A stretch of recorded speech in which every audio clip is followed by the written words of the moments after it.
he actually gets worse every I'll day. be damned. You know, I even hope coming she out got of his some help. first administration following she's feeling January better 6th now. it's in American history. But in the last 8 months, you know, his declaration of war on American citizens, his government shutdown, where now Republicans are attempting to defund essential social programs to do with healthcare, which are expected to increase your premiums if you're on Medicaid by 75%.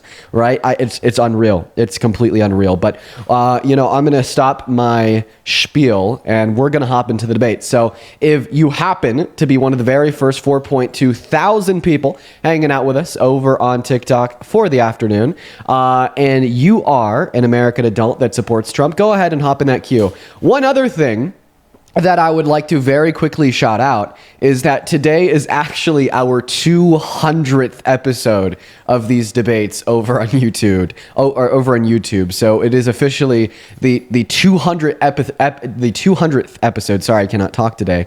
Of the Dean Withers show, which is kind of crazy. That's kind of crazy. But anyways, guys, let's go to get that very first debate up of the day. Hop in that queue if you are an American adult that supports Donald J. Trump as president. And quite frankly, if you're not a Trump supporter and you try to hop in that queue, I'm going to be banning you very, very quickly. But let's go ahead and hop into that first debate. Let's get Miles loaded up into the box. Here we go. Miles, please be an American adult that's MAGA. All right, Miles, do you support Trump? Hello? Hey, are you MAGA? Yep. Okay, how old are you? 19. What year were you born in? 2006. Okay, sounds good. Miles, well, welcome in. You are the very first guest of the afternoon, and you're a Trump supporter. That's awesome. I'm so happy that we don't have to go through the 20 minutes of trolls. Oh, that's fantastic. Miles, go ahead and take it away. Tell us why the hell you support Trump. I think he's so indefensible, Miles. Every day he does something new that just makes me disgusted and so sad with the state of our country. But go ahead, take it away. You have my attention. Why do you support Trump? I actually wanted to say that you're a fucking loser and you're... Okay. Well, I kicked you because I thought that you were going to say something meaner, Miles. Now, if you just want to come up here and cry and call me a loser, feel free to hop back in the guest request. Just know that you'll leave with an incredibly bruised ass, right? You know, that's typically what I do to the very fragile egos of a lot of these, young men. I'm going to call them boys because that's what they act like. All right. Wait, he's actually back. All right, Miles, you just got to watch your language. Don't do anything that'd get you banned. Okay. That's all that I ask. Could I get an aye? Are you going to watch your language? Don't say or do anything that'll get you banned. I'm not saying anything that's going to get me banned. I just want to call you a loser because you get on here every day and waste your time debating Trump supporters instead of doing anything actually worth your time. Liberals just have to be My prediction is that you're going to leave. You're just the biggest loser ever. I'm not a Trump supporter. I don't care about Trump. My prediction is that you're going to leave after this. That's my prediction. Don't let that prediction come true. I won't leave. I won't leave. Sweet. You get on here and you cry about Charlie Kirk and you don't cry a single tear for a Palestinian child. You waste your time. Oh. You don't even care about political issues. Oh, Miles. Well, I hate to inform you in your virtue signaling, but if you go on YouTube... Virtue signaling, hilarious. If you are a conservative. You're a conservative. Miles, if you go on YouTube and you type in Dean Withers cries over Palestinian child, you will actually see a clip of me crying over a Palestinian child on my live December of 2024. Like, I hate to be that guy, but I literally have on live. Cool flex, bro. Like, well, I'm proving you wrong. Like, you're up here trying to talk. Okay. Congratulations. So first and foremost, you get on here and cry. So first and foremost, you're attempting to misconstrue what occurred, right? You know, we've already been over this about a billion times, but I guess Miles didn't get the memo, right? So I didn't cry over the fact. Hey, can I have you act your age, Miles?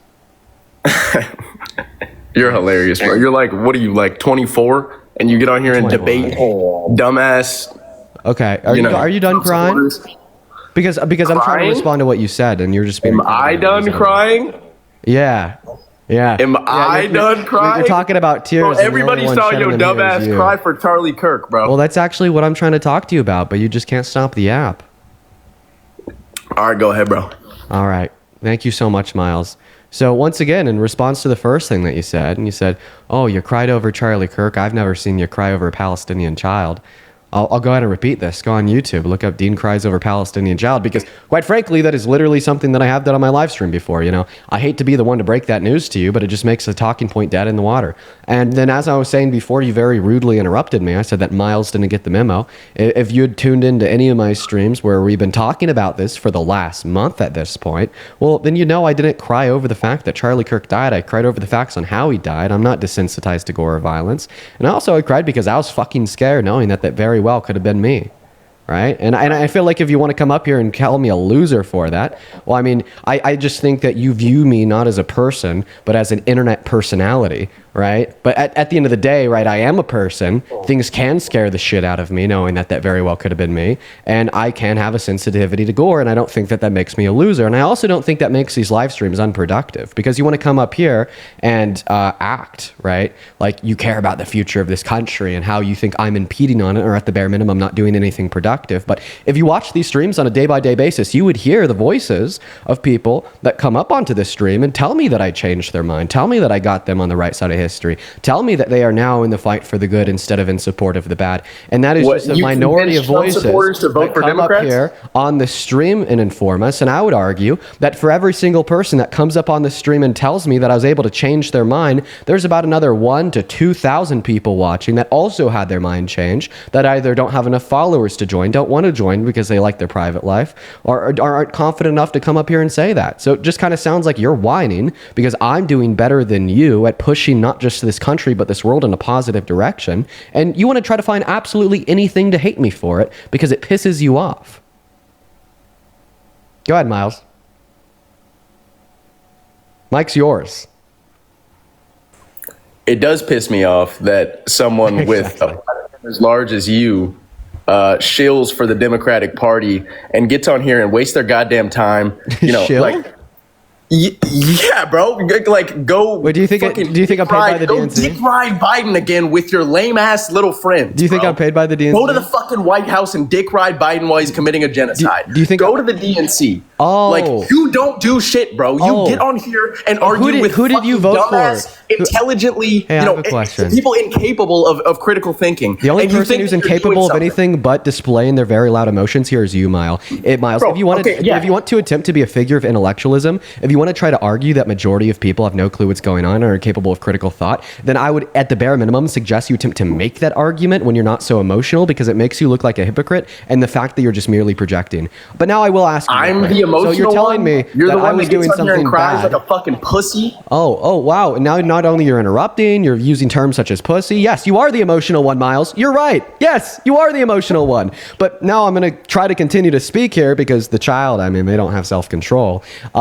So you're telling me that I did something bad by supporting Biden in the election, by supporting Kamala Harris in the election, because of the ongoing genocide in Palestine that the Democrats and the Republicans both support. Okay, well, I'd actually say that you did something bad if you didn't vote for Kamala Harris, due to the fact that not only is Trump more pro-Israel than she was, but his policy has directly led to more material harm against the Palestinians in the last 8 months, right? I could damn ensure you that if Kamala Harris won the election, that yes, she would be pro-Israel, but no, she wouldn't have done a joint conference with Netanyahu preaching to the masses about how he's going to send, about how she would send the American military into the Gaza Strip to quote unquote finish the job and forcefully relocate the remaining 2.1 million Palestinians living on the Gaza Strip to Jordan and Egypt, and then turn around and also threaten to sanction Jordan and Egypt if they don't accept those forceful refugees, amounting to ethnic cleansing, and then tell Netanyahu that once he ethnically cleanses all of the remaining Palestinians, he'll level the Strip, build a Riviera, and gift it to Netanyahu. I call this line of thought one-dimensional. You're naive for the reason if you being think that you cannot see. I think you're naive for attempting to think that your words are more important than the material outcomes for Palestinians on the Gaza Strip. I get that it's easy to fucking moral grandstand and say that, oh, I'm a never Kamala a supporter. I'm a never Biden supporter, even if they're running against Satan 2.0, because you get to say there's no red line against genocide, which I wish was fucking true. But at the end of the day, I'm always going to vote for harm reduction. I'm always going to vote for progress. And I think that you should too. And honestly, if you're not willing to do that, well, then it just tells me that you don't care about the additional harm that is now being caused, not just to Palestinians on the Gaza Strip, but to individuals in the global South, to women and girls here in America, because if Kamala Harris was elected, she would have reinstituted federal protections for the right to choose access to abortion, to low and middle income Americans that are now being royally fucked over by all of Donald Trump's immigration policy, by Donald Trump's economic policy, by the big beautiful bill, by individuals on the global stage, countries in Europe, countries in Africa, countries in Asia that have all been destabilized because of his reckless tyranny, suggesting that he wants to be a dictator that controls the fucking world, telling all the other leaders at the UN that their countries are hellholes and turn it around and signing 4 executive orders in the last 8 months infringing on our Constitution. See, you use the word naive. The only naive person here is you. Bro, I don't argue. I have never argued that Kamala Harris, wasn't less bad than Trump. I never said that. And I'm not going to argue that maybe, actually, no, there's no reason for me to believe that anything less than what is going on currently in Gaza would be going on under Kamala Harris. Maybe, Yeah, I just gave you that reason. We're going to go ahead and move on to the next guest to try to get a Trump supporter up in here because he wasn't. I broke my own rules by allowing him to stay on the live stream, but I just had to get that one out. Let's go to get that next guest loaded up in here. What's up? Do you support Trump? Yo, hello? Hey, what's up, Owen? Do you support Trump? I don't even live in America, bro. I'll be honest. No worries. By the way, he said that he agrees that Kamala Harris would have been less bad than Trump. You understand that less bad means better. God. Let's go to get that next guest up in here. Hop in that queue if you happen to be an American adult that supports Trump as president. We're going to get you loaded in. For the 7.7 thousand people hanging out with us on TikTok right now, make sure that we're double tapping away in that phone screen. What's up? Do you support Trump? Hello? Nope, BCX isn't here. We're going to move on to the next guest. We got Iris connecting to the stream right now. What's up? Do you support Trump? Hi. I just wanted to. First of all, I just want to say Trump? I really appreciate your work. Oh, it's my parents that do, and I just really need your knowledge to help me through this. Are they with you right now? Because if they're with you right now, I'll talk to them. But I do have to ask, how old are you? I'm currently 15. My parents aren't here right now. I'm sorry. I have to disconnect you because of your age, right? We just got to look out for minor safety on the live. And I'm so sorry that both of your parents are MAGA. I am. What's up, Skylar? Do you support Trump? Hello? What flavor is this vape, Dean? Emily, thank you for the galaxy. 4.5 years of age. Moving on to the next guest. Here we go, guys. Make sure if you're in that queue that you are an American adult that supports Trump as president. I would really appreciate it if y'all would please follow the rules. I would really appreciate it, seriously. And go ahead and put a me with your age down below in that comment section if you happen to be an American adult that supports Trump as president. We're going to go ahead and get that next guest loaded up in here right now, guys. We got Canadian Syrup connecting. Radzara, thank you so much for the $40 over on PayPal. I'm going to call you R because I might be mispronouncing your name. R with the $40 on PayPal says, love your content as always. In Iceland, the parliament is important and the one for the Republican Party wanted happily to be united with America for Trump. This is getting crazier, by the way. Okay, if there's like an ongoing election or anything, I really hope that they do not win the government and they are not introduced into Parliament. I appreciate you for the $40, R, and thank you for being here. Please show some love to R down below in that comment section, folks. I appreciate you for the $40. What is up, Canadian Syrup? Do you support Trump? No, I don't support Trump. All right, guys, we are going to be banning everybody who attempts to join the live that does not support Trump as president, just because we are looking for debates, folks. We are just looking for debates. Let's go to get that next guest connected to the live stream right now. What's up, are you MAGA? Hello. You got 5 seconds, Mike. Do you support Trump? Hey, man, how you doing? I want to say that I did support Trump, but I wanted to say that watching your content and stuff that you're saying has definitely changed my mind. And I just see like how it's become a cult following to follow him. Sorry, my dog's barking. No worries, Mike. Listen, man. I really appreciate you so much for coming up and sharing that with us. You were the fucking reason why I do the lives, Mike, and that is so here. So that is so. I'm so happy and glad to hear that you have left the cult and you are now on the right side of history. Please show some love to Mike in that chat, folks. I am going to disconnect you just because we're looking for debates, but I seriously do think that's awesome. Let's go to move on to the next guest. We got Space Cowboy loading up into the box right now. I'd also like to thank Anna. Thank you for the $10 over on Venmo. Appreciate you for that love, Anna. And yeah, Anna, I just read your message there. You should get your brother to join the live if he's MAGA.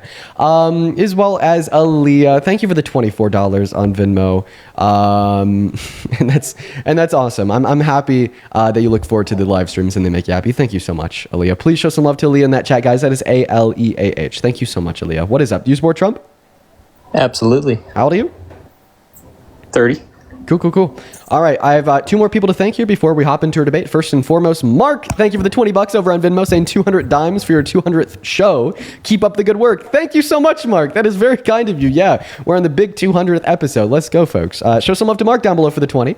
As well as Shauna, thank you so much for the $35 on Venmo 13 minutes ago, saying my evenings are so boring when you take the day off. Glad you're back. Hopefully you had a great time at the concert. Oh, I sure did. I had a fantastic time. But Space Cowboy, go ahead and take it away. Tell us why you support Trump.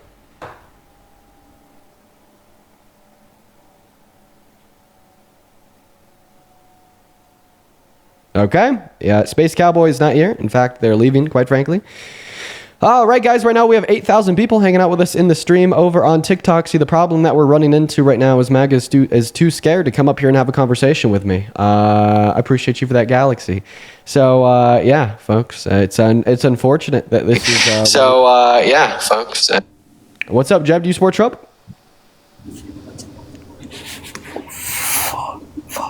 That is a child. Goodbye, Jeb. All right, MAGA, if you're watching this stream, can you come out of hiding? Can you join the guest request? Can you let me know that you're here? Because right now, right, this is kind of getting embarrassing for y'all. But I don't know. Maybe just, public support for Trump is dwindling and there is no such thing as a Trump supporter anymore. Which honestly might be true, you know? He's really bad. He's been fucking up every single day doing more inconceivable shit. And his support has been dwindling. I don't know. MAGA might be extinct, folks. And the fact that we have so many people hanging out with us in the live right now and we can't find a single person to come up here and debate might prove it. What's up? Do you support Trump? Hello? Hey, do you support Trump? Yes.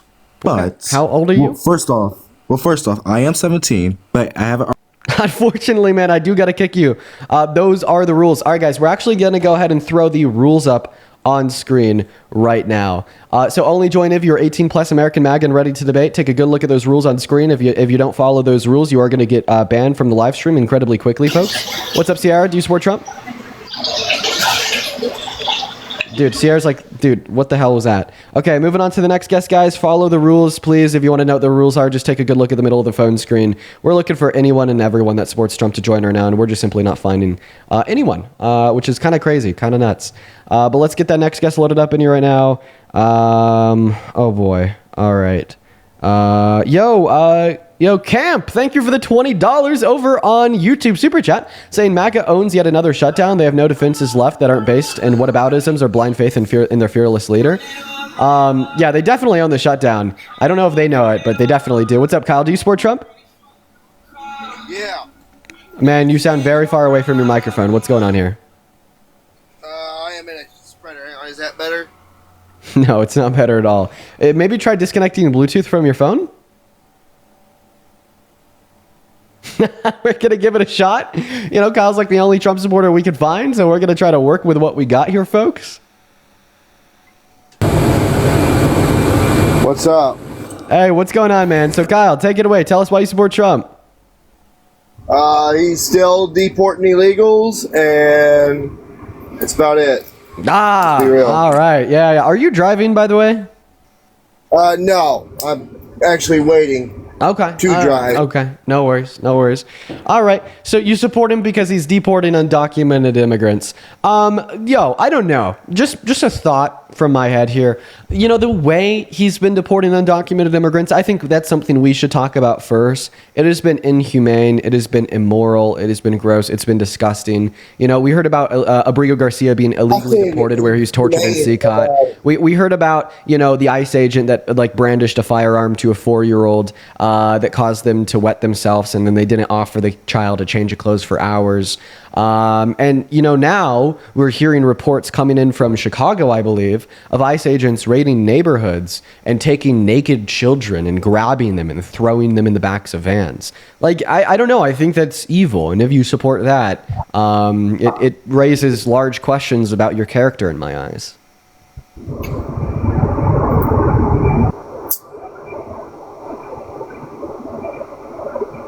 You done? Yeah. There is nothing nice about kicking people out of our country that don't belong here. It's not supposed to be nice. You're told to get the fuck out. And that's what we're doing. And that's what we needed to do for a long fucking time. Okay, so but let me ask you this question, because now you're saying like you justify those things. You justify taking naked children in public and throwing them in the backs of vans to get them out of here. So I mean, that must mean that you think that undocumented immigrants are like really posing a grave threat to this country, right? I would only say in like the most insane circumstances ever would like such a response even possibly be warranted, right? So I guess the question that I'd ask you is like, what is the grave threat that undocumented immigrants are posing to America? What is one way that undocumented immigrants materially hurt this country?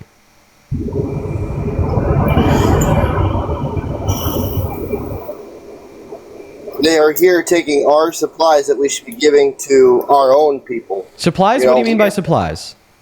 Like housing. We put these motherfuckers in hotel rooms that me and you pay taxes to go towards. Okay, so that's actually not true. I know where that misinformation is coming from. That's coming from offering free housing to some asylum seekers under specific circumstances in New York City. However, asylum seekers are legal immigrants that aren't being deported because they have documentation. So you're wrong. And additionally here, you're saying that they take our houses. Well, 1 out of every 7 construction workers is an undocumented immigrant. Meanwhile, most lenders will not give loans to undocumented immigrants to buy houses, meaning that they disproportionately contribute in the supply side of housing, and they disproportionately don't contribute in the demand side of housing. But he got booted for hate speech, which makes total sense. I mean, he was literally justifying Nazi-like rhetoric. Now, everyone in the chat is spamming about his 29th video. What was his 29th video? You know, I had to kick him out there, so I didn't get a chance to see it. But let's go to move on to the next guest, MH3. Everyone, just give us a minute. Hop in that queue if you happen to be an American adult that's MAGA. We'll get you loaded into the live, folks. What's up? Do you support Trump? Do you like my profile picture? I'm going to kick you because you're like 3. Moving on to AC Spaghetti. Here we go, folks. Yo, PY, thank you so much for the $10 over on Super Chat saying that MAGA is a cult. Dead ass PY, appreciate you for the 10. As well as Ronry, appreciate you for the $5 over on Super Chat. What's going on? Do you support Trump? 6, 7. 6 to 7 years old. Moving on to the next guest. Let's get Precious loaded up into the stream. Here we go, folks. Hey, Marisol, thank you so much for the $10 on Venmo. Marisol says, I work for the ACA Marketplace Insurance Plans. No applications gets approved for subsidies without an SSN. Tell them to get proof of it. Where are they getting that undocumented immigrants get benefits from the government? Well, you're actually right, Marisol. There's like a plethora of federal laws that prevent giving federal benefits to undocumented immigrants. You are spot on. What's up? Do you support Trump? Nope, they don't. They're gone. I'm going to move on to the next guest. Everyone, just do be patient here while we are trying to get that next guest loaded up into the live. Do be patient, everyone. Give me a second. If you happen to be a Trump supporter, go ahead and hop on that. Go ahead and hop in that queue for me. All right, let's get that next guest loaded up in here right now. We got Josh connecting, quite frankly, as well as R. Lally. That is Lally. Thank you for the $20 over on Venmo. Appreciate you for that love, R. Show some love to R in that chat. Thank you so much. I really appreciate that, as well as I appreciate your message there. Please show some love to R down below. Let's get 200 RWs. What's up? Do you support Trump? Okay, so I've never Age? heard anybody. Josh? 20. I'm not going to believe you for more than a millisecond.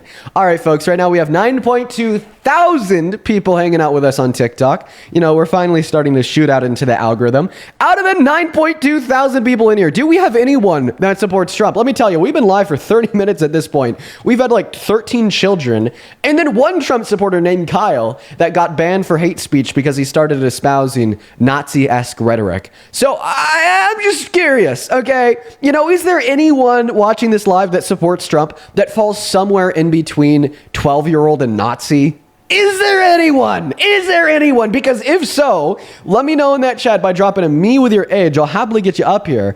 And let's have a conversation. Let's have a conversation. So let's go to get that next guest loaded up in here right now, folks. Here we go. All right. Here we go. We got that next guest connecting. All right. What is up? Do you support Trump? Yes. Age.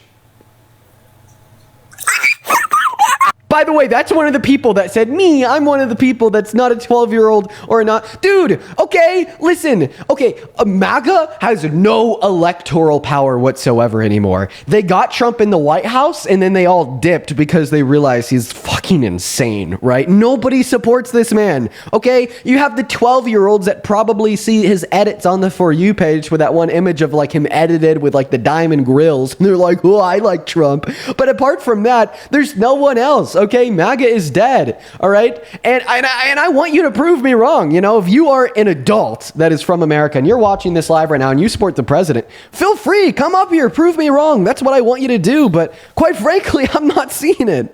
I'm not seeing any of it right now, guys. You know, he's just indefensible. No one wants to have a chat with me. That's crazy, bro. What's up? Do you support Trump? No, he's gone. He said goodbye, just like everyone else also said goodbye because no one wants to talk. Unfortunate. Moving on to the next guest. We got Mikey connecting. What's up, Mikey? Do you support Trump? Stop vaping, bitch ass. It's literally another 12-year-old. Oh my God. Dude, did we get raided by Jake Paul? Am I playing Daycare Simulator or am I, you know, like getting some debates? Guys, come on. All right, moving on to the next guest. We got Dallas connecting. Yo, dude, it's Friday, like 2 p.m. MST. Maybe it's like the East Coast kids, like they're out for the weekend, so they're bored. I don't know. What's up, Starlight? Oh, that's, yeah, okay. Hey, nope. Starlight, hello? Do you support Trump? No, they left. All right. Dude, okay, let's see if we go on an hour without a debate, I'm going to end. So we have another 30 minutes to try to get a conversation rolling here. But the fact of the matter is that all the Trump supporters are scared of me. Yo, grow a spine. If you're watching this live and you're an American adult that supports Trump, grow a spine and hop in that queue. Age? 18. What year were you born in? I'm lying. This is such a bad look for MAGA, but kind of annoying. Hey, kids, could you get out of the queue for me, please? I'd really appreciate it. Please do that for me. Go ahead and respect the rules. Respect the boundaries of the live. What's up? Do you support Trump? Hello? Do you support Trump? Oh, I'm a bit laggy right now. Can I join back? Yeah, you can, man. Moving on to the next guest. We got Fluffy loading up in here. Hey, Coda, appreciate you for the $20 super chat saying Dean really playing Daycare Simulator out here. Yup, appreciate you for the $20. Thank you so much, Coda. What's up? Do you support Trump? Oh, hell no. Okay, then I'm gonna have to kick you. Guys, we're gonna start banning every single person that attempts to join the live that is not following the rules. If you want to know what the rules are, please take a good look at the middle of your phone screen. Just keep in mind, if you're joining the live and you're breaking the rules, you're gonna get banned so fucking fast, it's unbelievable. What's up, Liam? Are you MAGA? You have 5 seconds. And banned. Look at that. He got banned really quickly. Moving on to our next guest, Cole. We're going to go and give Cole 5 seconds to tell us if they're MAGA or not. Cole, what's up? Do you support Trump? Yes, sir. Okay, how old are you? 20. What year were you born in? 2005. What month? January. Okay. All right. Sounds good, Mr. Cole. How do you feel about the fact that, you know, like we have over 11,000, now 12,000 people hanging out with us in the stream here for the day, and the only people that want to come up here and talk to me are literal children? What do you think that says about the state of MAGA? They're all children. Right. So do you think it's a good thing to be a part of a political movement that's all 12-year-old children?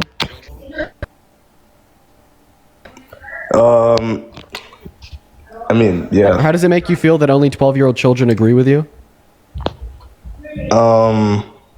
That's a good question. I don't know. I mean, I like Trump because of Coca-Cola, you know, cane sugar. Okay, and it's a troll. All right, everyone. So, yeah, guys, right now we don't have anyone to debate with 11,000 people in here. MAGA's dead. You know, I don't know what else to say at this point. MAGA's dead. There's no one to debate. The political movement of MAGA is over. I think that these lives have just about served their purpose.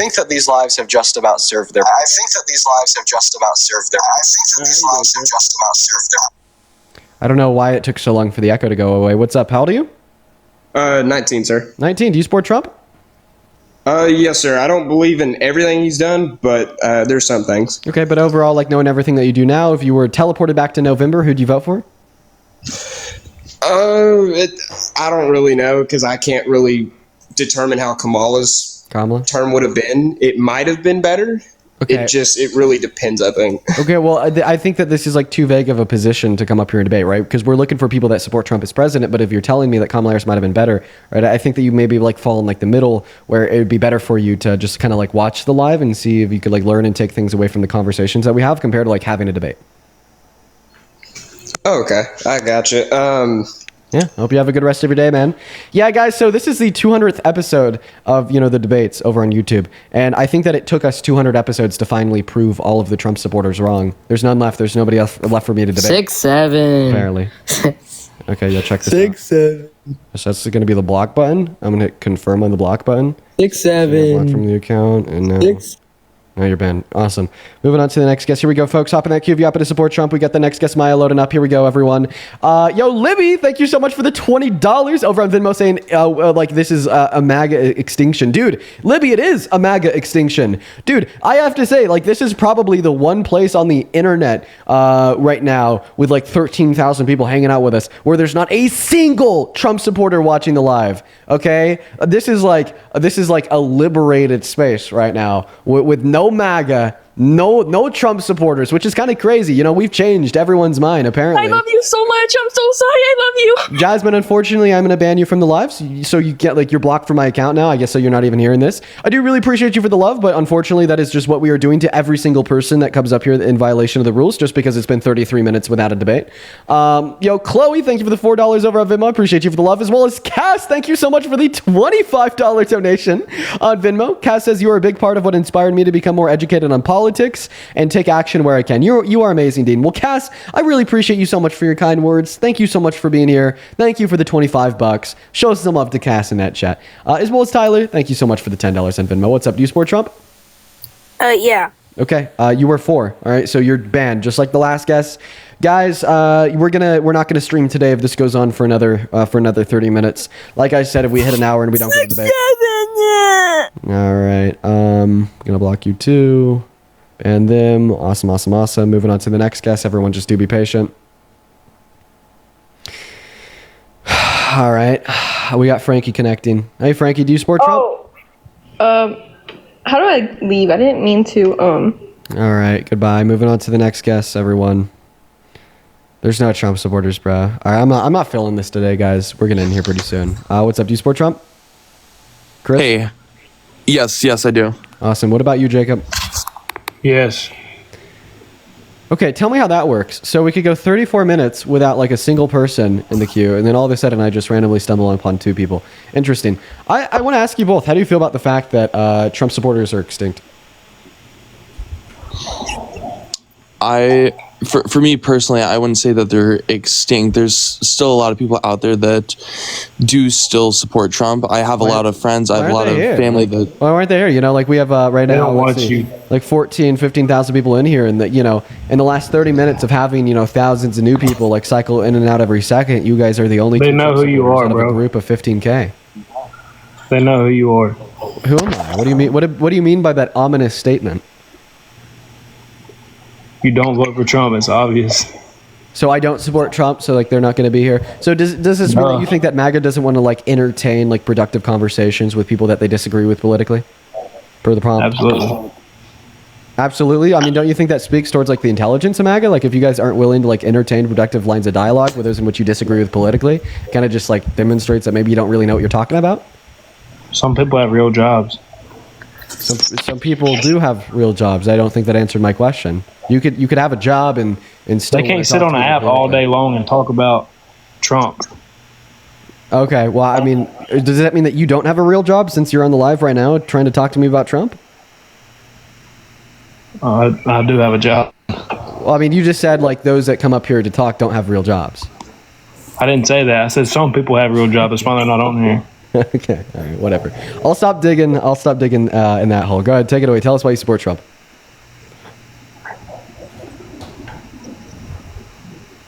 Come on, man. All that build up for nothing. Why do you support Trump, bro?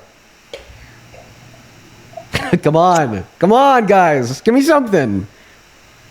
Tristan, thank you for the galaxy. Let's see if I can help. He has immigration policy. What about like the whole drill, baby, drill? Like you want to like anything? Why do you not? Explain that. Sure. After you tell me why you do and answering the question on top of my head, I'll happily tell you why I don't. Okay, explain to me why you think that women should be able to, or guys should be able to play women's sports. Tell me that. Well, we're actually not going to be moving anywhere until you tell us why you support Trump. I just like the policies that he has. Which ones?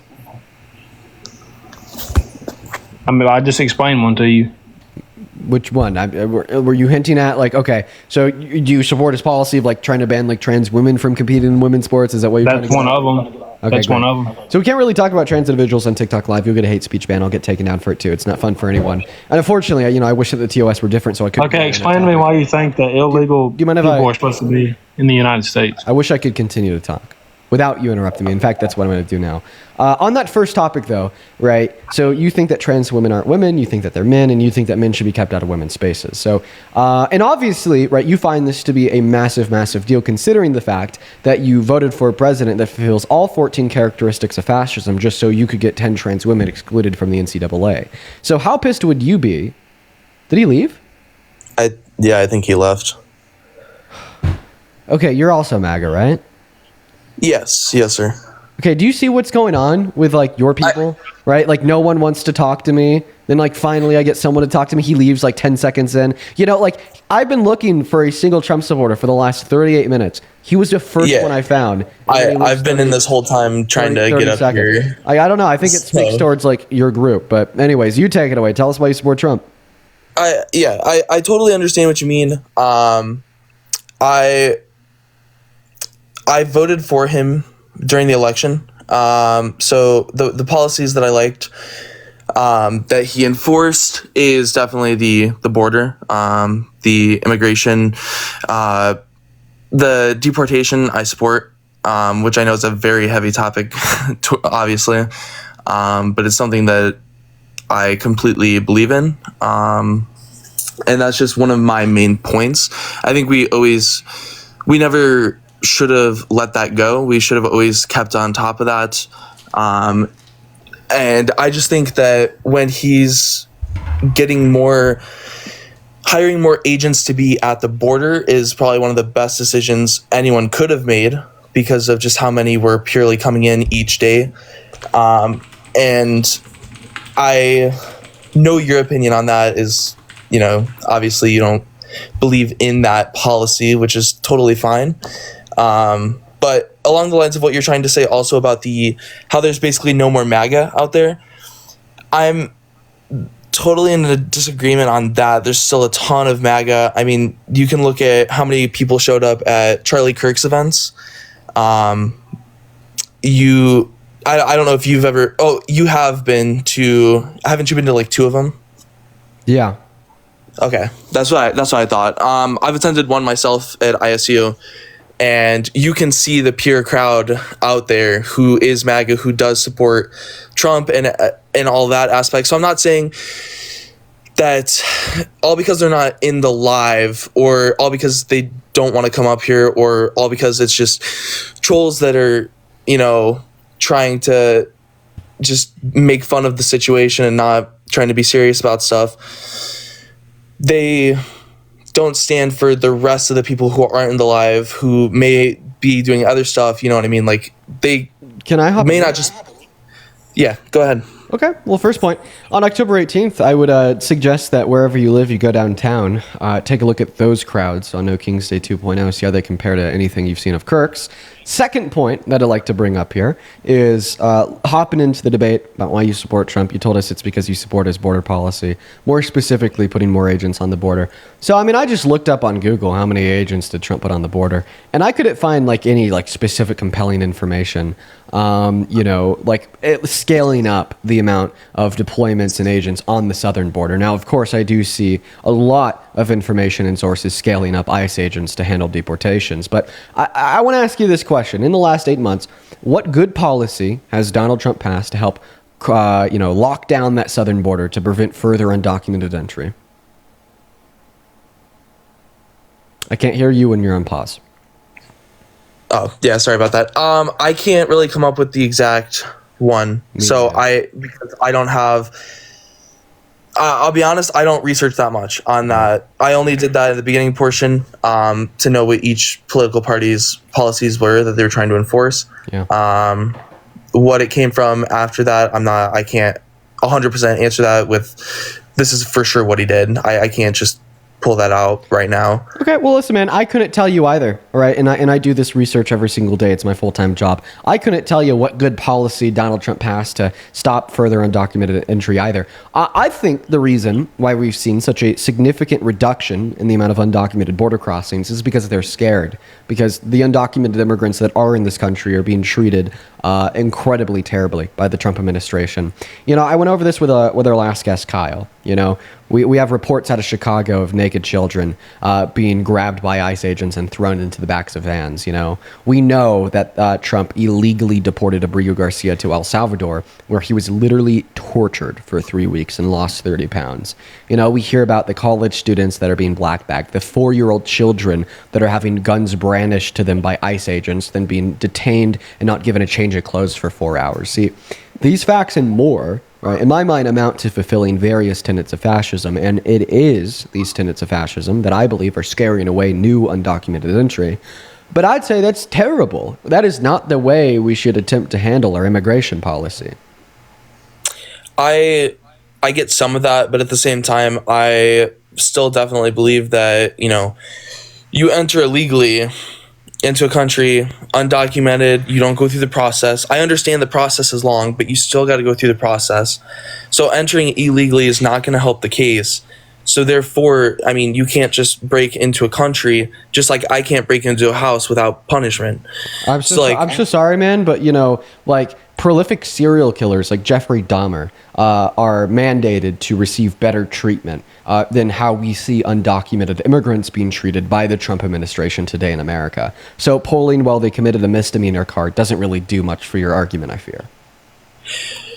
I get that on the aspect of that. I do believe that everyone should have fair treatment when it comes to that. So if they're going to do it, they need to have fair treatment. But at the same time, the statement about where they're just grabbing people off the streets and stuff like that, they know who they're going after. That's the thing. I have done research on that aspect. They know exactly who they're going after. So it doesn't matter where they are or what they're doing. They're going to get them no matter what, and they're going to bring them. Wait, I have a question. Are you white? Yes, sir. Okay, right. And maybe that's why you don't know this, but there's plenty of American citizens and legal residents that aren't white, right, that are Latino predominantly, that have been arrested and detained by ICE and even thrown in ICE detention centers for months with no due process, even though they had legal residency here, such as Mahmoud Khalil, right? So, the reason I asked you why you're white is because I don't think this is happening to white people in America, but to BIPOC Americans, to black and brown Americans, this is legitimately an experience that many individuals have undergone in this country in the last 8 months, and even more individuals are fucking terrified of, thinking that it could happen to them next. Yeah, I understand that because I live in a town with a very heavy Hispanic population. And I see the effects of it. I do see ICE, a few times a week coming out here, just doing their investigations, going to different brown houses. people. That's what they do. They profile brown people. They profile Middle Eastern people. They profile Latino individuals, and that's a fact. It's not hidden. It's not just a crazy claim from a leftist. I mean, even Hassan Biker, like the largest, American political influencer, he was detained at an airport for a handful of hours and questioned by ICE, just because he's Turkish, right? So, I mean, that's the reality of the situation here. And that's, what I want to tell you in response to your claim that ICE knows who they're going after. Right? And you definitely can't defend the proposition that ICE knows who they're going after, considering the fact that they've been illegally deporting people, and even SCOTUS has made rulings on that. April 10th, all 9 judges agreed that the Trump administration's deportation of Abrigo Garcia was illegal. He had a stay in place, meaning he couldn't be removed, yet they did it anyways because, well, they didn't know who they were going after. Yeah, I get that point, but you're talking like a handful out of like thousands who they are getting that are here undocumented, that are deported because they don't have the right paperwork. So you're grabbing a handful of people. I understand in that aspect, they should be doing a little bit better on making sure who has what, and not just grabbing, those types who don't have or have the papers, but they still are being sent to the prisons and stuff like that. But the fact of the matter is, one person is too much, right? One person is too many. And secondarily, all I think is that we need a handful of these headlines in order to scare away new undocumented entry, right? I think it is a handful of these headlines, and we see a new one in the same category of human rights abuse by ICE nearly every day now, that has led to a reduction in legal immigration, a reduction in undocumented entry, a reduction in travel for business and leisure. I mean, shit, it only took a handful of these headlines for UN to put America on a human rights watch. So, I think that your claim dismissing it on the basis that there's maybe only been a handful of cases is unfounded, and apparently even the UN agrees. Well, okay. My question though is, do you believe that people entering illegally should not have punishment? Yeah, I do believe that. So for undocumented immigrants that don't have prior violent offenses, that don't have any pretty insane nonviolent criminal offenses on their records, not only should they not have punishment, they should be offered a pathway to residency or citizenship. And I'm guessing that you disagree with me here. So are you just saying that if you break the law, you should be punished? Yeah, I do. Okay, so then why did you make a 34-count felon adjudicated rapist president? Was that a punishment? The thing on that aspect is, didn't Biden commit felonies when he was trying to get or try to hide all of the stuff that happened with Hunter and all of his family? No.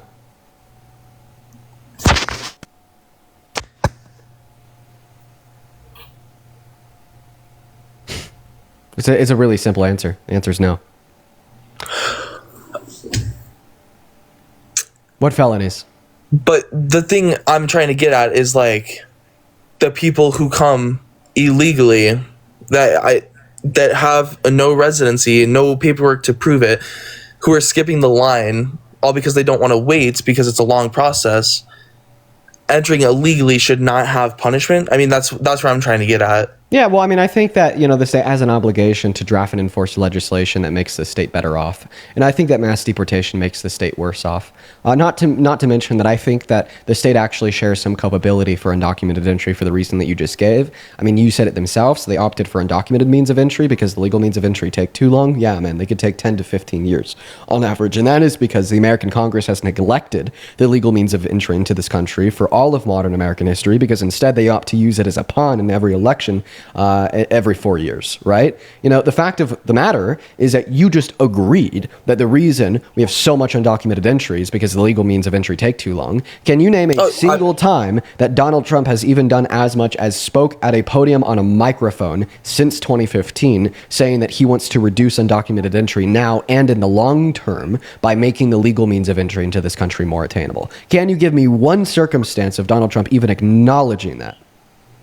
No, I can't on that one. Yeah, right? Because he'd rather spend his time focusing on short-term solutions that could generate positive headlines for him in his group now, such as build the wall, remove the mall, etc., so on and so forth. But he'll never focus on those proactive long-term solutions that would actually fix the issue, like eradicating the incentive altogether by focusing on making the legal means more attainable. Because guess what? Then it won't be an issue in 2028, so then either him or his predecessor won't have it to run on.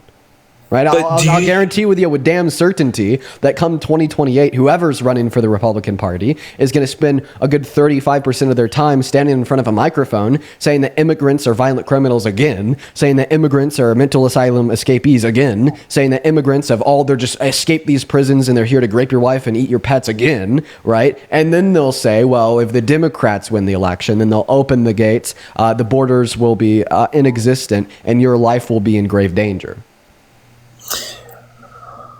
Well, but the thing with that, though, is people, like, do you believe that if we do make the due process faster and immigrants can get paperwork faster and all of that, that it will eliminate people wanting to cross the border illegally? Yes, because being an undocumented, yes, I know it will go down because being an undocumented immigrant sucks for the undocumented immigrants. Undocumented immigrants get lower wages because they have less bargaining power. Because if they don't have a job, they'll die from starvation since they cannot access any federal social safety nets like food stamps, Section 8, Medicaid, Medicare, so on and so forth. Undocumented immigrants are also under the threat of being deported. Right? Undocumented immigrants, can't get a loan to buy a house from like 99% of banks. Undocumented immigrants in most states can't get a driver's license to legally drive. Undocumented immigrants can't file for a tax return. There are so many rights and access to resources that undocumented immigrants don't have that residents and citizens do have, right? If you ask 99.9% of undocumented immigrants if they would prefer to be a resident or citizen, their answer to that question would be an obvious and astounding yes, right? So if we make it easier for them to become a resident or citizen, they will obviously not just opt for it, but chase after it. Right. So, but I believe even if we make the process faster, it's not going to eliminate the people who want to enter illegally. It's just not going to happen that way. What other reasons exist for like wanting to enter undocumented outside of the fact that the legal process takes too long? What are the other incentives? Like, let's drill them down. Let's see how many people we would be left with. The main thing is people don't want to wait because people already have family on this side of the United States. So the wait thing is people are, even if it's slow or reduced down, say it takes like 3 or 4 years to go through the process. I think it should take 2 or 3 months. 2 or 3 months. Okay. So, I mean, you're just actually just affirming that what I said, the ultimate incentive for undocumented entry is the fact that the legal means of entry are too unattainable. Well, I do agree that they are too long, but right. So can you name any other incentive for undocumented entry outside of them being too long and unattainable for so many people?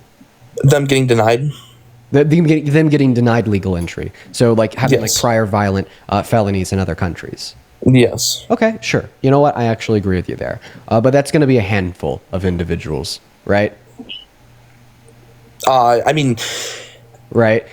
I'd say it's more than just a handful because you got people coming all the way from like Asia, Europe. You got people like who are traveling from Southern America to be up here. And I actually have a question. So, I mean, if somebody would opt for like undocumented entry and they have prior like felonies on their record, they're like a violent criminal, like actually a violent criminal, like gang association, so on and so forth. I mean, I think for the most part, like we could agree, right? Like if you are going to come into this country, right, you shouldn't like have like violent like criminals on your crimes on your record. I think that that's a pretty bipartisan agreement there. So if we were to eradicate the incentive for like the 99.9% of undocumented immigrants that aren't violent criminals and just view the legal means of entry as unattainable because they are, leaving the only undocumented entry that would still yet persist as those with like violent criminal convictions on the record, so on and so forth. Wouldn't this just mean that, point number one, we could drastically reduce the amount of funding that we're giving to departments such as Homeland Security and ICE because they're no longer focusing on hurting good people and instead now dedicating all of their focus to like identifying individuals that should be identified, making that process not just more attainable, but pragmatically easier for the governance of this country? I do not believe that we should defund Homeland nor ICE. I think we still need that because there's still thousands of hundreds. I said in my question, if we eradicated the incentive for like 99.9999% of all undocumented immigration to this country by making the legal means more attainable, then obviously we wouldn't have needed to expand ICE funding by another $150 billion over the course of the next 10 years to focus on deporting millions of individuals that are just here for a better life. I don't think we would necessarily have to do that much funding towards ICE, but definitely still towards Homeland so we don't have a reoccurrence of this happening. I think defunding Homeland and not having enough agents out there is what caused half the issue to begin with, because once again, I think that you're honing in on the wrong point and you're missing the point, right? I was just simply saying that we wouldn't have to be giving them extra funding, such as the Trump administration is, to attempt on the focused removal of like 11 million people. That's all that I was saying. But like the meat on the bone there is that if it was the case that we could eradicate the incentive for 99%. Excuse me, if we could eradicate the incentive for 99% of undocumented entry into the country by making the legal means of entry into this country more attainable, then they wouldn't need to have as much money as they do, given the fact that so much of the money they do have right now is specifically to focus on like the millions of undocumented immigrants that are in this country that are just really here for a better life. Right, I could agree with that. Right. So why do you support Trump? It's because of like I said before, the immigration policy. Okay, so we're still stuck on that and we haven't made any progress. I'm just going to come out with a big question here. Can you name one way that mass deportation materially makes this country better? Offering more jobs for Americans. No. Why do you think that mass deportation would create more job opportunities for Americans? Because there's a lot of jobs right now that are taken by people who are not documented. Mm-hmm. So there's a lot of undocumented immigrants who are working. Yeah. Yes, and it is making it harder for Americans who were born here or families that came overseas legally to get those jobs that these undocumented people are getting. I mean, there's a lot of people I know that have been struggling on just finding a regular job to have, a normal full-time job. Yeah. And that's...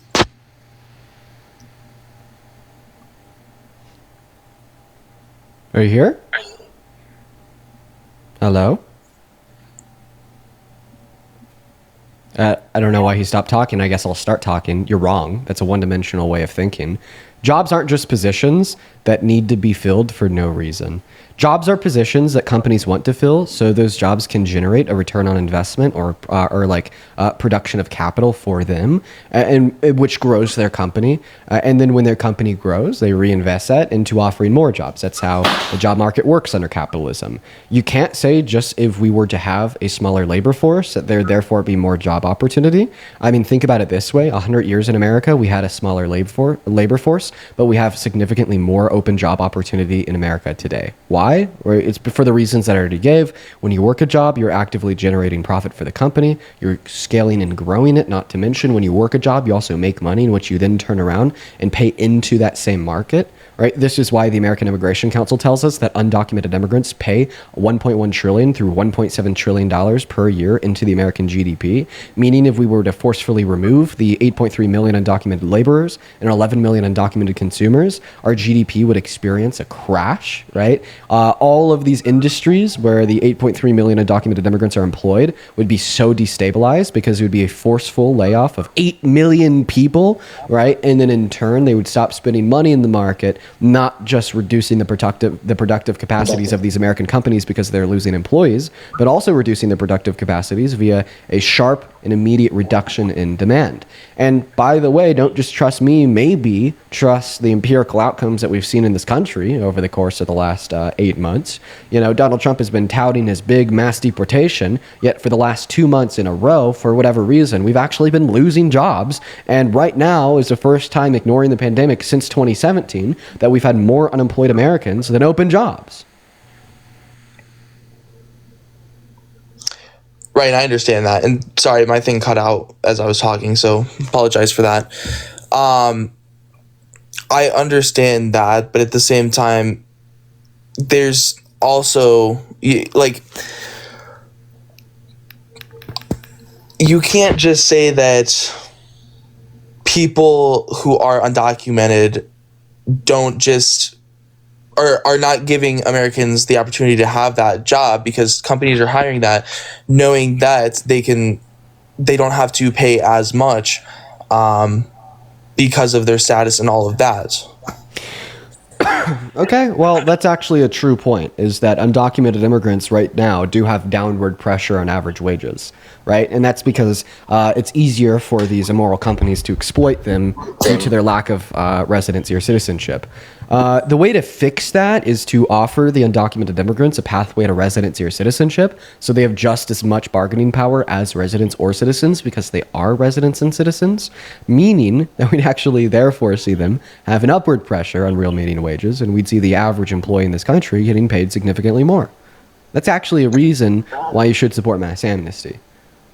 So, any other reasons why you should support mass deportation? Because you told me it's because they take jobs from Americans. I described to you how you're wrong. And then you're like, well, they have a downward pressure on wages. Then I'm like, the way to solve that, because that is an issue, is to make them residents or citizens. I definitely could get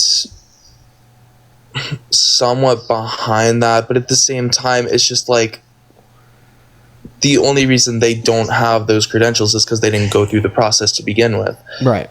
So if they would have went through the process to begin with, they could have had like a job probably with higher pay if they just would have had those documents. Okay. Right. And? Well, no, I'm just saying like that's how it should have been solved to begin with, is them going through the process, not like them just being offered it because all of a sudden they like you said before, they can't do taxes. It's harder for them. The fact of the matter is that they're here, they're undocumented, they didn't come into this country with a legal means of entry. If we deport them, our country will be worse off. If we offer them a pathway to residency or citizenship, our country will be better off.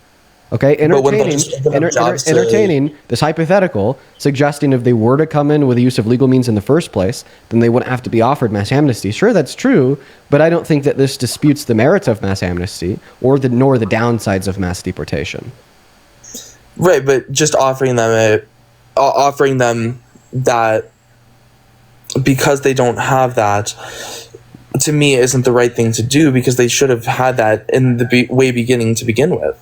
Okay, so you're just saying it's wrong because it's wrong. Like, that's all that I'm hearing, right? You're not actually giving an argument. You're not actually giving an argument here. You're not actually disputing the merits of mass amnesty. You're not responding to my very clear descriptions of all of the material ways that mass deportation hurts us. You can't even name one way that mass deportation helps us, and instead you're attempting to make some dysfunctional moral argument, saying that, well, if they did it in the first place, they wouldn't need it today, therefore it'd be wrong to give it to them today. Like, it makes no sense, man. Like, unfortunately, unless you could argue that there's positive outcomes of mass deportation, I'm unwilling to entertain your conversation. This conversation is serious, right? So can you positively identify any good outcomes of mass deportation on this country? Because if you can't, then I'm going to write you off as a traitor that is endorsing America Last politics and policy just because the guy on TV told you to.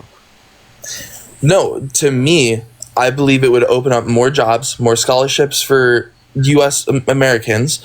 It would open up the whole. The thing is, the jobs, and the scholarships that we're seeing it go towards undocumented people that are getting. I mean, you can look it up too, that scholarships are being offered to these undocumented people rather than U.S. citizens who were here, like born here.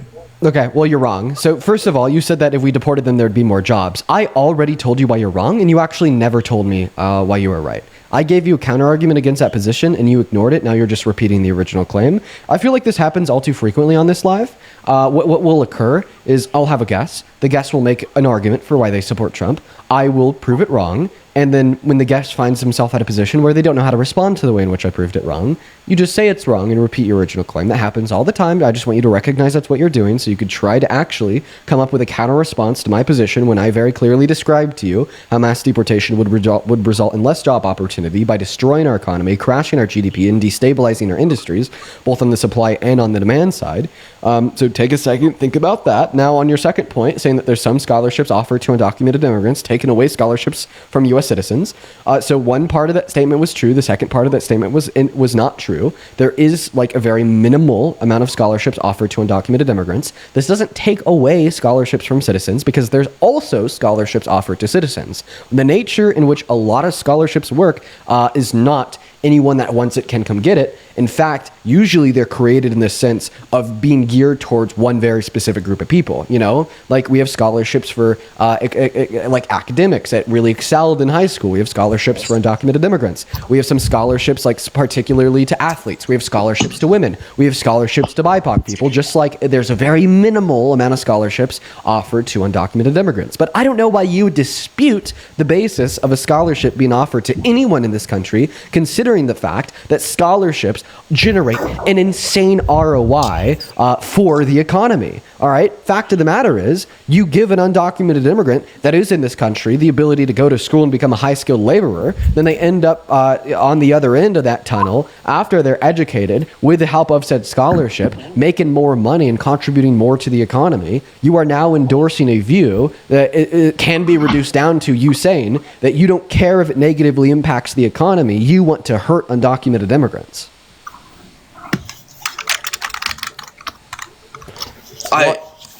And while you're thinking about that, I'm actually going to go and thank a handful of people. I said a lot there, so you just digest that. I'm going to thank like 3 people here real quick. Mini Blues, thank you so much for the $20 over on Super Chat. I really appreciate you so much for the love. Thank you, Mini Blues. Mini Blues with the $20 says, happy 200th anniversary, Dean. Let's go. Yeah, we are in that 200th episode. As well as Scarlett with the $20. Thank you so much for the love, Mini Blues and Scarlett. As well as Matthew. Thank you for the $50 on Super Chat. Show some love to Matthew down below. Thank you, Matthew. Matthew with the $50 says, the devil can step into a church preaching Jesus' name, leading all of them to hell through their very own faith. Matthew, that is a beautiful quote. This guy's cooking over here. Show some love to Mini Blue, Scarlett, and Matthew. As well as Bonnie. Thank you for the $20 on Venmo. Bonnie says, you've changed my mind on immigration and Trump. Thank you for doing what you do. Thank you so much for the love, Bonnie. I'm really happy to hear that you've been able to change your mind. That's awesome. As well as John J.O. Win with the $25 on Venmo. Thank you, John. John says, as a 57-year-old viewer, you give me hope for the future generations. I appreciate that, John. I think that, you know, if we all get on board with critical thought, we'll end up all right. It just may be a while. You know what I mean? Thank you for the $25. As well as Kiana, thank you so much for the $20 on Venmo, saying, please be careful about going on the 18th. Police are arresting protesters, even if they are peaceful, and look out for ICE agents. Yeah, good point about the ICE agents, but honestly, if police are arresting peaceful protesters, I'm going to make sure I have a camera on me, and I hope that I get arrested. All right? That would be a great demonstration of the inarticulatable authoritarian nature of the Trump regime, right? As well as Andrea, thank you for the $50 on Venmo. Jesus Christ, thank you, Andrea. For everyone watching, please show some love to Andrea down below. Andrea with the $50 says, being in the South, so many of my acquaintances are MAGA. You are my inspiration to face them. Again, like I said last night, you give me hope for the world. My daughter is facing, love you for it. Oh, Andrea, I remember you from last evening. Thank you so much for your support. Once again, you are fantastic. Please show some love to Andrea down below. And then a couple more people here. Let's see. Missy, thank you for the $50 on Venmo 30 minutes ago, saying, hey, maybe it's time to start talking to people that are leaving MAGA because you know MAGA is watching. You know, that actually may be a good idea, Missy. Thank you so much for the idea. I've been thinking about that a little bit on my own. It might be good to talk to people that have already left MAGA. Thank you for the $50, Missy. Show some love to Missy. As well as Caleb, thank you for the $20. Aaliyah with a 5. Magali with a 10. I really appreciate you guys so much, and I apologize that I haven't read donations off here for around 30 minutes. I do apologize. And go ahead, Mr. Guest. What I was just gonna kind of say is the points that I made, the points that I could think of is mainly of those two, but it's strongly based upon the one about just jobs and kind of how just let me finish real quick. The fact that it puts less strain on like services. So like if undocumented immigrants are like using social services like, you know, your education and like the healthcare and like subsidized housing, without like contributing to like the taxes, the equivalent taxes, that removing them could like reduce the government spending. Okay, well, key word you said without contributing to taxes, right? Yes. Did you know they pay $100 billion per year in taxes on the federal, state, and local level? Right. Well, so well, okay. Here's my personal experience with that is I worked at a place, I won't say exactly where, but they hired a group of immigrants, undocumented immigrants, that were being paid under the table, so because they knew the status, they knew that they could get away with it, so they were paying them lower, they were paying them so they wouldn't have to, they were using it. I mean, it's kind of like what I said with the companies taking it to their advantage about the lower cost, because they know that they don't have that. The immigrants can't really find anything like that. Yeah, so you're saying that there's a lot of undocumented immigrants that work under the table, even though so many of them work over the table, that they still amount to paying $100 billion per year in taxes, right? I haven't heard that, so I can't really say what you're saying is true. It's coming from the IRS. Okay, well, I don't... Yeah, you know that like this line of thought once again justifies mass amnesty. Think about it. If so many of them are working under the table and not paying taxes because of their status as an undocumented person, if we were to offer them a pathway to residency or citizenship, meaning if they were to work over the table, they could file a tax return and claim federal benefits if they need them. That would just mean that more of them would work over the table without any material change in their employment. Undocumented immigrants, after gaining residency or citizenship, would go from paying $100 billion in taxes per year to more than $100 billion in taxes per year. You're just saying that mass amnesty would have an immediate return of investment positively on the American economy, our government, and government revenue. No, and I get what you're saying, and I hate to repeat it, but like that's why it goes back to my point, saying that if we do that option, why is it's not gonna stop people from entering illegally, because they know they can just go do that and get away with it, so they're not being held to that standard. You're just giving it to them because, oh, you have a job now, here, now you can pay taxes, here's a citizenship. You're making a new point. I'll happily dispute the merits of this new point after you respond to the last two. Where we're at in this conversation is you make a point, I prove you wrong, then you pivot. Right? You did that with reduction in jobs for Americans. You did that with scholarships. And now you're doing that with the amount of taxes that they paid, disputing your third claim that they drain public resources. And now you're doing that with how they'd actually pay more taxes if they were to offer a pathway to residency or citizenship, using that to pivot into the new claim that, well, then we'd have more undocumented entry. So far, you made the point that mass deportation good because it'd have more jobs for Americans. You made the point that mass deportation good because it'd allow more scholarships to go to Americans. You made the point that mass deportation good because undocumented immigrants would drain public resources, and you made the point that mass amnesty bad because if we did it, then more undocumented entry would occur following that fact. So I've disputed 3 out of the 4 points, and I will wait to dispute said 4th point until you respond to the first 3. If you are incapable of responding to the first 3 points, please let me know right now so I can move on to the next guess. I can answer 1 or 2, but I can't answer all 3 with infinitive, like, for sureness. I don't want to give you something I don't 100% know and 100% don't believe in. But I know, like, I could tell you about... Or just one would suffice. The scholarships thing, the thing with that is, like, there's been $100 million that have went towards undocumented immigrants for that. Only 100 million? Okay, that's very minuscule. Well, I know it doesn't sound like a lot, but it is a lot when you think about it. It's really not. $100 million to fund scholarships for a demographic of individuals that are contributing $1.1 trillion through $1.7 trillion to the GDP per year. It sounds like those scholarships are yielding an incredibly high ROI.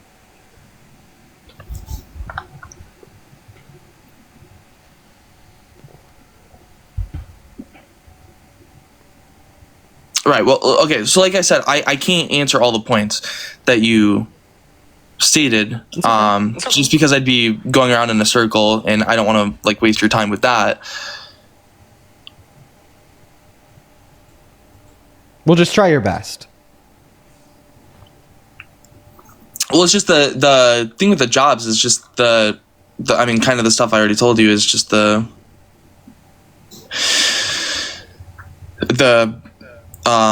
low higher wages, remember, I already disputed that. Smaller labor force doesn't mean more job opportunity. But how does it not, though? That's what I don't understand. Did we have a smaller labor force in America 100 years ago or today? I'd say 100 years ago. Is there more job opportunity in America today, or was there more job opportunity in America 100 years ago? There's more today. There you go. Yeah, okay, but I get that. But at the same time, there's still a ton of jobs that are taken by the undocumented immigrants that aren't opening it up to American citizens. There's a lot of jobs that are being worked by undocumented immigrants. And when you work a job, you get paid, right? Yes. Meaning that you have money. And then when you have money, what do you do with that money? You buy stuff, pay taxes. You buy stuff from what? From companies? Yes. Okay. So you're giving your money to companies. Now, what incentivizes companies to hire more employees? Business growth. What makes a business grow? Giving that business more money. So there's a very common sense reduction of macroeconomics 101, how the productivity generated by undocumented immigrants in the labor force doesn't contribute to positive business growth for the companies, but also as a second order consequence would create more job opportunity by incentivizing more business growth on the demand side, right? But see, you ignore that nuance when you reduce your claim down to they make it so there's less job opportunities for Americans by thinking of it in incredibly one-dimensional nature by suggesting because they have these jobs, that job cannot be, operated in by an American, right? But the fact of the matter is, there's 8 million open job opportunities in America today that American citizens aren't working already, right? So, and by the way, that's the last time I'm going to repeat that. I've already repeated that concept to you 5 times. Every single time, you ignore it, and it's kind of disappointing. Right. Like I said, I don't want to run around with the same thing. I get it. I totally get it. But those are my points that I stand by. Why do you stand by any of those points? Why do you stand by any of them? If I've obviously refuted them all. Why do you stand by any of them? Because I don't. What you're saying is not 100% true. Okay, prove it by debating. That's why I'm live. Well, yeah, I know, and I get that, but every time I say that it's going to offer more job opportunities, it keeps getting shut down. How about you give an argument for that claim? That is my argument. Oh, no. A claim's not an argument. So the claim that if we do mass deportation, there would be more job opportunity would be the conclusion of an argument, not the argument in of itself.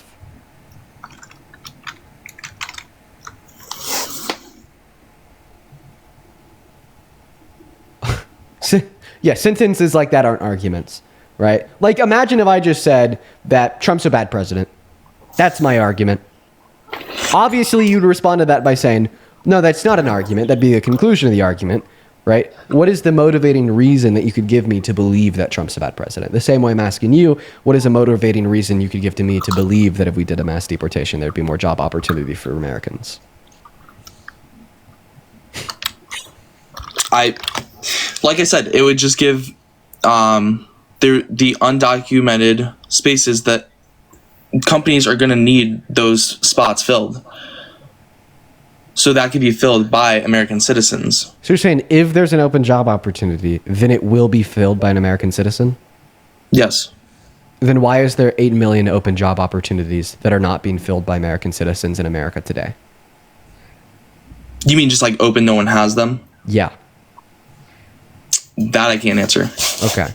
Well, there you go. You can't answer one very simple counter argument to your position.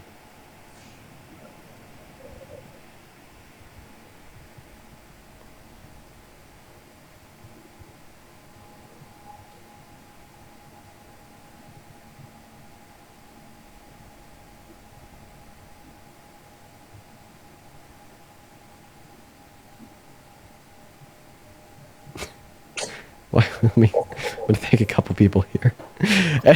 Eduardo, appreciate you for the $20 over on Super Chat on YouTube. I appreciate you for that love, Eduardo. And Eduardo, I'm gonna check that book out. Thank you for the recommendation, man. Please show some love to Eduardo down below in that chat, ladies and gentlemen. Thank you for the $20. As well as Kate, I appreciate you for the $20 on Super Chat as well, saying that businesses also pay civilians under the table. Yeah, no, they do. That's not an issue exclusive to undocumented immigrants. In fact, they're probably less likely to engage in it due to the fact that they're 3 times less likely to engage in any and all criminal activity. I would also very quickly like to thank Mr. David for the $24 over on PayPal, saying, great work, Dean. You perform a great service. Thank you for the love, David. Show some love to David down below. Thank you so much. By the way, I kicked him. We're going to get our next Trump supporter loaded up in here. As well as Matthew, thank you for the $15, saying that my Labubus have been stuck in shipping for 24 days. Is this Trump's fault? Yeah, Matthew, that's Trump's fault. It is Trump's fault that you don't have your Labubus.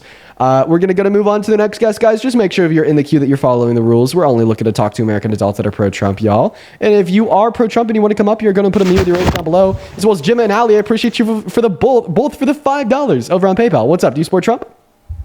I do. Okay, how old are you? I am 19. What year were you born in? I was born in 2007. All right, let me go to thank a handful of people here. Leslie, thank you for the $10 on PayPal, saying you've changed my opinion so much. Thank you. Thank you, Leslie, for letting me know that I've done that. And thank you for being on the right side of history. You're awesome. Show some love to Leslie. As well as Bianca, thank you so much for the $15 over on PayPal. Thank you so much, Bianca. And Shannon, this came in like a while ago. Like I said, I'm like really delayed on reading off these PayPal donations, but I'm just now getting them around. I really hope that you're still in here. Shannon, thank you for the $50 over on PayPal for the real job. Thank you so much, Shannon.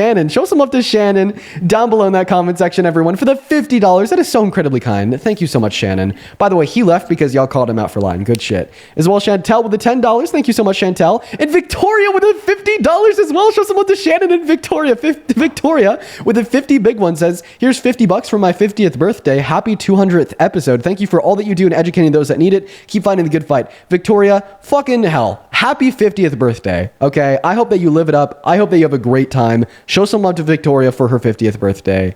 That's a big one. I gotta say, that's a big birthday, Victoria. But yeah, we're gonna go ahead and get that next guest loaded up in here right now. We are just simply looking for our next Trump supporter. And quite frankly, right now they are nowhere to be found. We're gonna continue to take a look, but I will say it is just incredibly hard to find Trump supporters at this moment in time. What's up, David? Do you support Trump? No, but I have a question for you. Unfortunately, man, I gotta kick you just because we are only looking for Trump supporters. I hope that you have a great rest of your day, though, man. Dan, thank you for the $10 on YouTube. Ooh, age right now, Ava? Dean. Yeah, age. How old are you? No, my dad supports Trump, Dean. Are you with him right now? Wait, hello? Can you debate my dad, Dean? If you're with him right now, I can. Literally, like, it has to be, like, right now, though. It's gonna be right now. Daddy, wake up, please debate Dean. Debate him. I'm on the live right now, debate him. I can't. Okay, but I had to disconnect you up. I have to disconnect you. I'm sorry. I don't feel good doing that. I don't feel good waking the dad up for a debate. Dude was napping. I'm sorry, Ava. Ava, if you're still listening, I did disconnect you, and I do apologize. I just don't feel good doing that. Waking him up mid-nap for debate. Unfortunately, yeah, I'm just not okay with that. What's up, Nolan? Do you support Trump? Yeah. Age? 25. Okay. All right. You support Trump. Big L. He sucks. Let me go and thank 4 more people here real quick. Ella, thank you so much for the $12 on PayPal, saying, hey, Dean, I watch from the UK most nights, and I really appreciate your streams. Thank you, Ella. As well as Eduardo, thank you so much for the $10, saying, would you recommend learning the piano by myself or starting with a teacher? That's up to you, but, for context, I learned by myself, and I found it much easier, for me personally. As well as thank you so much for the $15 over on PayPal. Thank you for the love. Please show some love to all of our donors. And if you're watching and you'd like to support me, you can find my Venmo and my PayPal in the link tree in my bio on TikTok and in the pinned message on YouTube. But Nolan, take it away. Why do you support Trump? Wait, my phone's at 1%. Wait, give me 1 sec. Okay.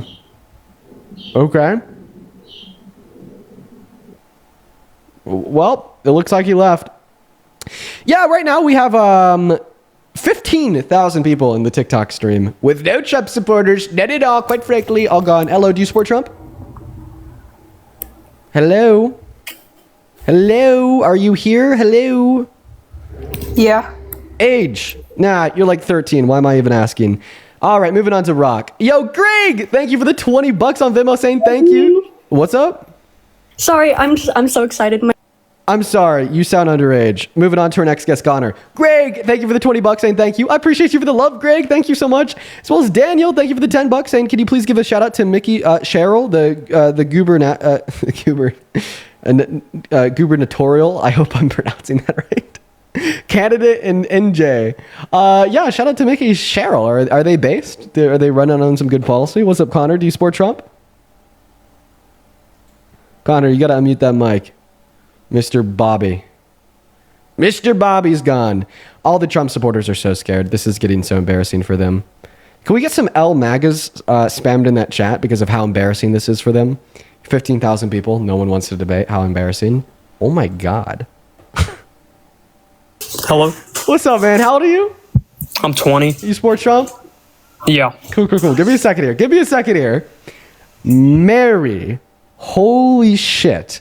Thank you, Mary, for the $200 donation on Venmo. Holy fuck, Mary. Thank you so much for your kindness. Mary with a $200. I mean, that is insane. That is insane. Mary with a $200 says, OMG Dean, I missed the fact that this is your 200th episode. Congrats and keep pushing back for all of us. Mary, you've been watching for so long. That is so kind of you. I really appreciate you. And I'm so happy that you're a part of the community that we've built here. And when I say this, I really do mean it. It means the world. Thank you so much, Mary. If you guys could please show some love to Mary down below in that chat while we're hopping into this next debate. It'd mean everything to me.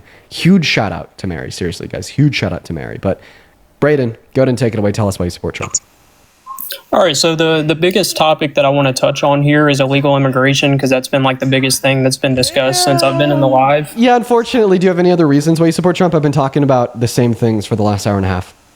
Other than, I wouldn't just say Trump, I would just say Republican and conservative ideals in general. Yeah, like what ideals do you share with Trump that makes you support him as president?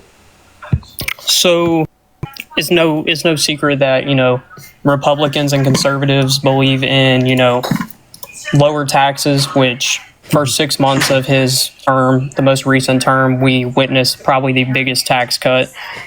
Other than that, really the biggest thing right now, though, is immigration. That's really what I wanted to come up here and talk to you about.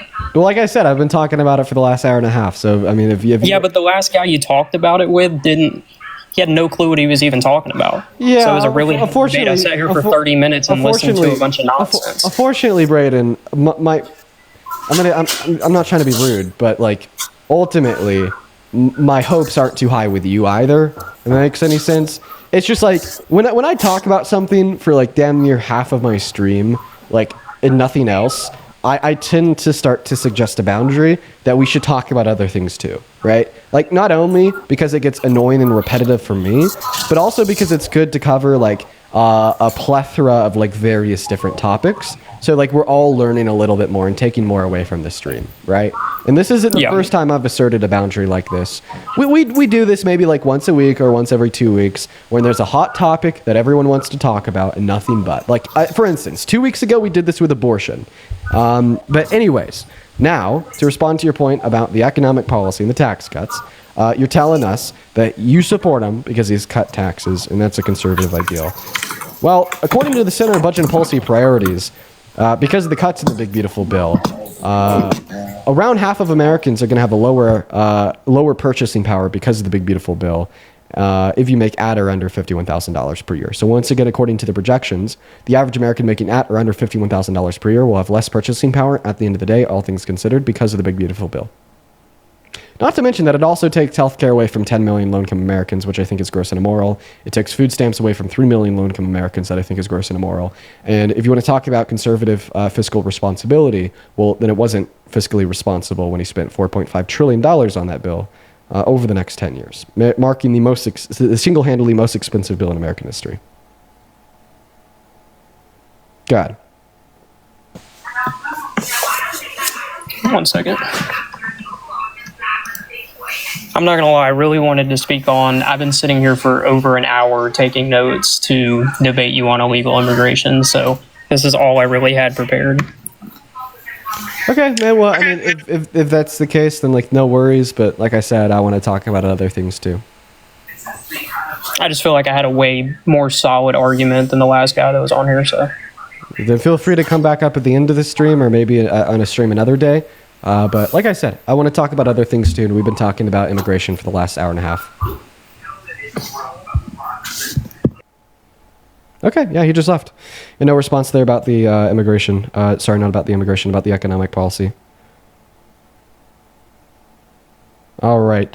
Let's go to get that next guest loaded up into the stream. Hop in that queue if you support Trump. All right. And for everyone just saying just do it, like, guys, no, I mean, I'm not. I've been talking about nothing but undocumented entry and immigration policy for the last hour and a half. I want to break it up a little bit so I'm not over here banging my head into the desk. What's up, G18? Do you support Trump? Puppy. And that would be like a 4-year-old max. Let's go to get that next guest loaded up in here. Go ahead and hop in that queue if you happen to be an American adult that supports Donald J. Trump as president. There you go. What's up? Are you MAGA? Liberal sissy. Liberal sissy. Is this a troll or are you being for real? CSC. Liberal CSC. You really put in MAGA. He's really putting the emphasis on the CSC. Liberal CSC. That was great. That was great. Let's go to get that next guest up here. We got Spoops loading into the box. Here we go, folks. Hey, Chelsea, thank you so much for the $50 donation over on Venmo. I really appreciate that from you. Let's get 500 Chelsea W's down below in that chat, folks. I seriously thank you so much, Chelsea. Chelsea with a 50 big one says, I strive for my son to turn out as knowledgeable, brave, and convicted as you. You're doing a great job. Your family must be proud. Well, I mean, I think my family, they're okay with what I do. A lot of them are MAGA. I'm working on that, but I appreciate you for your kind words, and thank you so much for the $50. Seriously, please show some love to Chelsea down below in that chat, folks. What's up? Do you support Trump? Yes, I do. I got my notes ready this time. Well, have you been up before? I was up last night, and yeah, I didn't have my notes ready. Okay, how long were you up for? I was up till like 11 or 12. So you were up for a while? Yeah, I was up for a while. On the stream? I don't remember you. Okay, I'll leave it up to the chat. So usually I only talk to one person once, but I mean, if the chat wants to hear me converse with you, I'll allow you to stay up. Okay. Do it? Okay. Go ahead, take it away. Why do you support Trump? So he secured a ceasefire between Pakistan and India. Mm-hmm. He also did peace agreements between Rwanda and the Democratic Republic of Congo. Yeah. Well, let's talk about those two things. So the peace agreement that he secured between Pakistan with India, before they came to terms, J.D. Vance said that they fundamentally have no involvement with Pakistan or India. After they came to terms, Donald Trump took credit. So I guess my question to you would be, what exactly did Donald Trump do to help achieve that ceasefire? And then on the second point about Rwanda and Congo, that was very bad. Not a lot of people in America and Western society are too educated about this issue, but Rwanda, they've been funding M23 rebels to go into the Congo to commit a genocide of the Congolese people to extract their resources, right? Now, Donald Trump came into the picture. He went to the Congo and he was like, hey, if you give me some of your resources, the same way everyone has been taking your resources for so long and literally killing your people to get to them, then I will talk to Rwanda and get them to pull back some of their troops, right? And of course, the Congo accepted this deal because there's been an ongoing genocide for so long now, they're willing to accept anything that may help them. But in pulling back some of the Rwandan troops, they didn't pull back the M23 rebels, who have been the ones that have been disproportionately responsible for the genocide and who are being funded by Rwanda, and that is a conclusion agreed upon by the UN. I didn't know all of that. I got this from the White House website.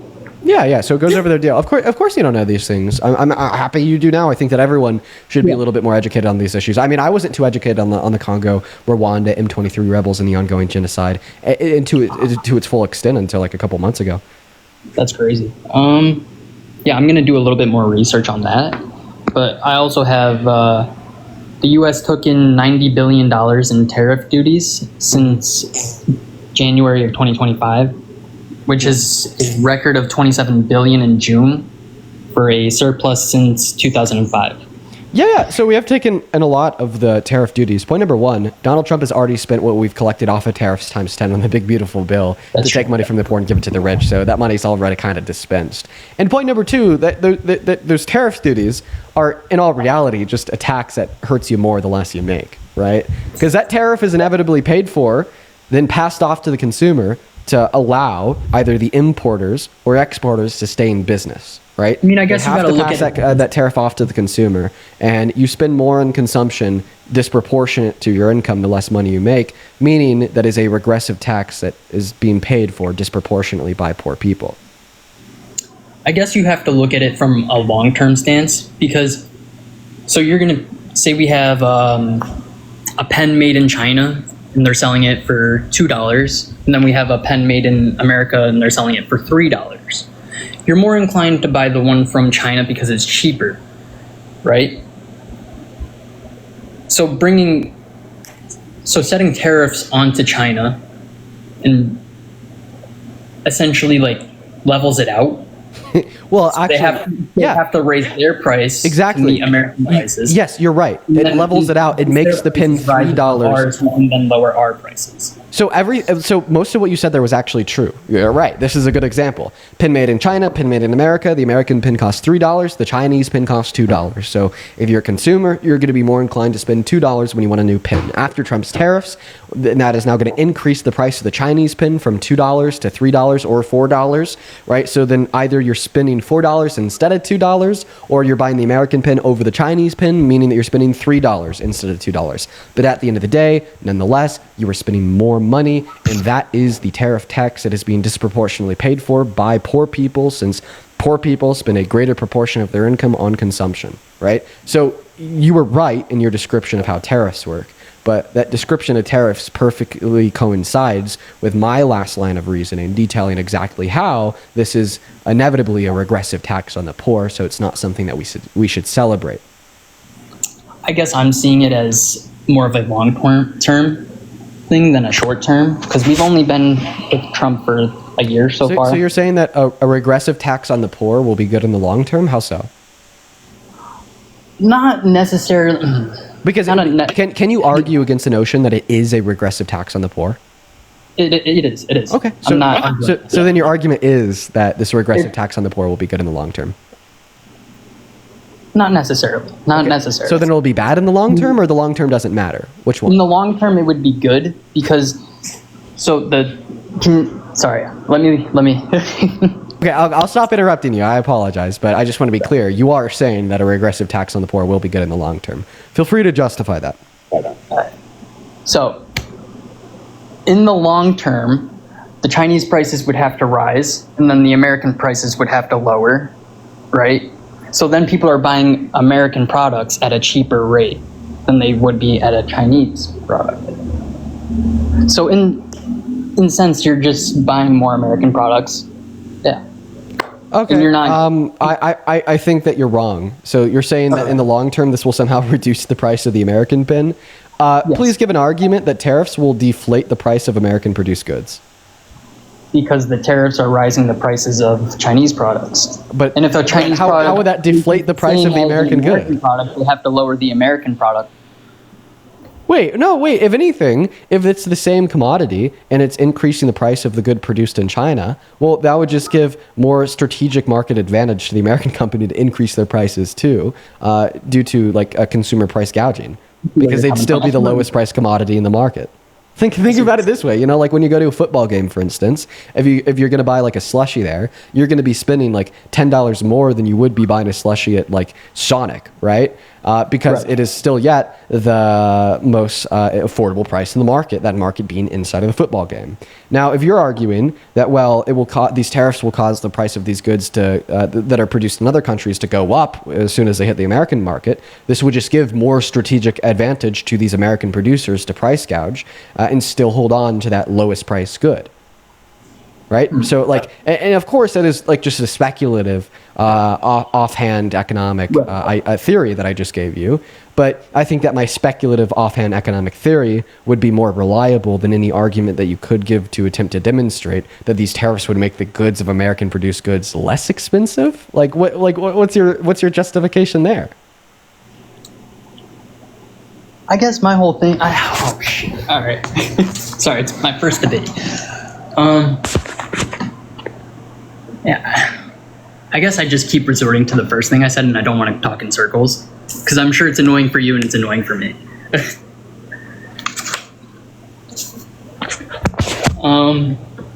Shit. Let me put this together. Yeah, the tariffs. Listen, man, why you're working on that? No, I appreciate you for thinking things through. I actually do. I find that respectable. While you're working on that, I'm going to go ahead and thank a handful of people here. Let's see here. Sky Lee, thank you for the $10 on Venmo, saying, "Hey Dean, keep up the great work and happy 200th episode." Thank you, Sky Lee.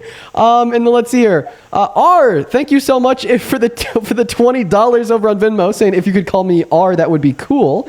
Love the way that you marry extensive research to well-reasoned logical arguments. Plus, you're quite entertaining." Thank you, R. You know what? Yeah, I try to hit like the intersect there of being well-researched with good arguments while also being a little entertaining. You know, it helps, you know, the viewer experience, and it just helps me be able to do this for 4 hours a day. You know, I appreciate you for the $20, R. You are fantastic, as well as Cody. Thank you for the $12 over on PayPal. Show some love to Cody down below. Thank you so much. And oh my God, dude.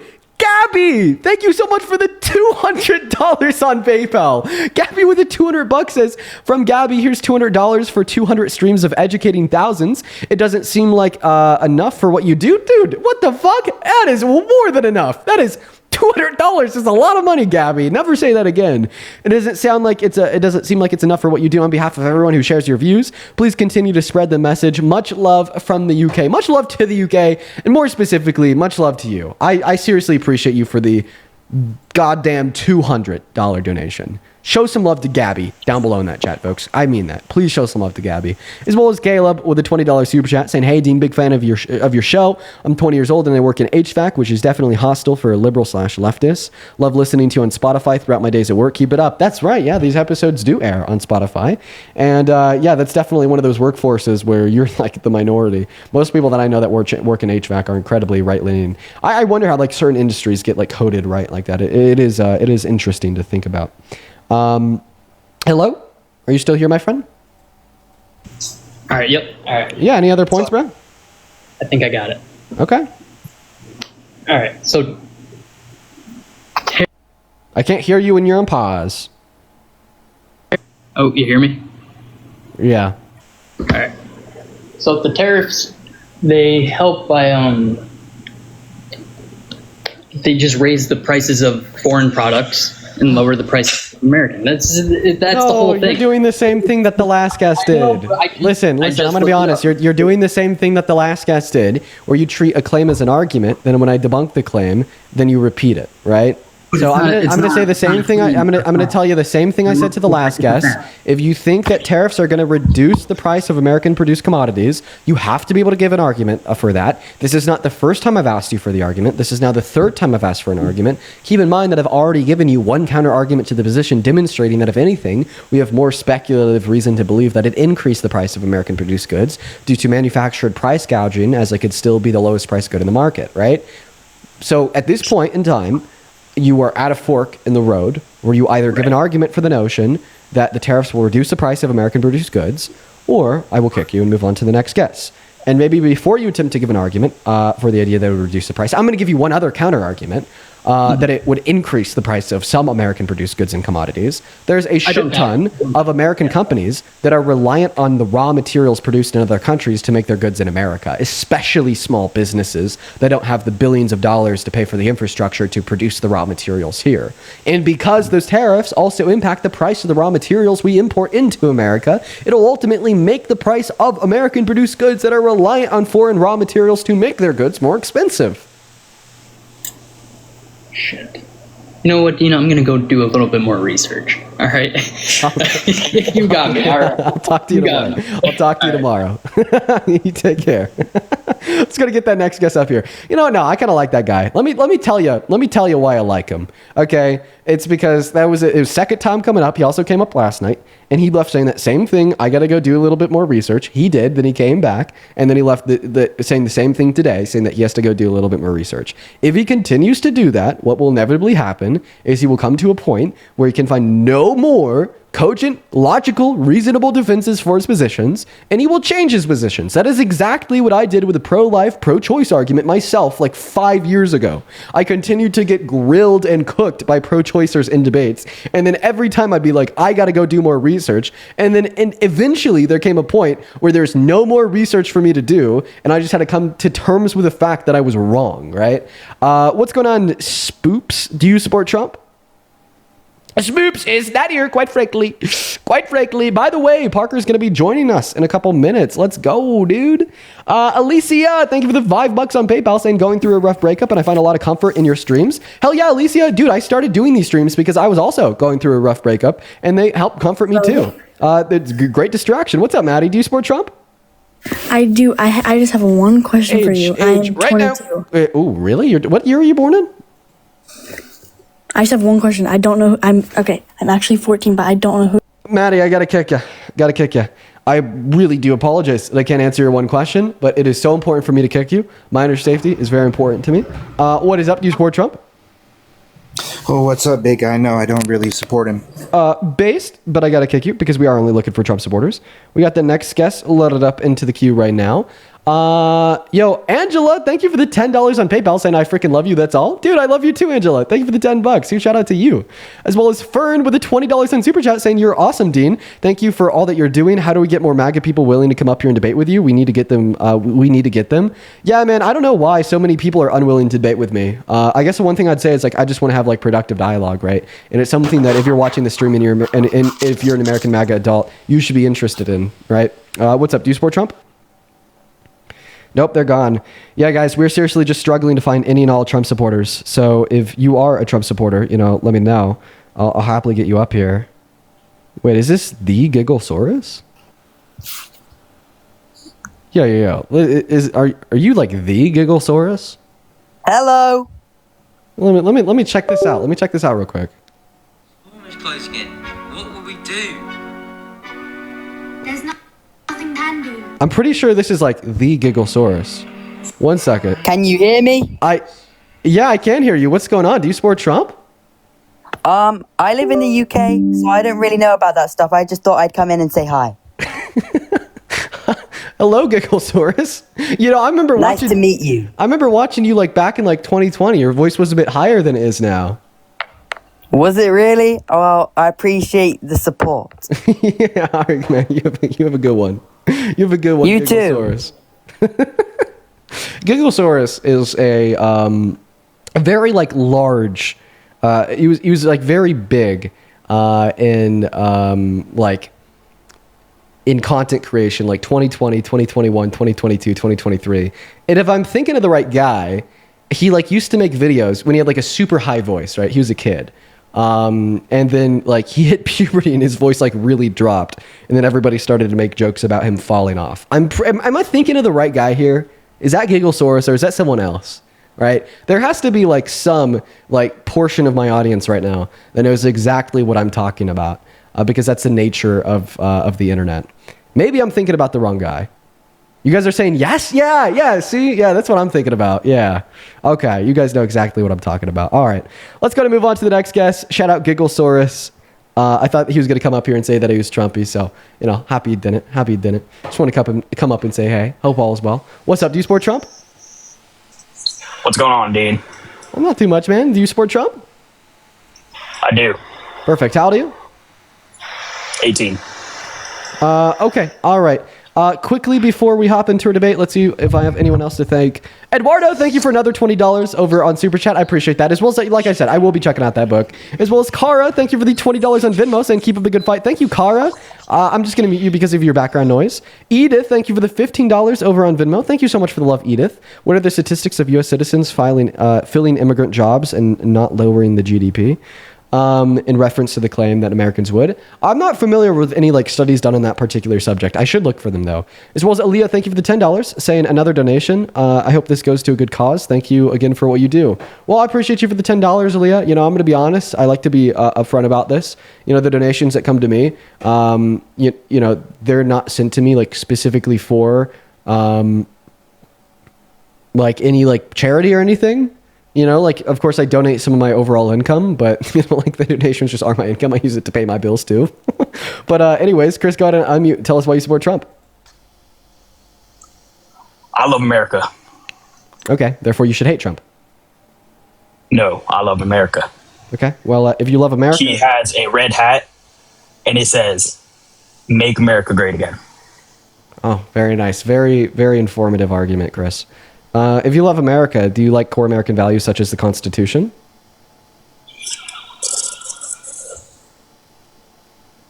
I do. I do, Dean. Okay, well, if you love the Constitution, then you should hate Trump. In December of 2022, he literally called for its termination. And since his first day in office, he's violated or called for the termination of the First Amendment, the Second Amendment, the 14th Amendment, and the 22nd Amendment. Did he try to make a new one, though? Is it called the Trump amendments? Nope, there's no new Trump amendment.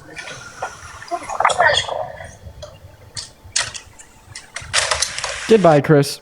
I'm going to go and kick you and move on. Let's get our next guest loaded up in here. Guys, go ahead and let me know if you're a Trump supporter down below in that chat. Hopefully, we're going to get you connected. Right now, we are really struggling to find anybody that actually supports Trump. I don't know what's going on today, but it is just like so impossible to find any Trump supporters. Yo, Sarah, thank you for the $11 on PayPal, saying much love from Portugal. Much love to Portugal. I really want to go there one day, Sarah. That's crazy. What? I didn't think I was gonna get. Hey, what's up? What's up? Do you support Trump? I used to, kind of. You don't anymore? Based. Unfortunately, do got to kick you for that. Guys, please follow the rules. If you're in the queue, make sure it means that you're an American adult that does indeed support Trump as president today. We're going to move on to the next guest right now. We got Sam loading up. Aaliyah, thank you for the $10. Actually, I already thanked you. Sorry, Aaliyah, but thank you again. And then Jennifer, thank you for the $5 over at Venmo. Thank you so much. What's up? Do you support Trump? Hello? Nope, they're not here. Moving on to the next guest. We are just looking to find one Trump supporter. They're nowhere to be seen. They're terrified, guys. The Trump supporters are running scared. So scared. All right, who is next? We got Cade loading up in. We're running out of MAGA.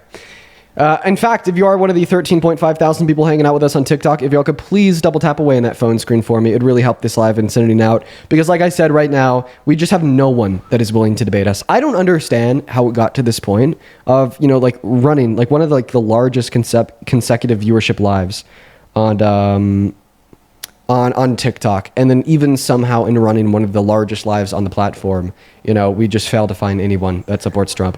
But it also kind of serves as like a silver lining, you know, shows us that support for him is diminishing. What's up? Do you support Trump? Hey, Dean. Yes, I support Trump. How are you? I'm doing all right. How old are you? Hey, I'm 39, man. Have we already talked? I tried to get on yesterday, and I was in the middle of the phone call, and then it dropped. Oh, okay. All right. No worries. Scarlett, thank you so much for the $10 over on Super Chat. Thank you, Scarlett. As well as Cody, thank you for the $10 in PayPal. Man, go ahead and take it away. Tell us why you support Trump. Hey, so I support Trump on a few things. Most notably is his policy where he brought in IVF support. So my wife and I, last year, we went through a miscarriage, and ended up being that there were some infertility on both sides. And because of that IVF support, it ended up being paid for by my insurance. And now she is due in February. And that has been a huge benefit for us, for money that I didn't have to spend out of my pocket, because I know Trump is starting to force insurance companies for pro-life. Okay. All right. So you support him because of the support for IVF. So what did he do for IVF? So what he did for IVF is he mandated insurance companies start covering IVF.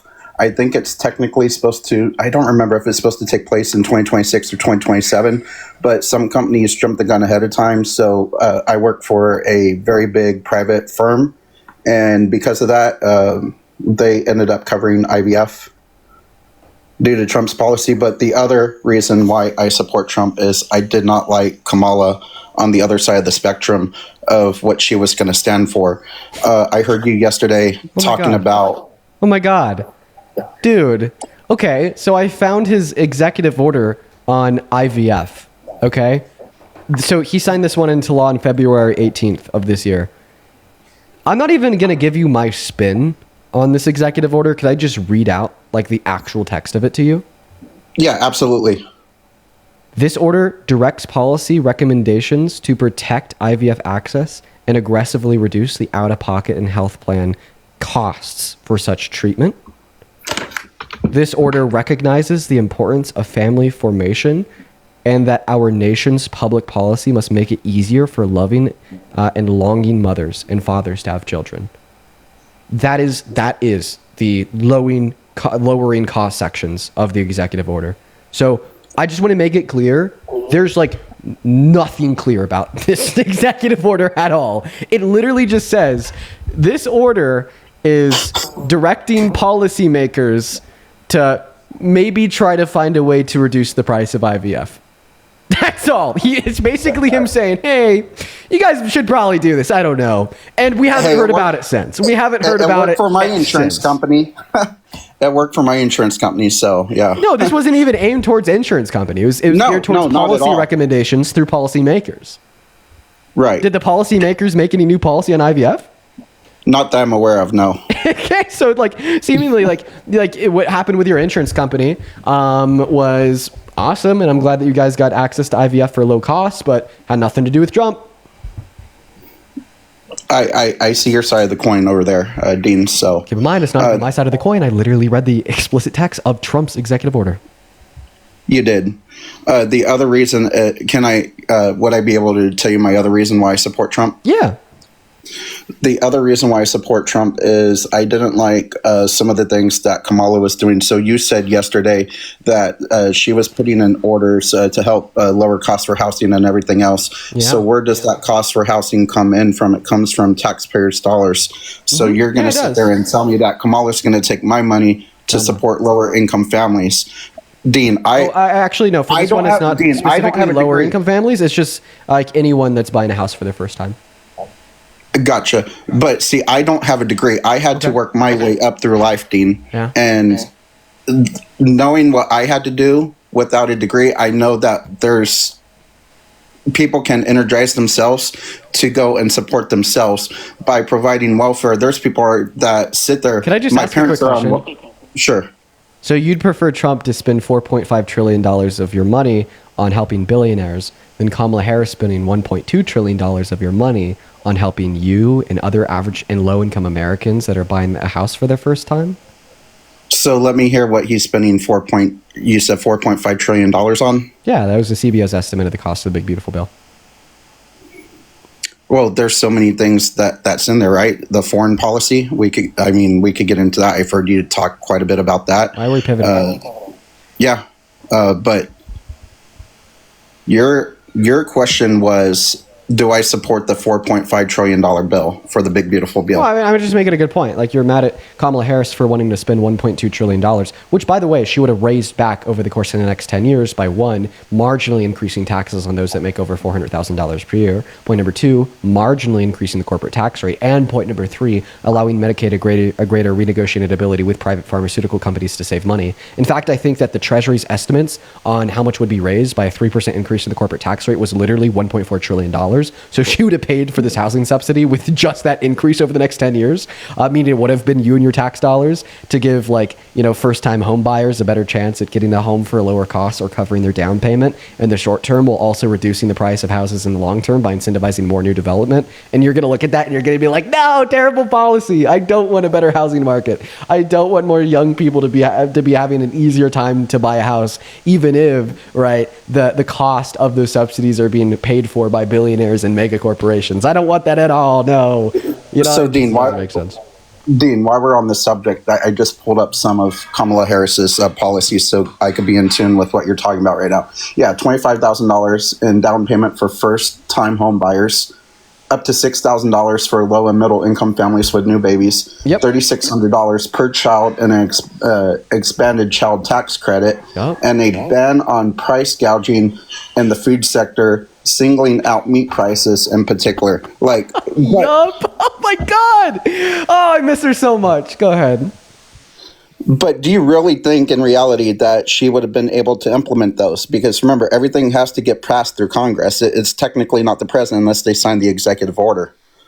Oh my God. Okay. I'm sorry. This is just so silly to me. I'm going to respond to that. The answer is yes, right? Yeah. If she won the presidency and which would also mean they'd probably have a majority in both the House and the Senate. Yes, that policy would have been passed, just like all the great policy under the Biden-Harris administration, including but not limited to the PACT Act, the American Rescue Plan, the Infrastructure Bill, the Inflation Reduction Act, so on and so forth, right? They passed some of the most monumental and most policy out of any, presidency in modern American history. So she would have done just fine. But at the same time, right, everything that you just said sounded great, right? Think about it. Kamala Harris wanted to give you an easier time buying a house. Kamala Harris wanted to give thousands of dollars through an increase in the child tax credit to new families, not only to support Americans, but more so to support American children in families. Oh my God, beautiful, right?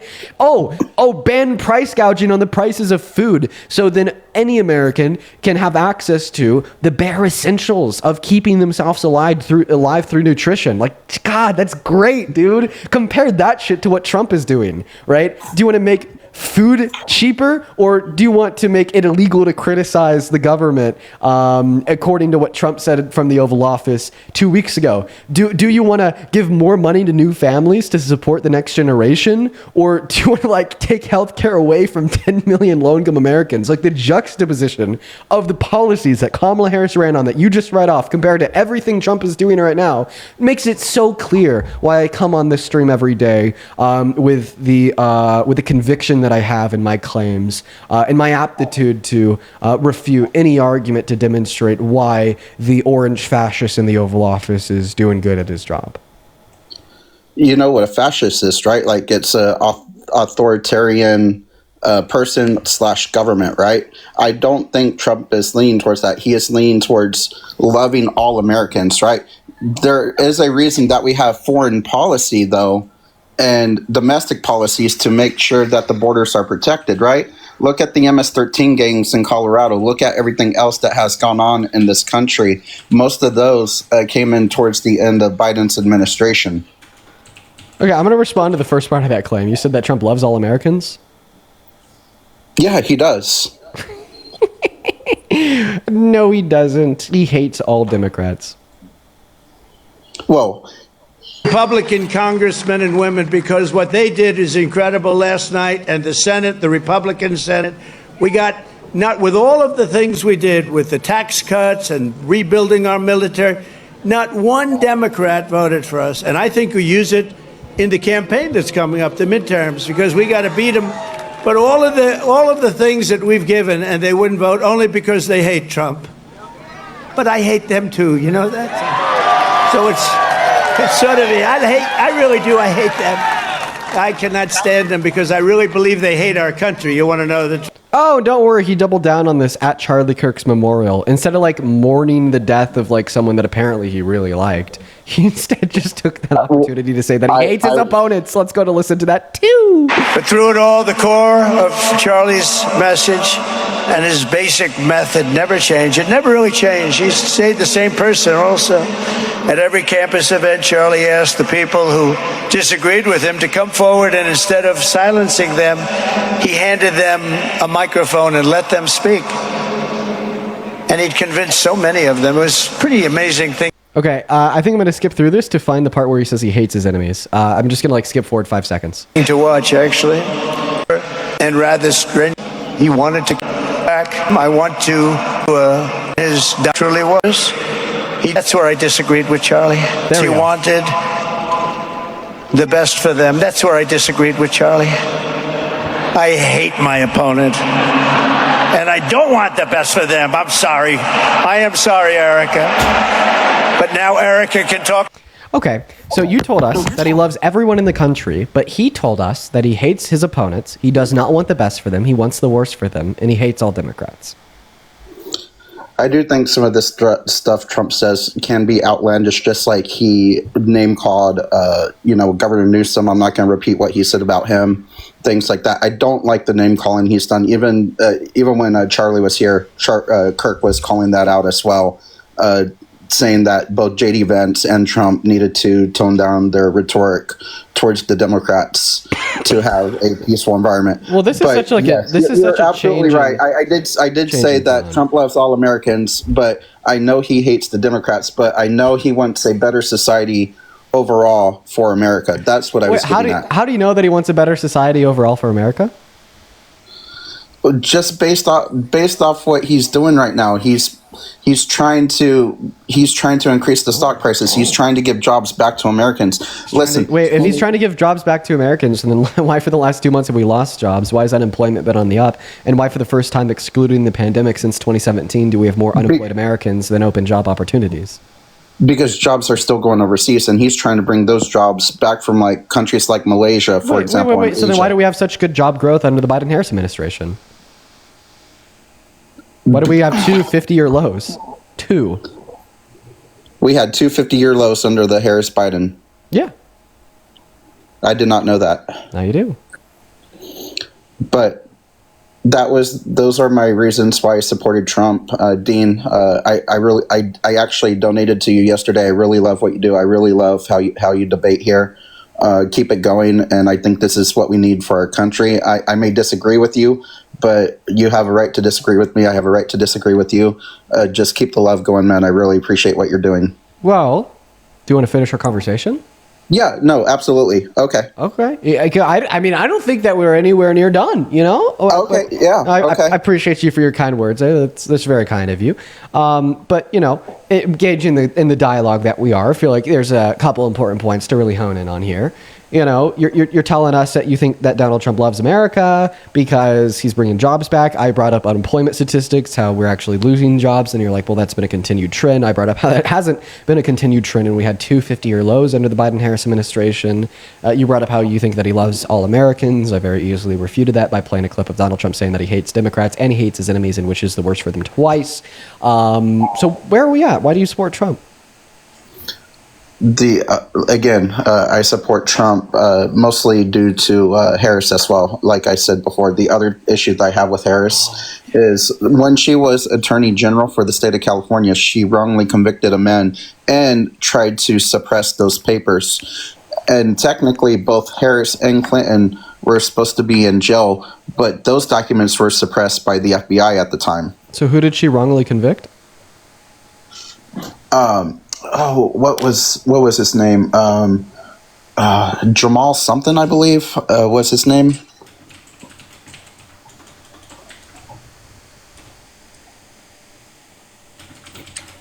I can look for this.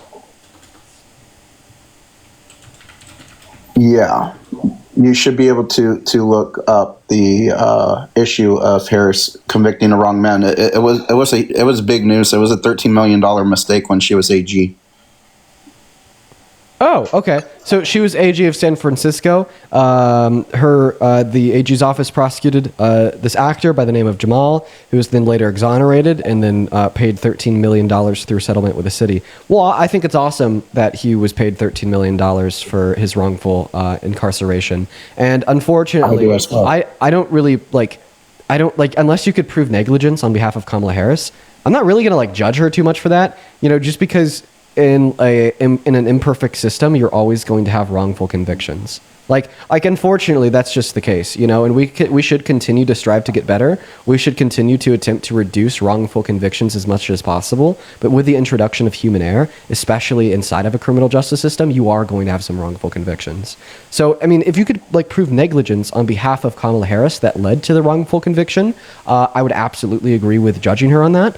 But I think that it is incredibly possible for you to have competent prosecutors that are doing their best to stay inside of the lines and not engaging in negligence that will still, in fact, yield wrongful convictions. So do you think Trump was wrongfully convicted then going through the New York the New York cases and things like that being prosecuted there, knowing that the jury that he was convicted with was a mostly Democratic jury. I mean, you just said mostly, right? But in both circumstances, it was a unanimous ruling. So that would include the ruling of a minority of non-Democratic jurors. Plus, I don't see any reason to believe that it was wrongful. So you don't think it was a witch hunt for Trump, just like the Republicans tried to do a witch hunt for Harris? Do you think that his 34 felonies were a witch hunt? Some of them, yeah. What were they for? What were the felonies? So, okay, let's go to the biggest one, right? Where I believe the woman was assaulted outside a store in New York City, that right? has nothing to do with his felonies. What were his felonies for? You just said that his felonies were a witch hunt. What were his felonies for? I can't do it off the top of my head. Let me look it up. They were for falsification of business records in the first degree. So you don't even know what the charges or the felonies were for. Tax implications. Okay. Yeah, that's right. If you don't know what the felonies were for, then how do you know he wasn't guilty of them and it was all arousal or witch hunt? This just sounds like propaganda. It does. Hey, Parker. This just literally sounds like propaganda and indoctrination, where you've been told by the TV, you've been told by Fox News, you've been told by Twitter, you've been told by Trump, you've been told by maybe loved ones that support him that his felony convictions were false. But honestly, due to the fact that you don't know the names of the convictions of the felonies, obviously you've never done any research into the case whatsoever, and the only reason you believe that they were wrongful and a witch hunt is because it's what you've heard, right? But that doesn't make it true. Also, Parker, welcome in, man. Dean, that's something I'm going to have to do further research on. I should have done my homework on that, but I was doing homework on, the Bill of Rights, Kamala Harris, what she did right, what she did wrong, things like that. So I was more prepared for that, but I do know on the surface, yes, it does ring a bell that Trump was implicated on fraud. So, like I said, I would love to come back, debate you again, look at the files and give my opinion once I look at everything, if that's all right. Yeah, of course. Well, you have a good rest of your day, man. You too. Thanks, Dean. Thanks, Parker. Parker, how you doing? What's up? Doing pretty good. Just hopped on for the day. Fire. Just came to chill for a bit. How you doing? Did you go to the bathroom yet? No, I I was a little bit late. I haven't. I gotta go use the restroom. So for everyone hanging out with us in here, I need to use the restroom. We're gonna go to get that next debate started. Then I'm gonna step away for maybe a minute, and Parker's gonna take over. What's going on? Do you support Trump? Sylvester? No, I don't neither. You don't neither. Support? You don't support Trump? I don't support neither. Okay. Well, at the end of the day, I don't support Trump. I don't support nobody. Well, I support myself. Well, I'm really happy that you don't support Trump, and I'm also happy that you have self-love. You have a good rest of your day, Sylvester. Let's go and get that next guest loaded up into the box. Here we go, guys.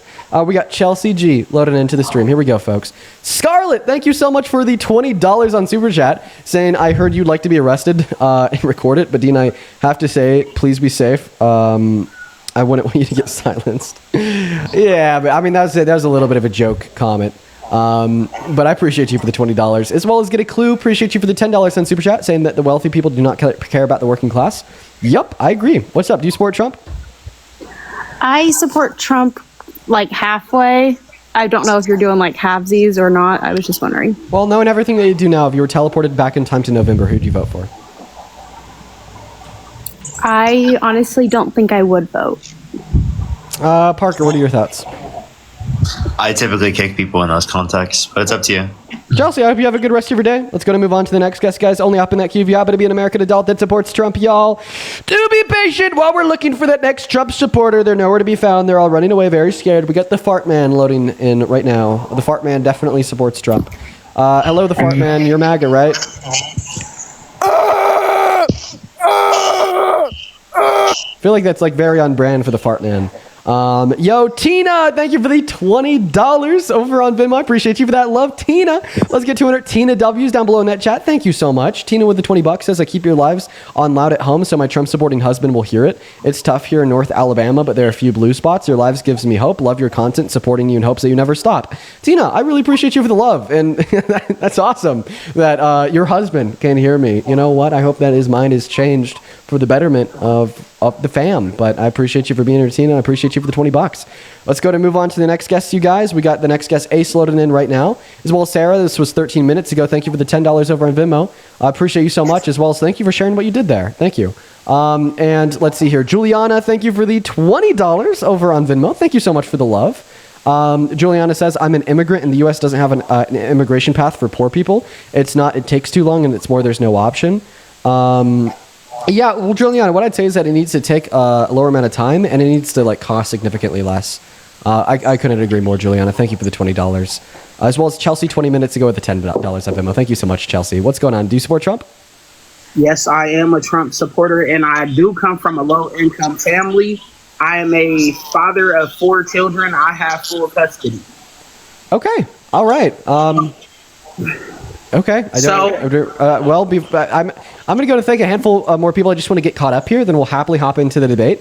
First and foremost, Cody, thank you for the $10 on PayPal. Jeremiah, thank you for the $10 on PayPal. Thank you guys so much. Then Carolina, sorry, thank you for the 10 as well. And then Danielle, thank you so much for the $25 over on PayPal. Danielle, you know I'm going to keep it to myself, but I am going to keep that one to myself. Just know that I really appreciate you. And please show some love to Danielle in that chat for the $25, as well as Grace. I appreciate you for the 20 euros over on the Super Chat, saying much love. All the love to you as well, Grace. Thank you so much.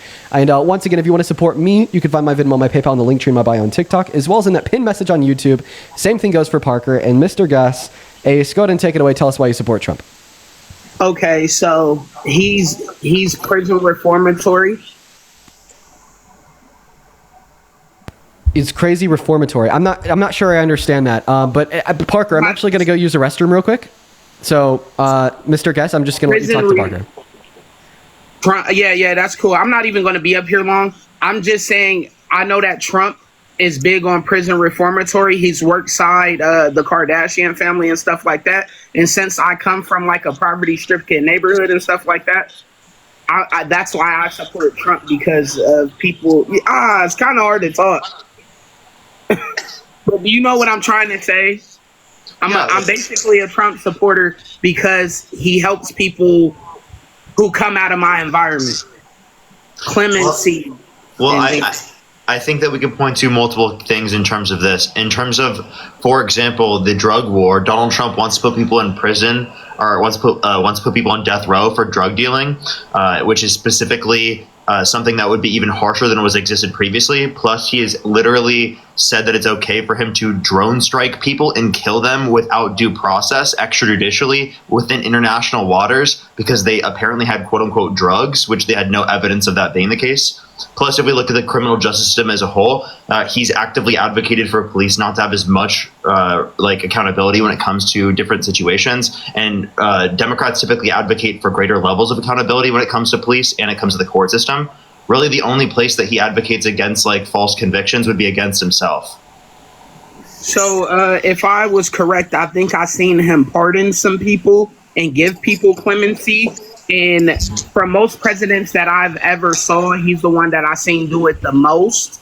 So that's just like where I come in and supporting him. You know, I'm not big on criminals or anything like that. It's just that our president, when he sees that somebody's done wrong or they served enough time, he comes in, he steps in. He pardoned Kodak Black and many other rappers and stuff like that. I know that's not just a reason to support him, but I'm just saying that's why I do support him. But I did not know what you said, that drone striking and taking people out and all of that. This is stuff I got to go back and do research on. Yeah, and I would also say that Joe Biden specifically was also into addressing criminal justice reform and specifically pardoning people with nonviolent DRUG offenses. So that was definitely something that Biden addressed, one, and then two, as it relates to that. Trump has also in terms of his pardonings, pardoned people who have assaulted police officers on January 6th and incited a violent insurrection at the Capitol. So Donald Trump's pardons extend to situations that you'd probably disagree with. All right, before I leave this chat, one question that I have is why Kamala Harris over Donald Trump? Just so I have just a little bit of education on this before I leave. Yeah, so Kamala Harris is a better candidate because she advocates for policies meant to benefit working and middle-class Americans, whereas Donald Trump's policies specifically are targeted towards literally taking money from people in the working and middle class by the use of tariffs and then giving it to rich people to a greater extent through massive tax breaks. So his tax policy shifts the burden of taxation from high-income individuals to low-income individuals. by replacing a progressive tax structure, income tax, with a regressive tax structure through tariffs.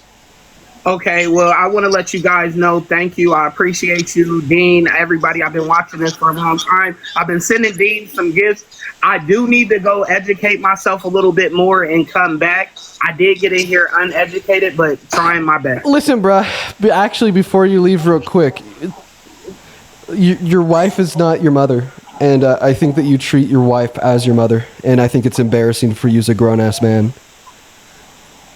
You said my wife is not my mother. Yeah, and I'll say that with my goddamn chest again, bro. I just watched a crazy fucking video on your page. You watched my video saying that you don't think you even owe your wife a thank you. I rage bait. Don't go to my page, Dean. It's horrible. That's okay. All right, listen. All right, we're gonna go to move on to the next guest, bro. All right, I'm sorry. That video is fucking crazy, bro. That's all I'm gonna say. I can't click through when I'm on the phone because that would kick me out, I think. All right. Yeah, bro, it was like, honestly, like, I thought it was like a little absurd. Like, I wasn't sure if like it was real or not. Like, honestly, I just didn't doubt that it would be real because I know like so many men that legitimately treat women that way. And like, it was like literally him like lecturing his wife, saying that he doesn't owe her a thank you for cleaning the house because that's like her role. Like, that was some crazy shit. We're going to move on to the next guest here. Hop in that queue if you happen to be an American adult that supports Trump as president. Hop in that queue if you happen to be an American adult that supports Trump as president. We got that next guest, Nate, loaded up into the box. What's up? Do you support Trump? I do. Okay, how do you? I'm 34. All right, Mr. Nate. Listen, man, I'm going to go and let you take it away. Tell us why you support Trump. But you have a lot of background noise. Is there anywhere a little bit more quiet you could go? You know what? I'm really sorry. Yeah, there is. I can go to my car. Okay. I'm not gonna drive. I'm just gonna be in there because it's a quieter space. Yeah, that'll actually make it like a billion times better. I'm gonna put you on mute while you're going there, just because of background noise once again. And while you're going there, am I good on background noise? I mean, there's a little bit of static. I doubt like people that are watching are picking up on it though. I know that I am. Oh, whoa. How's that? Okay, Parker, whatever you did just made it 10 times. Oh, you muted yourself. That's better, man. Go ahead and take it away. Tell us why you support Trump. Okay, sure thing. So this is something that's very rarely ever talked about, but there are various environmental regulations that have curtailed industrial jobs that Donald Trump has defunded. I believe that those actions create better jobs and more secure jobs for construction communities, industrial communities, fossil fuel industry that we still rely on as a nation. Yeah, what particular environmental regulations has he curtailed that you agree with curtailing? Cuts to NOAA, the Endangered Species, ESA, what's the other one? EPA. The EPA is the big one. Okay, but like what specific cuts to the EPA? What specific cuts to the ESA? So the particular cuts that I'm talking about are one particular one is the current bill that's going down that they're kind of fighting over right now, where they're trying to cut 40% away from the EPA. Just defunding the EPA as a whole? Yes. Okay. No, I think that we should have an environmental protections agency. Okay, I think that we should. Okay. All right. Is that like problematic? Is that something we could agree on? I don't know. What are your thoughts, Mark? I think actually, there have been multiple analysis done by nonpartisan committees in the federal government that indicated that actually most of the regulations that the EPA has have net benefits within our society. So a reduction in the level of harmful impacts to people's health as like a net within our society. So the EPA actually imposes a lot of regulations that are very, very important for increasing conditions in terms of our economy for every single person.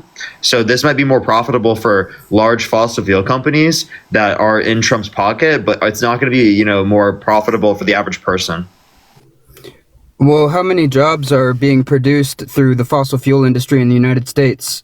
And how many of those people are losing their jobs due to, the EPA and various other environmental agencies?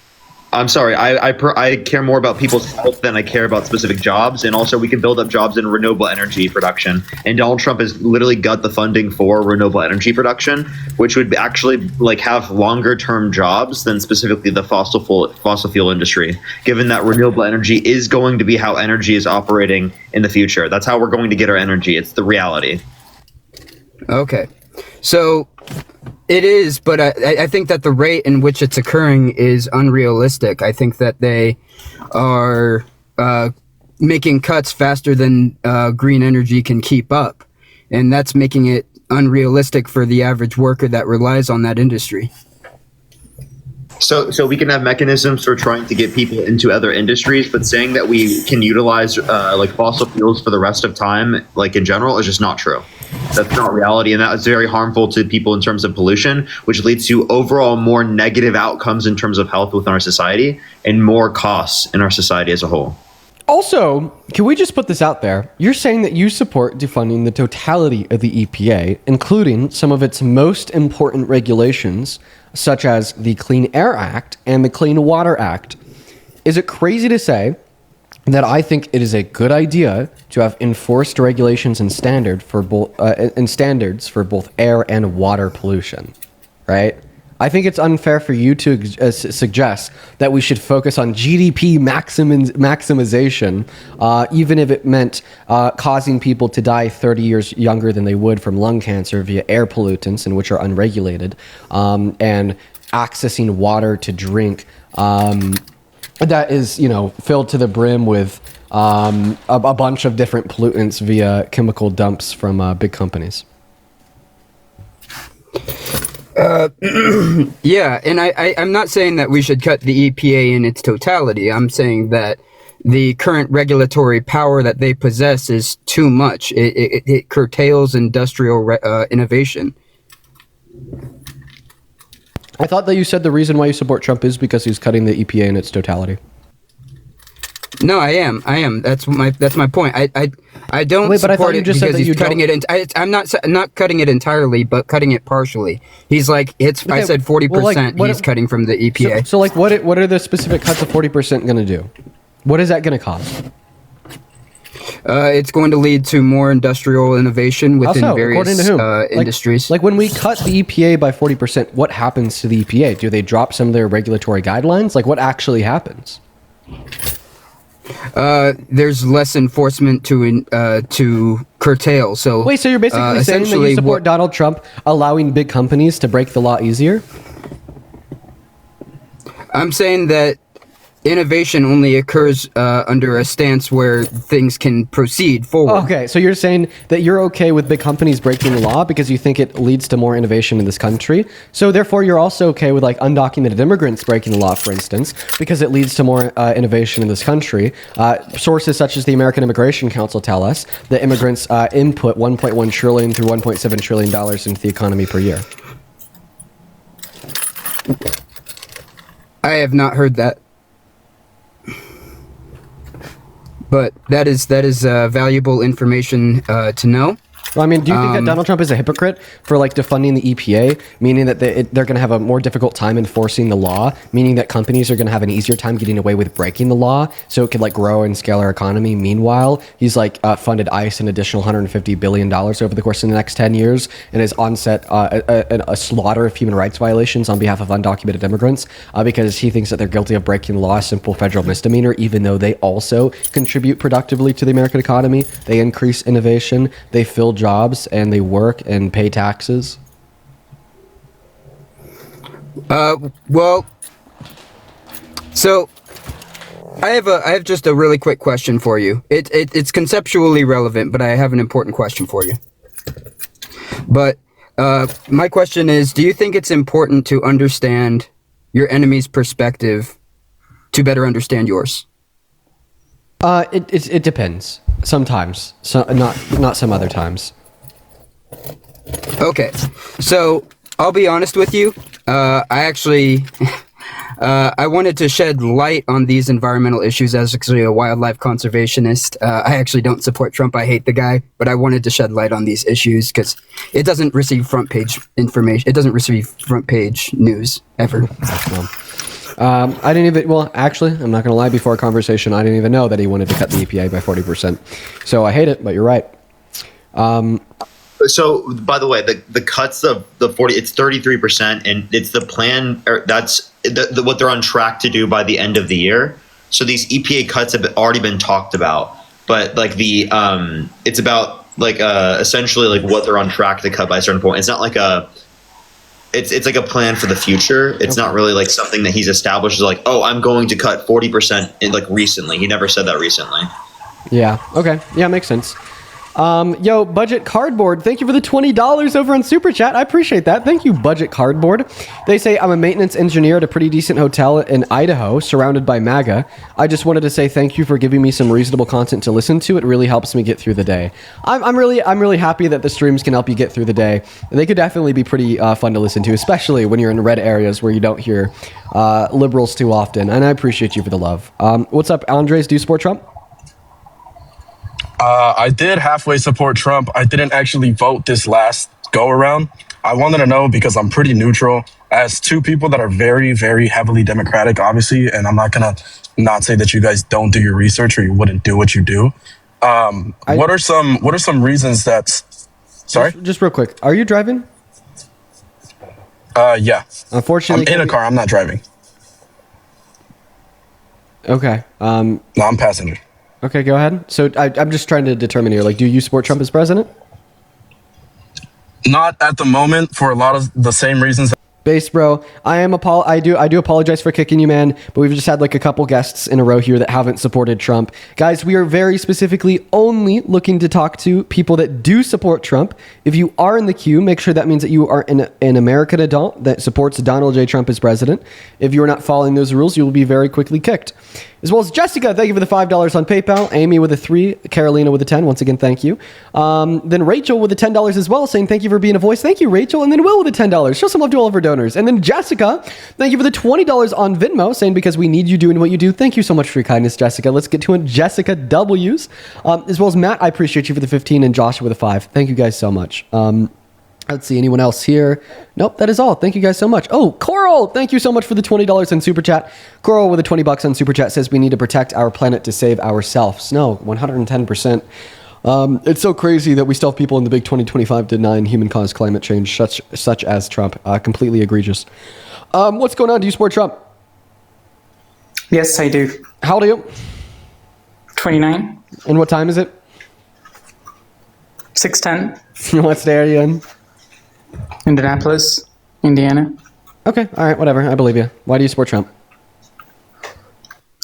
Due to his tax policy, due to his stance on oil and gases, which Biden was completely trying to uproot because he was all in for EV. Oh, we talked. California. Wait. We talked like last week. You got cooked. Why are you back? Yesterday, or I think the day before yesterday. Yeah, you got cooked. Why did you come back after you got cooked so hard? I think that was just the marination, right? And I think I cooked too. Really? You actually think that? Yes, because the one getting charcoal was you, right? If you go back and listen, you'll see like, hey, yeah. Dude, I just can't believe you actually think that. Sure, what's like a point that you grilled me on? So how Biden had to drill more oil because he did not pay attention to his job as a security guard, right? So let's say if your job is a security guard and you're letting the wolves kill chickens, right? And the chicken prices go up and you're saying that, oh, it's the wolves' fault, right? No, it's the security guard's fault. You see, you did not even get that at all. Yo, cooked, bro. You shredded me. Completely cooked me. So real, bro. So fucking real. That was the most cogent, coherent, intellectual description of how I lost a debate I've ever heard. You know what? I'm gonna run away from you because I'm just so scared. Let's get that. Aldine. Yeah, that guy was wild, bro. What was he yapping on about there? Security guards, chickens, wolves, and somehow drilling oil? Like I have no clue. I only heard part of it. Like I started reading something and I kind of zoned out. It's a mess out here. It's a mess out here, Parker. What's going on, 20? The Grill Boy 23. Do you support Trump? Oh, they left. All right, guys. Let's try to find a Trump supporter to come up here and have a conversation with. I'd like to give Parker a chance to debate someone so I could just sit back and chill for a moment. That sounds nice right now. Fruity Reaper, thank you for the $20 on Super Chat. Fruity Reaper says, love the debates, Dean. I adore being able to keep learning from you and critically thinking better because of your videos. Dude, Fruity Reaper, that is literally why I do what I do. That is awesome. Thank you so much for being here. Thank you for the $20, and I'm so happy that the streams help you critically think a little bit more, quite frankly. Go ahead and put a me with your age in that comment section if you're an American MAGA adult that wants to come debate, please. As well, Shauna with the $10 on Venmo says, my parents are hardcore MAGA, flat earthers, chemtrails, the works. Thank you for keeping me sane. Oh, wow. And flat earth? Shauna, I feel bad for you. Like, how do you not lose your mind? That's insane. As well as Sabrina, thank you for the $10 on Venmo. And Gabe, thank you for the $5 on Venmo. What's up? Do you support Trump? Yes, I support Trump. Okay, and what time is it? It's currently 6 a.m. in New York time. You're wrong. 6 p.m. 6 p.m. No, 6 wait, p.m. oh, shit. Oh, no, 6 p.m. Okay, what's one city in New York? One city? New York City. Manhattan. I live in Manhattan. What's one state that borders New York? South Carolina. Oh, no. Oh no! What's the capital of New York? New York City. No, it's actually Albany. And South Carolina does not border New York. I'm not about that. You got. You got. Moving on to the next guest. I love you, Parker. I love you, Dean. I love you. I love you. I love you. I love you. Hi, Dean.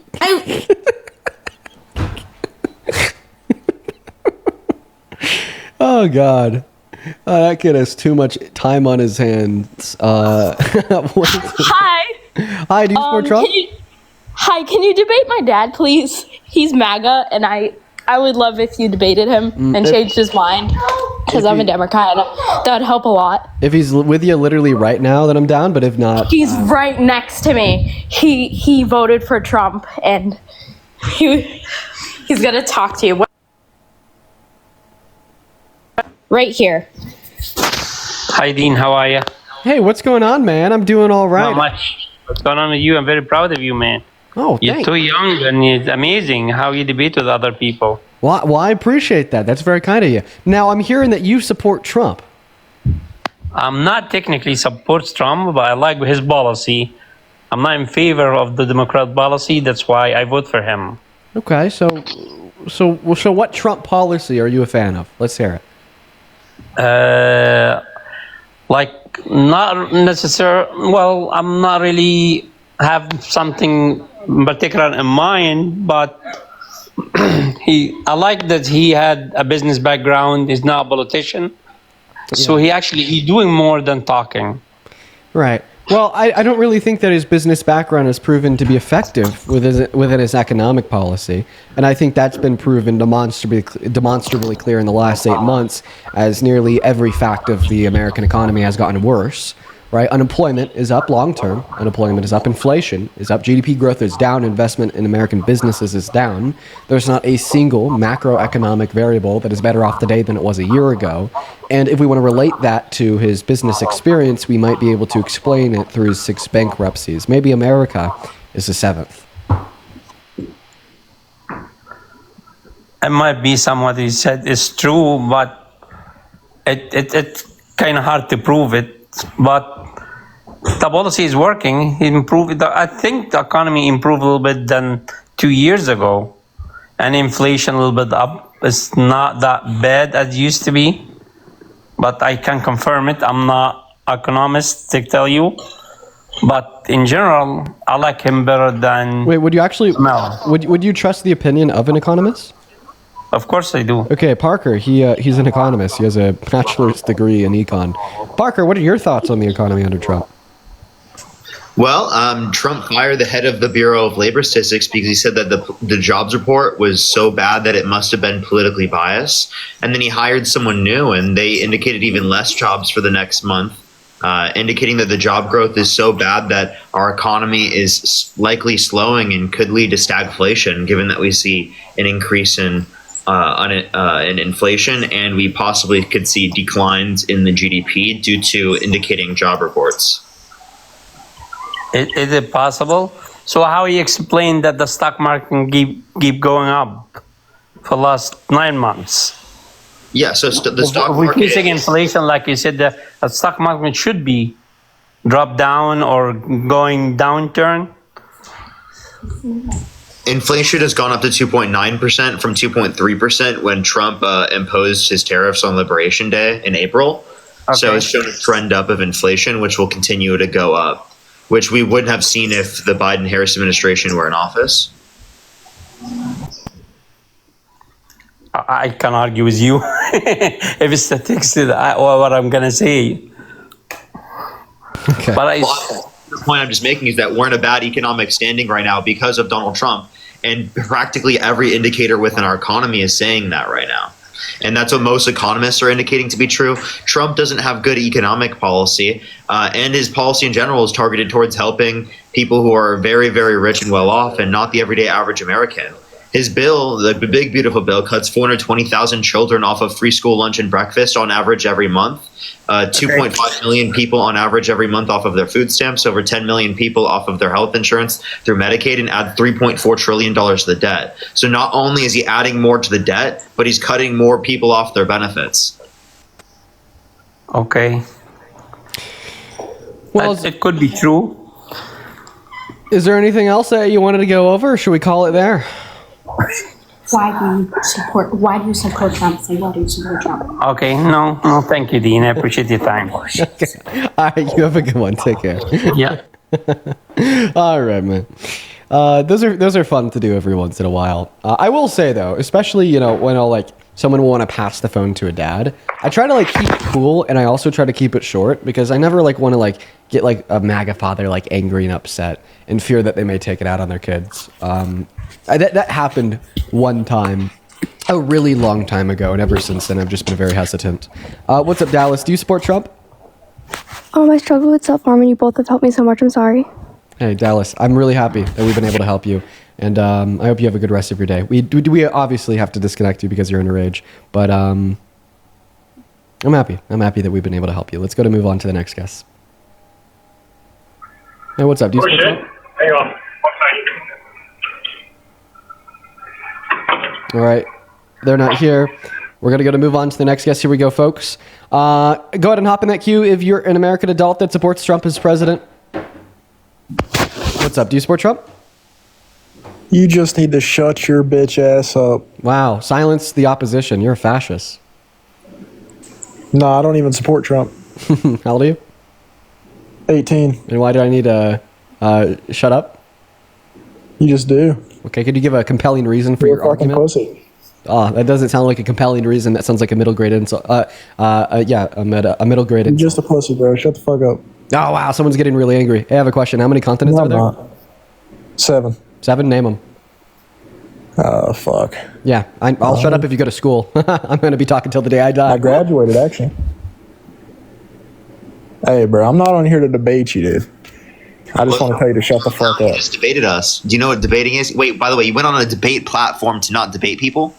Shut the fuck up. Yo, he grilled your ass, bro. Dude, this is crazy. I feel bad for you. You're just a fucking pussy. Shut the fuck up. Wow, dude. Once again, big words for a very emotional, small man. Ooh. Ooh, I'm so scared. Ooh, I'm so scared. Oh, I'm so scared. Frankly, you're an idiot. I'm so scared. Oh, I'm so scared. Fuck you. Hey, I'll concede to the argument if you could tell me the square root of 9. Sorry, bro. Can't do that.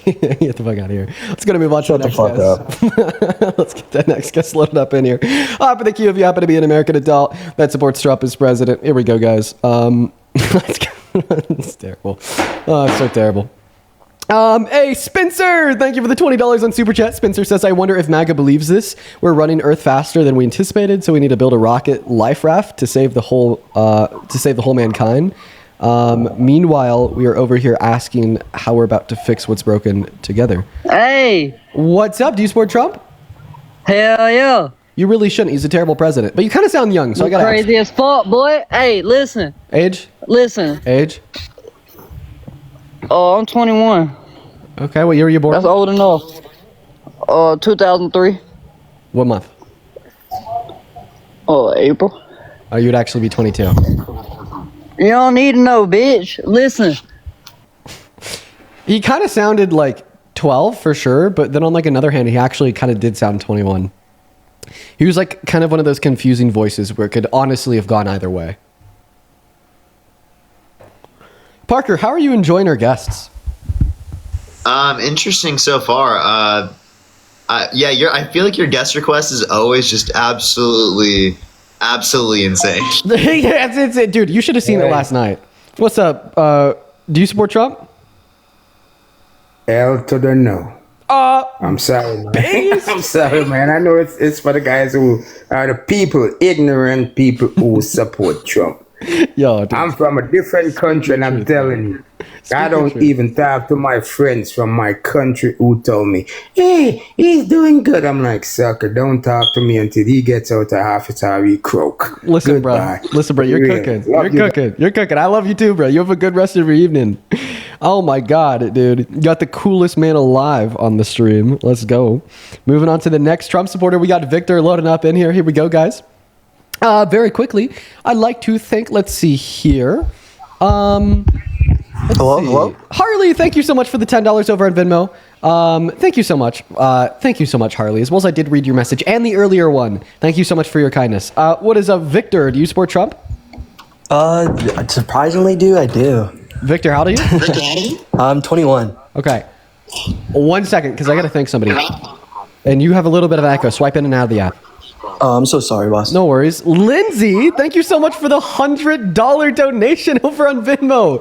Thank you so much, Lindsay. Lindsay with $100 says, thank you for being an advocate for the good in this messed up world. Question, a few days ago, you said that Gavin Newsom wouldn't be your first choice for the next Democratic leader. Can you tell me why and who might be your awesome? I don't know. Gavin Newsom, he's like said a couple things that I don't agree with, as well as like his track record is like kind of iffy from my perspective. And overall, like if it came down to Gavin Newsom in the race, I would support him. I would vote for him, especially over somebody like JD Vance or, the current Speaker of the House. But like there's maybe like some other candidates that I take over Gavin Newsom. Honestly, dependent on like social support, like I may even take like Kamala Harris over Gavin Newsom. But let's go to get that next guest up in here. We're honestly just gonna have to wait a while to kind of see how things work out there. It's gonna be like another year before we really know who is gonna be running, But thank you for the $100, Lindsay. That is so very kind of you. As well as Tori, thank you so much for the $10 on Venmo, and Tabitha with the 15. I did read both of y'all's messages. Thank you so much, Tori and Tabitha. Please show some love to Tori and Tabitha down below in that chat, folks. And if you are watching and you're a Trump supporter, please hop in that queue. I would love to have you up in here to have a conversation with me and Parker. Right now, we're just looking for a next Trump supporter, and honestly, they're nowhere to be found. It looks like Parker's starting to get a little bit bored because we just don't have any debates, but that's just kind of how it goes over here, y'all. I'm not bored. I promise. No, wait, no, we got to convince them that you are bored, so then they come up here to try to debate.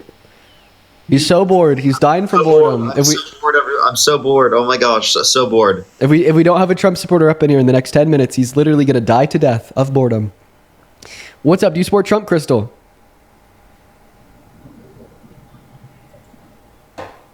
Oh, he's cooked. He's gone. He died to death of boredom, chat. Moving on to the next guest. Here we go. Yo, Darian, thank you so much for the $50 donation on PayPal. Holy shit, Darian. Darian with the $50 as longtime fan. And this old Gen Xer celebrating his 50th birthday by being thankful that the younger gens like yourself are carrying the torch for education and human rights. Dude, Darian, happy fucking birthday, man. Please show some love to Darian down below in that comment section. Wish him a happy birthday. That is Darian. Thank you so much for your kindness, bro. It is very much so appreciated. As well as Gabriella, thank you for the $20 on PayPal. Thank you so much. Ella with a 6 and Shay with a 10. Appreciate you guys. What's up? Hey, what's going on? So, how do you feel about the Democrats shutting down the government because they want to give all the money to the illegals? I think that Wait, come on. You actually think Democrats are the ones shutting down the government? One, undocumented immigrants do not apply or get access to any of these programs according to the federal. Are you sure about that, Parker? Laws. You sure about that? Secondly, if you want to look at this, because what you're talking about is emergency health care, not health insurance, by the way. And Republicans are saying it's health insurance. Emergency health care is applicable to everyone within the country. And by the way, also, this is because Republicans don't want to ensure that you have a lower health bill. Okay? If you want your health care premiums to go up by 75% plus, right, then go ahead and support the Republicans' plan on this. Right? Go ahead. But the Republicans right now have every single position of power, whether that be the presidency, whether that be the House, the Senate, right? We can talk about, the rest of the government. And they still have a shutdown under their administration. Trump himself said that if there's a shutdown under a certain president, that it's the president's fault. So based on Trump's own reasoning, you must say that Donald Trump, right, is responsible. Yeah. No, he's not. He's not responsible. According to Trump, Trump's responsible. How do you feel about that? I feel like he's trolling. It's really the Democrats. You guys are holding out. You guys don't want to give any money. You guys want to give a ton of money to illegals. Like, you understand how bad that is? You're low info. I'm gonna convince you. I'm gonna convince the people watching that you're very low info. Succumb to propaganda mine in about 3 seconds. Do you know what the Personal Responsibility and Work Opportunity Reconciliation Act of 1996 was? Do you know what that is? Not off the top of my head, I don't. Yeah, so that's a law that restricted undocumented immigrants from receiving federal benefits based on regulating eligibility to legal residents and citizens for all federal benefits. Then do you know what EMTALA is? EMTALA? EMTALA. EMTALA was a subsequent piece of legislation passed under the Obama administration, allowing anybody and everybody to access emergency healthcare resources at hospitals and emergency rooms, right? So in response to your first claim that undocumented immigrants are getting healthcare like from our government on Medicaid or Medicare, that's not true. It's never been true. And it's literally been federally on the state level. It is the 90s. Maybe not federally, but on the state level they do. Yeah, especially in California. Some states do spend state funds on certain special. So you're fine with that? Shut the hell up. Some states do spend some state funds on certain like state benefits, such as Medi-Cal in the state of California. However, right, obviously, you just conceded that they don't do that on the federal level. Therefore, that isn't possibly what could have caused the federal shutdown. Therefore, you know that you're a propagandist because you told us that the Democrats shut down the federal government because they wanted to give money to undocumented immigrants. And you just contradicted that. And then you attempted to shift the goalposts by arguing that some states do. Therefore, we need to talk about the states doing it. And we shouldn't talk about your original claim that the Democrats shut down the federal government because they want to give money to undocumented immigrants. And you're going to ignore that all, right? So does state and federal go hand in hand? Yes or no? Not in relation to the shutdown. No. Oh, wow. Okay, so the Democrats, who were the Democrats that opposed? Who were the 9 Democrats that opposed? The question, is Trump wrong? When Trump says that you should blame the president for the government shutdown, was Trump wrong? Like I said, I feel like he was trolling. So he was wrong, and he was just joking. By the way, he wasn't joking at all. He was being serious. The president's not the sole purpose of why it got shut down. It's a balance of separation of, separation of state and the federal, right? So the same Democrats that are holding out are the same ones who have held out in other times. These are the same bad characters. It's not like we're the bill that Republicans have proposed.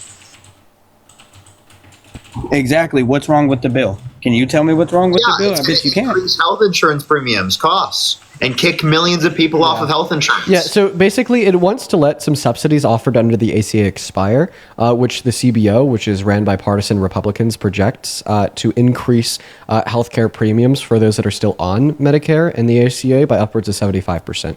Right, and that's the reason why the Democrats won't pass it. right? They're fighting for you. They're fighting for the average American. And honestly, this is like one of the big reasons why I hate MAGA so much, right? It's because you guys are willing to change the narrative, change the story to whatever Trump says, even if it is against your own self-interests, right? Like Parker's right when he says in 2013 that Donald Trump said that a government shutdown is to blame on the president. In fact, we're going to go ahead and play that clip. The president would be blamed. If there is a shutdown, and it's not going to be a horrible shutdown because, as you know, things will sort of keep Well, it was a going. partial shutdown, right? If there is a shutdown, I think it would be a tremendously negative mark on the president of the United States. He's the one that has to get people together. The president. Right. So in 2013, the narrative was, well, if there's a government shutdown under whoever was the president at the time, Obama, guess what? It would be a tremendously negative mark on Obama. And I bet if you were alive in 2013 supporting Trump, you would have followed the hive mind. Obama bad because government shutdown. But now in 2025, you ignore the fact that he said that. And you kind of also ignore the fact he was right. You know, even a broken clock is right twice a day. And instead you jump on board with a messaging that although the Republicans control the White House, the Senate, and the House of Representatives, this is still yet the Democrats' fault because they're unwilling to get on board with a plan that would increase the healthcare premiums by 75% for nearly 40 million American citizens. You should be thanking them for fighting for your future. You should be thanking them for fighting for the betterment of the country. And you should be condemning absolutely every Republican senator, congressman, and congresswoman, including Trump and every member of his administration, for attempting to brute force harmful policy that will serve to erode the standing of low-income Americans in this country, than to basically turn around, play the game of being raging hypocrites, and then blame it all on the blue, right? It makes no sense. A lot of sense when you know who Chuck Schumer is and what he's doing. I mean, these Senate Democrats, I mean, they're in a complicated position. I get it. But these shutdowns are for them to blame. 100%. 100%. They want more money to illegals. Like, I don't get how you don't get. What particular provision are you talking about? What is that? Affordable Care Act, right? The Affordable Care Act, that goes into the states well, right? They get money from the Affordable Care Act because it is federal. But at the same time, the state comes in and still gives all these illegal housing, food. We just built a migrant facility for $750 billion in California. States can't use federal funding on programs for undocumented immigrants. I'm sure they have other ways around it, but they do a lot more than just that. And then look at all the other stuff that they've... Literally illegal is something that they're doing. Okay, so then prove it. Show where are the criminal charges. Wait, but like I just want to be clear. Like he's saying that they are like advocating for more federal funding to go to undocumented immigrants. Before I proved to him that federal funding can't be directly given to undocumented immigrants, he said that they were advocating for more federal funding to be given to undocumented immigrants as a second-hand consequence by first giving that federal funding to the states. And now once again, I'm re-suggesting that even that is illegal. And now you found yourself in a corner because you operate on misinformation and propaganda, you small-brained MAGA idiot. That's not true at all. And what I was saying is, like, they've advertised before to say, hey, come to California. If you're an illegal, you can come here. We'll give you free health care. We'll let you go to the front of the line. We'll give you an ID. Hell, you can even work here if you're an illegal. Which makes no sense. I don't get it. Why are we doing this? Immigrants should be given a pathway to citizenship if they've not committed a violent crime or bad crime. I see no good reason to deport them. If you'd like to give me a good reason to deport them, go for it. Now, that's not the vast Democratic position. They obviously, I think, hold a better position than Republicans because they want it to be quicker, and they still have deported people who have not committed a violent crime or bad crime, although at a less prioritization level. Now, again, I still don't think anyone in the country who's undocumented should be deported if they've not committed a violent crime or bad crime. Could you tell me a single reason to deport someone in that context? No, and I couldn't. That'd be an illogical fallacy. No, of course not. No, what I'm saying is, do you think it's right to advertise our state to be like, hey, you can come here? Like Texas won't let you do it, but just come to California and we'll give you free health care, or the gender affirming things like California. Same thing with AB. Wait, where is California giving free health care to undocumented immigrants, right? Other than the context of emergency health care for everyone in the United States. Exactly. They go under, that's the context they go under. They say, oh, I'm here on asylum. I fled my country. If a tourist has a heart attack, right, and it is the case that something bad happens to them and they could possibly die, do you think that the hospital is going to take care of them? Do you think that they're going to be mandated by law? and I'm for that. Yeah, that's because it's mandated that they take care of everyone, that everyone goes to the emergency room will get an evaluation. Even if illegal was dying and we needed to spend money, I would say, hey, fix him. I wouldn't say, oh, he's illegal, let him die off. Like, I have morals. No, don't get me wrong. Okay, then you like, believe in that's not right. Healthcare law. I do, but at an extent. I don't think, like, I believe in universal healthcare. I believe in it, yes. I think we all should. We live in a very rich society. Why can't we have it? But there was nothing wrong with it. I don't see anything wrong with it if we cut it. He said concepts of a plan. Yeah, well, every plan has a concept. Everything you do has to have a concept, right? You can't have a plan without a concept. That was a claim that shows that he didn't have an answer. Also, can we just, like, by the way, like, we've gotten a lot, like, very far off base. How did the Democrats cause the government shutdown? It all goes hand in hand. If they're not going to get the money that they want, basically they're big babies. Money for if what? they don't get their way, they're just like, we're going to shut down. Chuck Schumer is the minority leader. Money for what? For universal health care for citizens is what they're calling it, right? They're just dressing it up like a new funding bill for the next year. Can it possibly fund universal health care for citizens, given the fact that we don't have universal health care for citizens?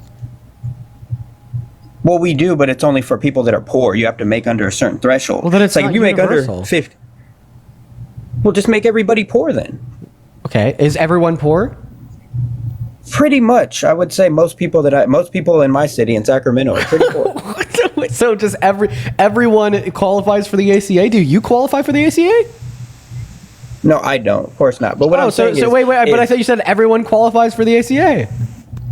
Just about, I would say, like in a high 70% range. It's pretty high. I bet you if you were to do the data on it and check the numbers out, it's pretty high. Hold up, Dean. Everyone's saying fourth video, and I can't even check because I already have them blocked. Fourth video? Yeah, you blocked me on your. Why? Because of a Native American conversation. Because your people told you can't have that conversation with me because you know I'm right. What are you talking about? You won't have it. Sovereignty. We were having a discussion about sovereignty. You tried to bring up the black dude. The black dude couldn't help you. So I got, like, shut his ass down. And you're like, oh, I'm not going to entertain this thing. I'm going to block him. I'm like, okay, whatever. Sure. But I didn't cuss. I didn't say anything bad. I feel like that's a bit of a revisionist description of what happened. I don't think that would be an intention why I block someone. By the way, my mods could have blocked you as well, right? Like I know you specifically said, because I've talked to you a few times and you thought I was a troll, and I'm not a troll. Then you've already been up on the live multiple times.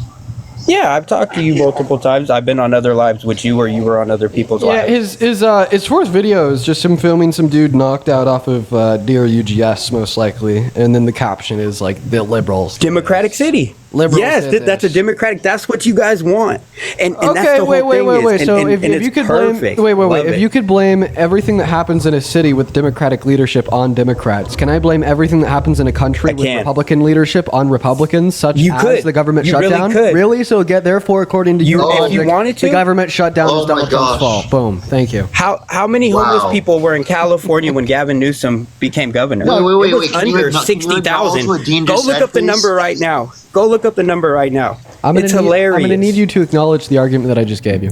Democrats and liberals love homelessness. It's a Ponzi scheme. If you understand what a Ponzi scheme is, then you understand where the measures that they pass, the Senate's bills that they pass. It's not fitting your narrative. You might have just kicked me now. I mean, dude, everybody's leaving the Democratic Party. It's been exposed. It's just like everybody waking up to Israel. Like, it's been exposed. You can't come back from it no more.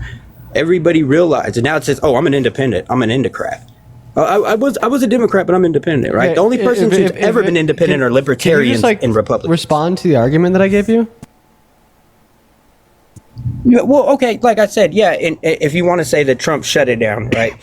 Fine, that's fine. You can have that. Trump shut it down, but you cannot deny the fact that Democrats love homelessness. They love the city being broken. I'm a Democrat. They love it. I don't love homelessness. In fact, it's kind of like the Dems that are trying to get rid of homelessness by advocating for better social programs for low-income Americans, which serve as a launch pad for helping low-income Americans go from existing as low-income Americans to median-income Americans or high-income Americans. In fact, if anybody loves homelessness, it's going to be the right with Trump attacking low-income Americans and forcing more people into poverty with less support through his policies, such as the regressive tax on the poor through tariffs, such as massive redistribution of wealth, reducing the purchasing power of 152 million Americans through the big beautiful bill, or advocating for lower increases in these important social safety nets by wanting to cut the child tax credit in half compared to what Kamala Harris ran on, taking healthcare away from 10 million people or our food stamps away from 3 million people. Those are things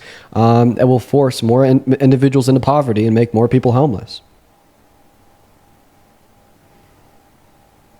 Right, 16% increase in his first year. Went from 37,000 unhoused to 151,000 unhoused, right? That was January 2019. If you look at the numbers now under his leadership, any of the points that I just crazy. Well, you kind of gish gallop, so it's kind of hard to understand. You have ADHD. It's not my. So. Listen, man. So I didn't gish gallop. I just gave you like a handful of points. That's a gish gallop. No, a gish gallop would be attempting to intentionally overwhelm you. You bombarded me with a bunch of facts and a bunch of redundancies. Well, I appreciate you're trying to get me into your red herring. And I'm not going to do it. Okay, yeah, you're not going to do it. Have a good day then. You're still logical. We were going to bring someone else up too. Oh.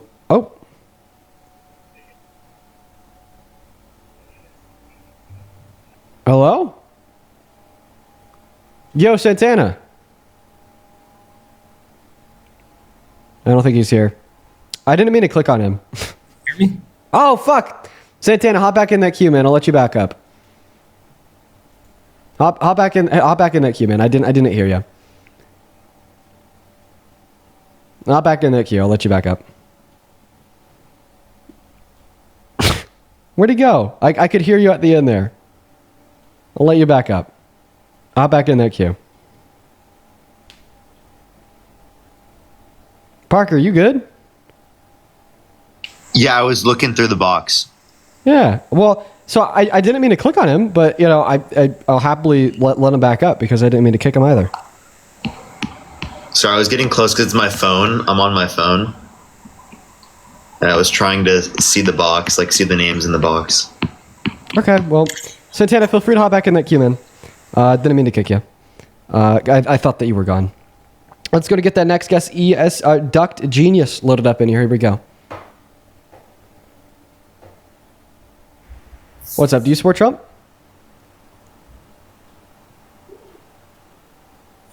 Hello? Hello?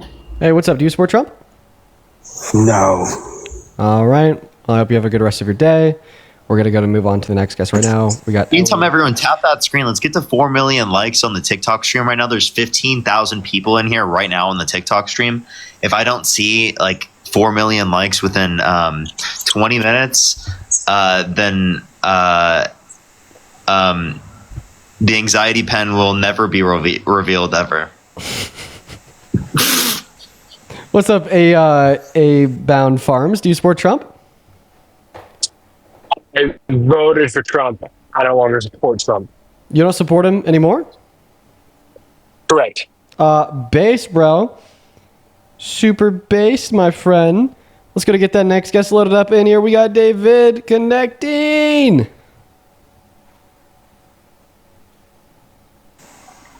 Yes, tap that screen, everybody. 3.3. You guys are going wild. What's up, David? Do you support Trump? What's up? Yes, I do. Okay, how old are you? I'm 24 now, June 14th, 2001. Okay. You can see I have old videos that test. I look young, but I trust you. I trust you.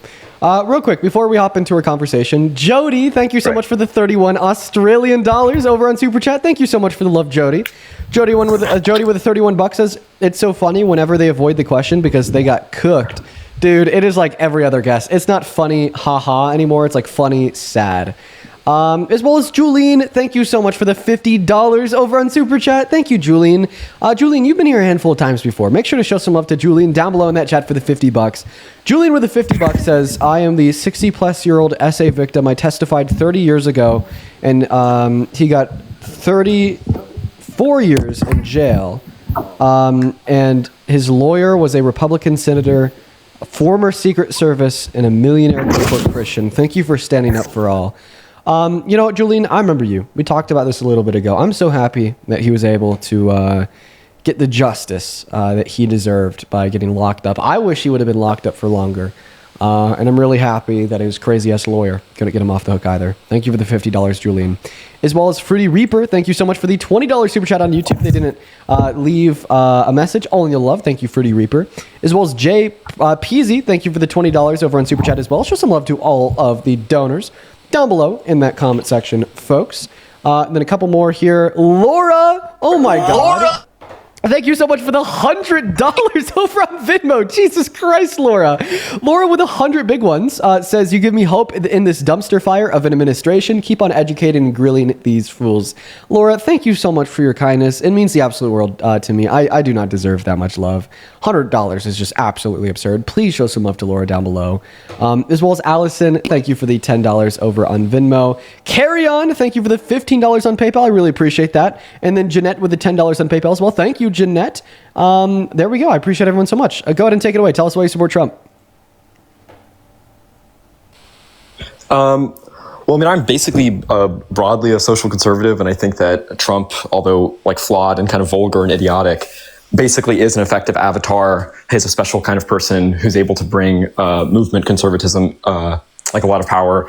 And basically he has like a destined or charismatic force. That's like the only reliable way, even if he isn't like personally ideologically coherent and, rough on the edges.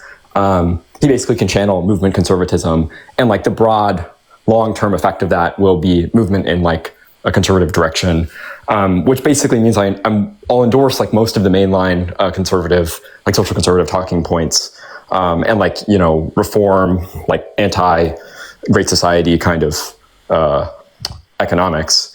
But the point is supposed to be, it's like a kind of broader synthetic approach. Any given detail or getting really in the policy weeds, I don't think that is especially telling. People tend to get bogged down in those debates. And they aren't. Do you believe that Donald Trump is making more people more conservative? Well, the point doesn't rely on people being more conservative or him causing people to be more conservative. And I don't know how much that would show up in issue polling. Instead, what I think is that people basically have latent conservative tendencies because of our species. For 20,000 years, we've lived in a particular kind of way, maybe 8,000 years in, agricultural civilization. And people basically are averse to change. They want a cyclical kind of life, and too much novelty, too much change is basically bad. It makes them unhappy in ways that they're often inarticulate about. So people being adverse to change and wanting to live a cyclical life is completely irrelevant to the original point that you made, as well as the question that I asked you about your point, right? Because I thought that your original point it's consistent. He's rough around the edges, but it's just pushing more people to be more conservative, and that's going to be a good thing for the future. That was your point. No, he's channeling. No. It's not he's causing people to be more conservative. People are more conservative. It might not show up in issue polling, but he's an effective conduit of social conservatism in mainstream politics, right? Okay, so you basically need like quote unquote great leaders. So you just think he's an effective president? Well, I wouldn't characterize you just that. Think he's an effective president of your values. He's an avatar. I'm sorry? You just think that he's an effective president to channel your values into American politics. Right. And those values are crucially related to like broad social conservatism. Okay. All right. So what are those values? Right. Well, like I said, aversion to change, basically more or less traditional gender roles, an emphasis on like moderate patriotism, a moderate kind of nationalism, civic pride, like a return to so he's just a patriot. So he's just a patriot that thinks men should lead and women should follow, and that's why you support him. Well, you keep wanting to like reduce these into these slogans or these formulas. I think that in so much as I'm trying to find a way to reduce. I think what I'm your saying argument here for a way so we could debate it, right? But if you can't give like a simple reduction of your position, like maybe you don't actually understand your position as well as you should, right? Look, I understand my position. The ability to give like a simple reduction I've of your position, right, is indicative of like having a high level of understanding of the position, So, like, ultimately, are you telling me that you support Trump? Well, there are lots because of things you think about what people aren't he's articulate. kind of And I think patriotic? that's actually crucial to understand. That you think he's pretty patriotic, and he thinks men should lead and women should follow. Well, no, I don't accept that as a reduction. I think that there are sexual dimorphism, there are differences. Men and women have different essences, they have different personalities. This means that we should expect different, although not unequal treatment across different domains of life. And no, I don't think that, like, lead and follow has this kind of particularly patriarchal connotation that I think we've rightly moved beyond, but I don't think that that's incompatible with a reconstructed kind of emphasis on different social roles, different social spheres. Okay, so what is your reconstruction of traditionalism that you think Donald Trump is helping channel into American politics? I don't understand. You don't, if you don't understand the question that I asked you, then you didn't understand anything that you've said in the last 5 minutes. You told me that you support Trump as you think he's an effective conduit for your values. The first value that you named off was traditional gender norms and roles. I then gave two of the most typical traditional gender norms, that being men should lead and women should follow. And then you went on to say, well, no, right, that's kind of like patriarchal, and I think that we moved past that, and I actually personally hold to a reconstruction of traditional gender norms. So yeah, what are what's like the reconstruction of traditional gender norms in which you think Donald Trump is channeling into America? Well, I think that he has a kind of a masculine presentation that a lot of people want to criticize as coarse, but which I think is demonstrably basically honorable and noble and politically effective. After he's shot, hold on. You think Donald Trump's character is honorable and noble? Let's think about that for 1 second. Right. You want me to give you a clear description of how that's not the case? Or do you already I know the kinds of thing you're going to say, and I have my response to it. If we can skip the monologue, but yeah, if you feel so inclined, I'll listen quietly. It's your stream. Go for it. So. Go for it. What's your response? If you already know what I'm going to say. Well, yeah, the idea is just that, there's a lot of things where he's kind of coarse or dumb or something or vulgar, but fundamentally, there's an emphasis on strength. That basically there are dialectical values in the world. Wait, do you think that strength is always honorable? No, I think it's sometimes honorable, and I think that current morality basically says it's never honorable. You just reduced your claim down to saying altruism and vulnerability of victimhood. What? So you just reduced your claim down to saying, although I understand Donald Trump is a rapist, I understand that he's boasted about pervert on girls, I understand that he promised to release the Epstein files and now isn't, even after Congress released in a letter he sent to Epstein depicting the picture of a naked woman, and those things are honorable, nor noble. Yet you still think he's honorable and noble because at his core he projects strength, meaning that you think a projection of strength would be necessarily honorable and noble. But now you're saying that you only think those things are sometimes honorable and noble. There are factors of his characters there are which you think would make his character honorable. Personal direct values. So once again, why do you think that he's honorable and noble even though he's a convicted felon, adjudicated rapist? Oh, well, I don't really care about the felony charges very much, and the broad American public is on my side about that. Obviously, the sexual ethics stuff is kind of indefensible. I think that the felonies Clinton is the same way. Well, I think that the felonies would play into lack of honor, as they're in direct relation with cheated on his wife, then trying to cover it up by paying off Stormy Daniels. Of course, that's not. Yeah, but a lot of these are politically motivated. If you were to seriously, if you were to seriously, and conscientiously, track all of the politicians. You could rack up a lot of felonies for them too. Okay, so then you're just saying that there's other politicians that aren't honorable nor noble. I agree with you. All right, just because other politicians are also not honorable nor noble doesn't mean that Donald Trump is. And remember, it is that argument in which you are attempting to make. So give the argument that Donald Trump is an honorable, noble man.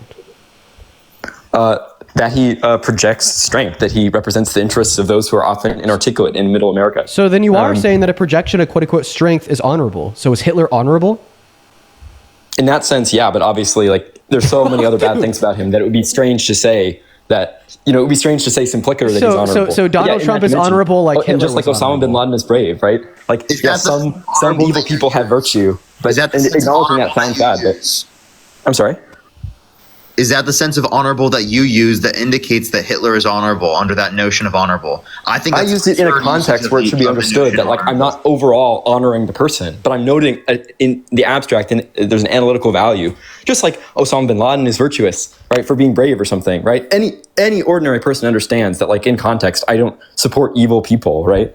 So you can have, and I'm sure that you'd be willing to say that, these villains, on the opposite side of your politics sometimes have virtue. You're just inhuman, dishonest if you don't admit that.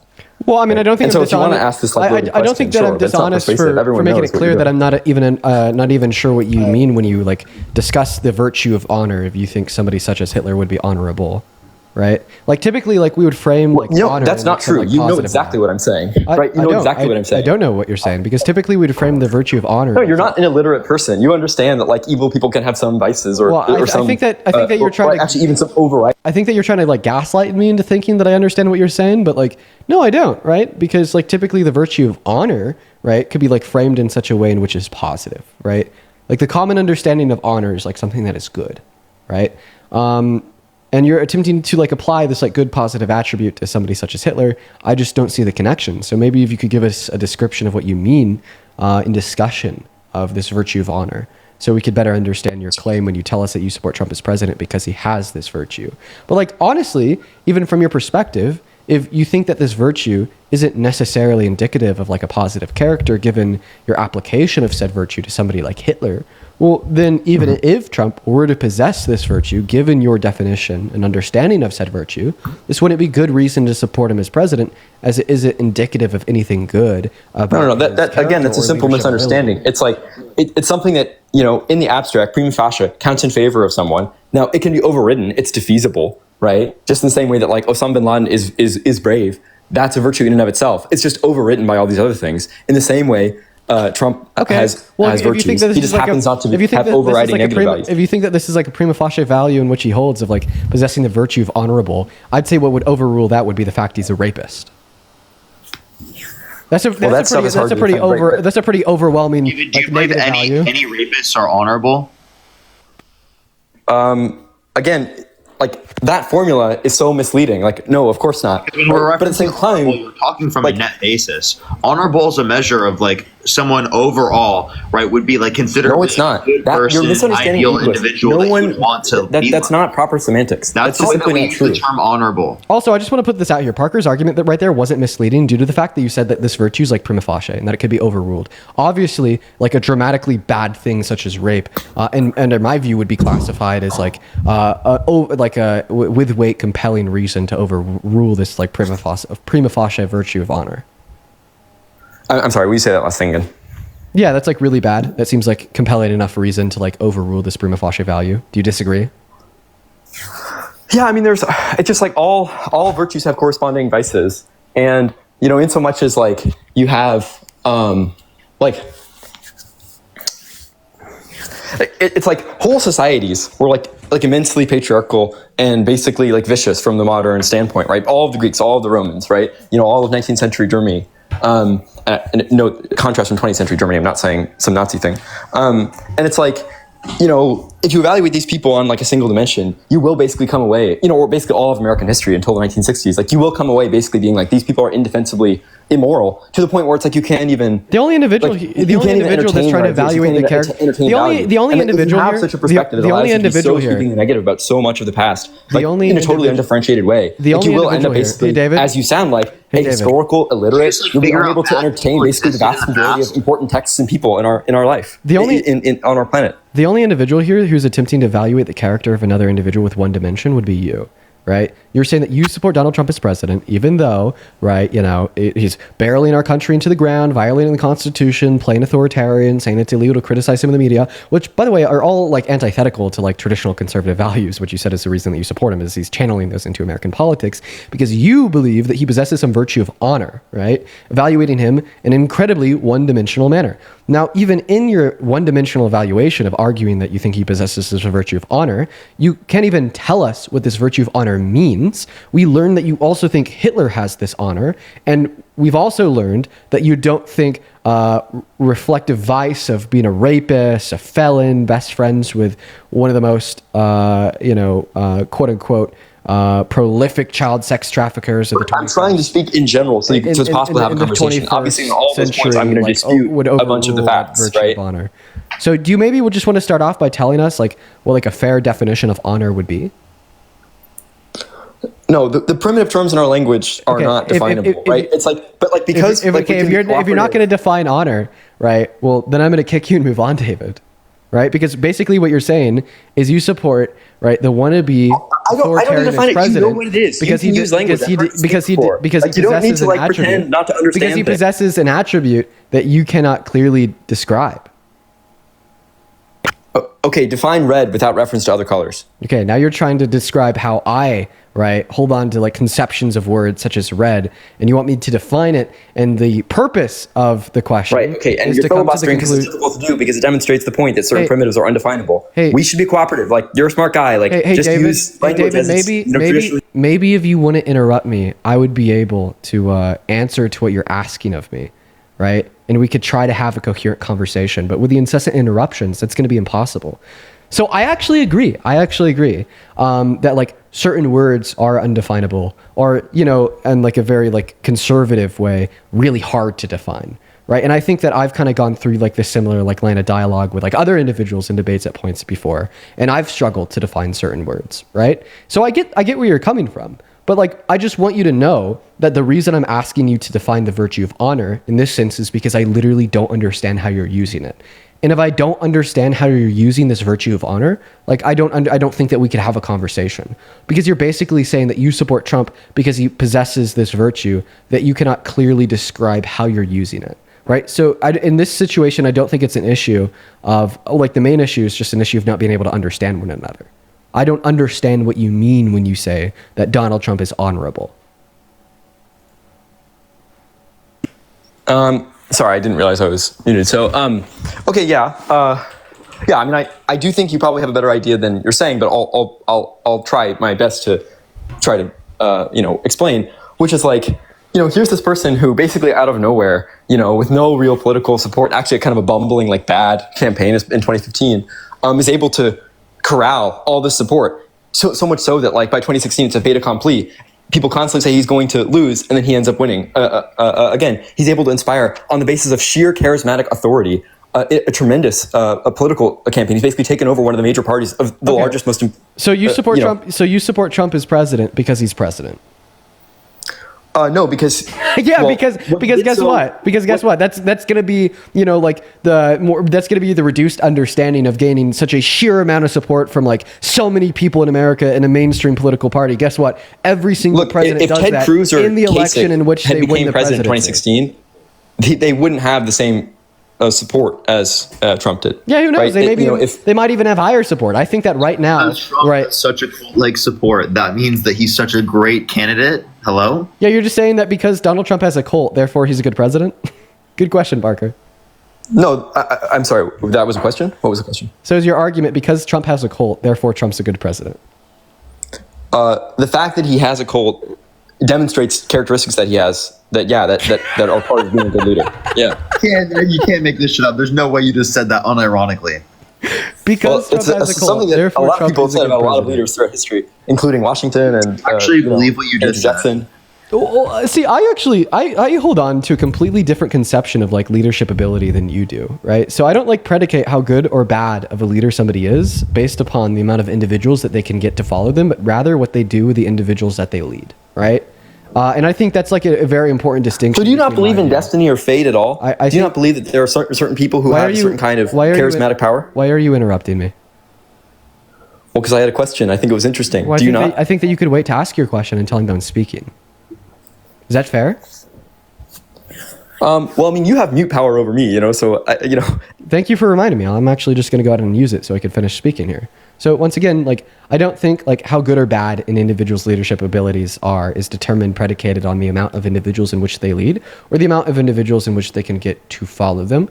I think how good or bad an individual's leadership abilities will be or should be predicated off of what they do with said leadership abilities and what they do for the individuals in which follow them, regardless of how many individuals there are. Like for instance, if Jesus was the Son of God, I would say even when Jesus only had 12 followers, right, he would be the best leader that's ever lived, right? And I would say that about Jesus, regardless if his crucifixion led to the dawn of Christianity on the world, leading to the billions of followers he has today, or if it went nowhere and it stomped out, the spread of the religion of Christianity, right? So maybe that's like a good reason why I hold on to this conception of what I think good leadership is. But you're just basically telling us that you think like Donald Trump is a good leader that should be president because of his ability to get a lot of individuals to follow him and to treat him with cult-like mentalities. And I guess here's what I'd ask you in response. Would you in a very similar sense say, maybe if Hitler, right, was able to get, the vast majority support of everyone in Nazi Germany and hold on to it for a while, that during that time he would be a good leader because of the amount of individuals that followed him and how quickly he was able to get those followers? And because he'd be pushing that society to the right. That's what you said earlier. So I'm not endorsing Hitler, but I think that Bernie is an example of someone who on the left inspires a similar degree of Can you answer my question? Charismatic authority. That wasn't an answer to the question. Again, it's the same thing. It's a defeasible prima facie virtue that in Hitler's case doesn't apply. Okay, so you're saying that there's overriding bad things that Hitler did, so he didn't possess his virtue? Well, in isolation, he possesses it, but I wouldn't say it in general because there are so many other bad things that it would be right. So then you say there's overriding bad things that he did, so this virtue no longer applied. Sure. Yeah. Okay. So can we agree that maybe like an overriding bad thing that Trump has done is like, I don't know, where do we start? Taking healthcare away from 10 million people, being best buddies with Epstein and sending him letters with the depictions of naked girls with a statement, "May every new day be another wonderful secret," admitting to sexually exploiting kids to Howard Stern in 2005. Will those be overriding bads? Yeah, I mean, these are personal sins that are like make him a bad person individually, but like as a leader, it's like Hitler killed like 6 million people in concentration death camps. I think even comparing to like what Trump did is bad, but it's like even comparing those is like it's almost amoral in my mind. It's like he's just trying to essentially establish that there is going to be some threshold in which you say that he's done such bad things insofar as that you're not going to. No, yeah, I logically accept that, and I agree that like if you prove that Trump is bad enough across the board, threshold that you're applying. Look, the difference between Hitler's crimes and Trump's crimes is not arbitrary. It's like immense. Like it's like That's like not literally what yawning. It's vast. I was saying that it just demonstrates that you have a threshold in of itself. Right. Not saying that they're close. Yeah, I already accepted that. I already said that. Right. Yeah. That's all that I'm saying. Like, for instance, I have some arbitrary threshold between you being a good person and a bad person. And maybe if like you like steal $20,000 from a charity, I'm going to say you fall on top of that threshold, making you a bad person. And if, when Hitler genocided 12 million people, that also made him fall on top of that threshold and made him a bad person.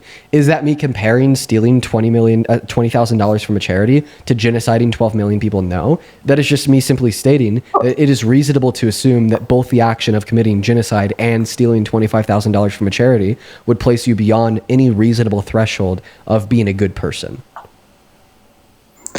But your role in history is assessed relative to your capacities in history, right? So like what would make Trump as a bad individual, interpersonal human being is very different than what would make him a bad leader or a person of history, right? Just like in virtue of like the scale of your effects on the world, right? Because I think like the characteristics of your person that would maybe like lead Donald Trump to sexualizing kids is what also leads Donald Trump to taking healthcare away from 10 million people or reducing the purchasing power of 150 million people. Right? Look, I typically describe. Don't cut me off again. Yeah. Don't cut me off again. Like I typically describe like the position of the presidency as like a position of like public service compared to self-service. But I'd say because like Donald Trump has like demonstrated a lack of necessary moral values to care for others, there's actions by raping E. Jean Carroll, sexualizing kids, so on and so forth, that'd make him kind of incapable of public service. And I'd say that the empirical outcomes of maybe the last 8 months of his presidency prove what I'm saying to be true, given how badly he's served the public by taking healthcare away from them, reducing their purchasing power, destroying our economy, endorsing mass deportation, leading to so many human rights abuse and negative outcomes like detaining legal residents illegally for months, so on and so forth. And you just got a flag for hate speech, so I actually got to remove you. Any last words, David? Well, I didn't mean to commit hate speech, so sorry about that. Thanks for talking with me. Yeah, just to be sure, like you see that flag too, right? Yeah, no, I saw it. Yeah. Yeah. Any last words? Well, I have a lot to say, but I can't summarize them. So thanks for talking with me. Also, I wasn't serious about any of this. I was just looking for entertainment. Yeah, you're pretty annoying for that, David. Yeah. All right. Goodbye. Yeah, whatever. Really annoying. We're going to move on to the next guest. Hop in the queue if you happen to be an American adult that supports Trump as president. Let's go to get that next guest loaded up in here. Even when you're Phil broing out, you still can't make a good argument for why Trump's a good president. Even when Phil broing out, even when trying to pull on all big words ever, you still can't make a good argument that Trump should be president. You still end up arguing that you support him as president because he possesses a virtue that you also think Hitler supports. What's up, Miss Ackerman? Do you support Trump as president? Yeah, but I don't want you to think that I'm crazy. Well, how old are you? I'm 32. All right, so why do you support Trump as president? Like, I really do appreciate everything that you and Parker do. You guys have given me, like, so much information about, like, politics and stuff. I was never into politics before. Oh, cool. So why do you support Trump? Again, I don't want you guys to think I'm crazy. It's okay. Well, I mean, it's not okay, but it's normal on this live. Oh God. I think that God, I feel like this whole like government system right now is like a big Saturday Night Live episode, and I'm like waiting for somebody to be like, it's a joke. So why do you support Trump then if it seems like absurd?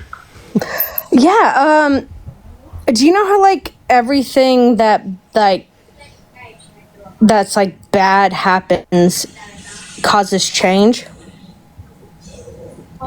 But that change is not good, right?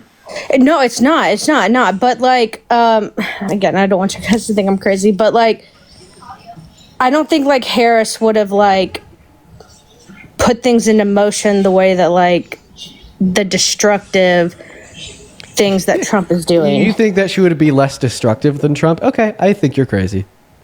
Yeah, okay. Well, I am. I know I am. But like, I like what I'm like mean is like,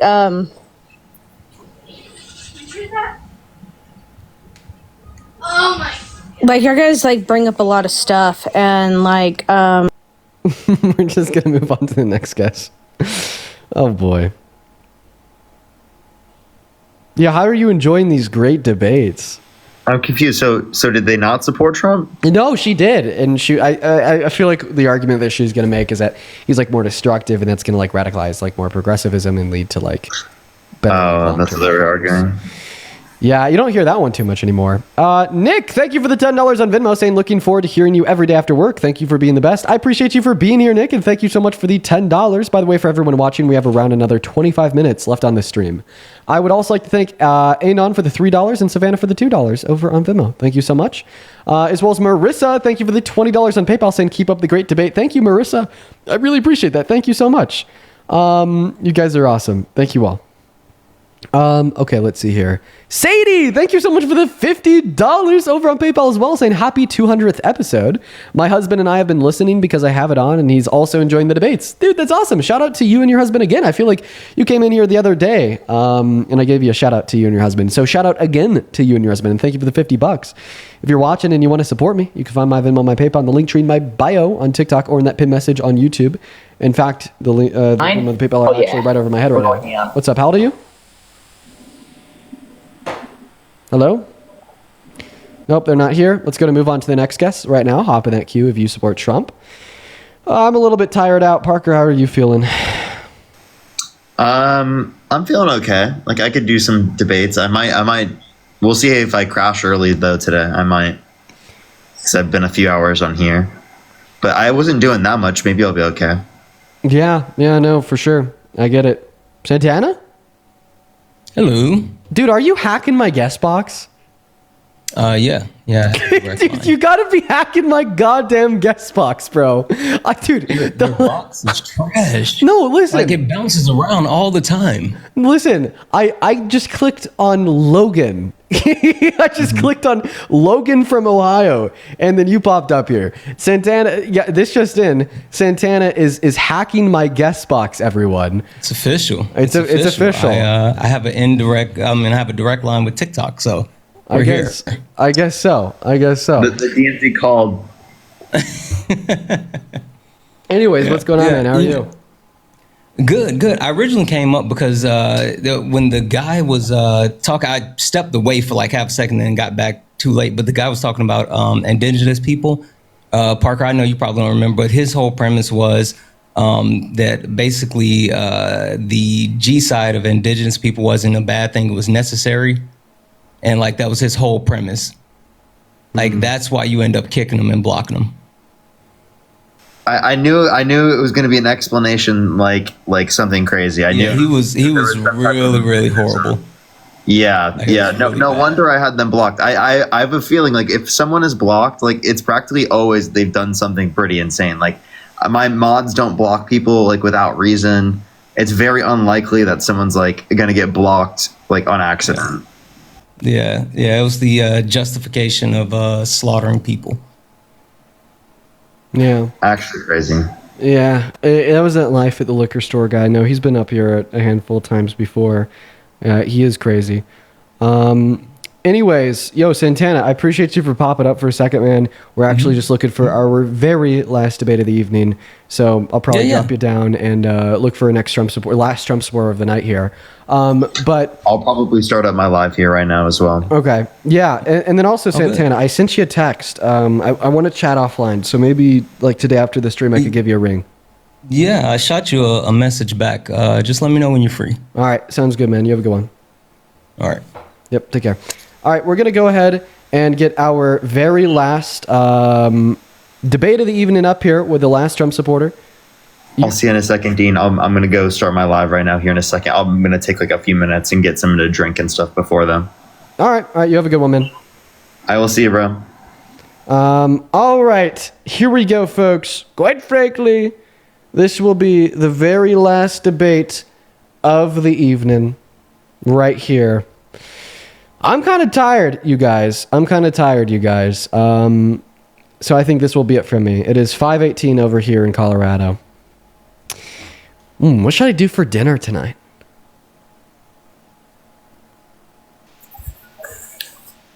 What should I do for dinner tonight, chat? What's up? Do you support Trump? Yeah, I do support Trump. Oh, ew. Bleh, it's me barfing everywhere. What do you mean? Come on, Dean. No, bro. What do you mean? Come on. Why don't you support Trump? Michael?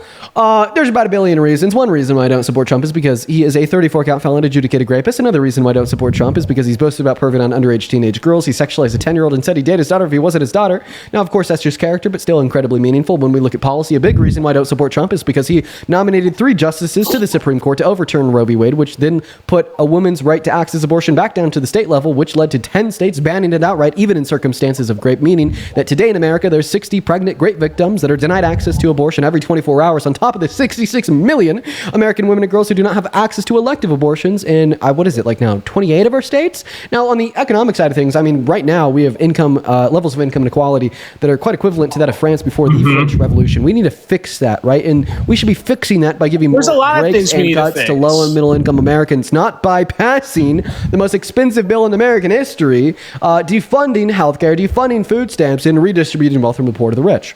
I mean, yeah. You know what, dude? Listen. There's a lot of things we need to fix in this country. We need to get the nigger kikes out of here. Get the nigger kikes out. And he's banned. Oh my God.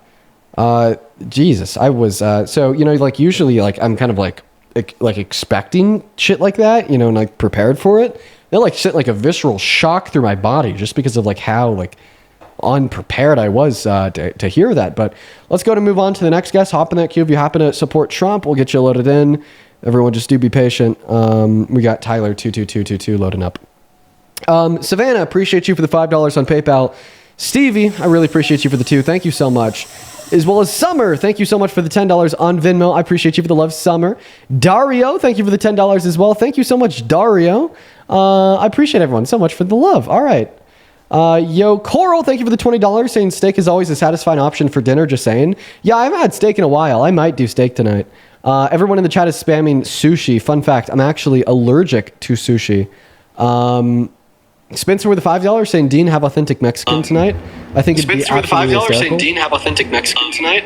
I think Spencer with the $5 saying, Dean, have authentic Mexican. Jesus Christ. Moving on to the next guest. Let's go to get that next guest, J-Dub Jr. up in here. By the way, if you want to support me before the stream ends, you can find my PayPal and my Venmo in the link tree in my bio. What's up? Do you support Trump? Absolutely. Oh, dude. Why? I think I went through a lot of transformation in my political life, but I think he represents, the Republican Party basically represents the ideals that I hold valuable. And what are those ideals? Freedom, liberty. So how well was Donald Free Trump? market capitalism. So how well was Trump representing that value of freedom when he said that it was illegal to criticize him in the media? And how well is Donald Trump representing that value of free market capitalism when he has imposed restrictions on said free market by imposing tariffs on 60, 70 countries? Well, I think you have to consider everything as a whole, not just like a micro thing like that. You have to look at the macro. The big thing with regard to the tariffs is, and I think sorry, I'm coming off of a run. I was running while I was listening to you. But the one thing I think the tariffs did, and you mentioned this on the other day, was it's not necessarily paid by Americans, because when you tariff other industries in other countries, it provides an opportunity to companies in the United States that produce those same goods or provide those same services. They can raise their prices, right? They can pay people more because, it's going to cost a little bit more for folks to import that stuff. So now on the other flip side, you've got companies that can charge a little bit more for those things. So it kind of lifts up the companies in the United States and protects their products.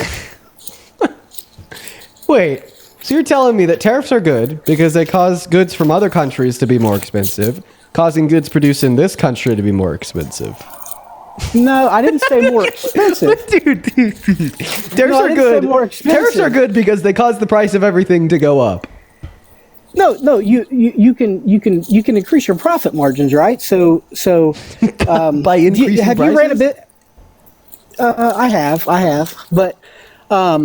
but that's just one of the things. Tariffs are just like one of the things. But the reduction of that argument. What were the other things? Listen, the reduction of that argument is literally I support Trump because he's going to make everything more expensive. Well, no, I'm not talking about like Trump making things more expensive. I'm talking about lifting up the American economy. By making everything more expensive? No, by reducing the amount of overseas competition, you're strengthening our economy. Oh, actually, usually not, because what drives innovation? Competition. There you go. So he'd be limited. So there's not enough people. So what you're saying is there's not enough innovative people in the United States to drive innovation. We have to do it somewhere else. Well, I mean, you just said that competition drives innovation, and you told us that the tariffs are going to limit competition in the American marketplace. Does that mean that the tariffs are going to limit innovation in the American marketplace? So there's going to be plenty of opportunity for new entrepreneurs to start businesses, and that's in those same fields. That's not what I asked. I don't think that's true. But could you respond to? It is true. The only way it's not true is if people don't go out and try to chase it. Well, see, the thing is I don't think that Donald Trump's tariffs are going to necessarily create more opportunity. I have to mute you because it's so distracting. In the American marketplace, because I think that focusing on competitive advantage allows us to focus on what we're good at making while allowing other countries to focus on what they're good at making, meaning that we don't also have to focus on things that we're bad at making, producing inefficiencies in the market, right? So basically, if we were to impose all these tariffs, we'd have to make everything A through Z, even the things we're bad at, which would create an inefficient market. And I don't think an inefficient market would be one with higher growth potential and more opportunity. And that's decoupled from the. Why is everyone in the chat telling me to unmute him? I muted him because I can't talk over his background noise. I'm stomping around. Calm down, guys. I'll happily.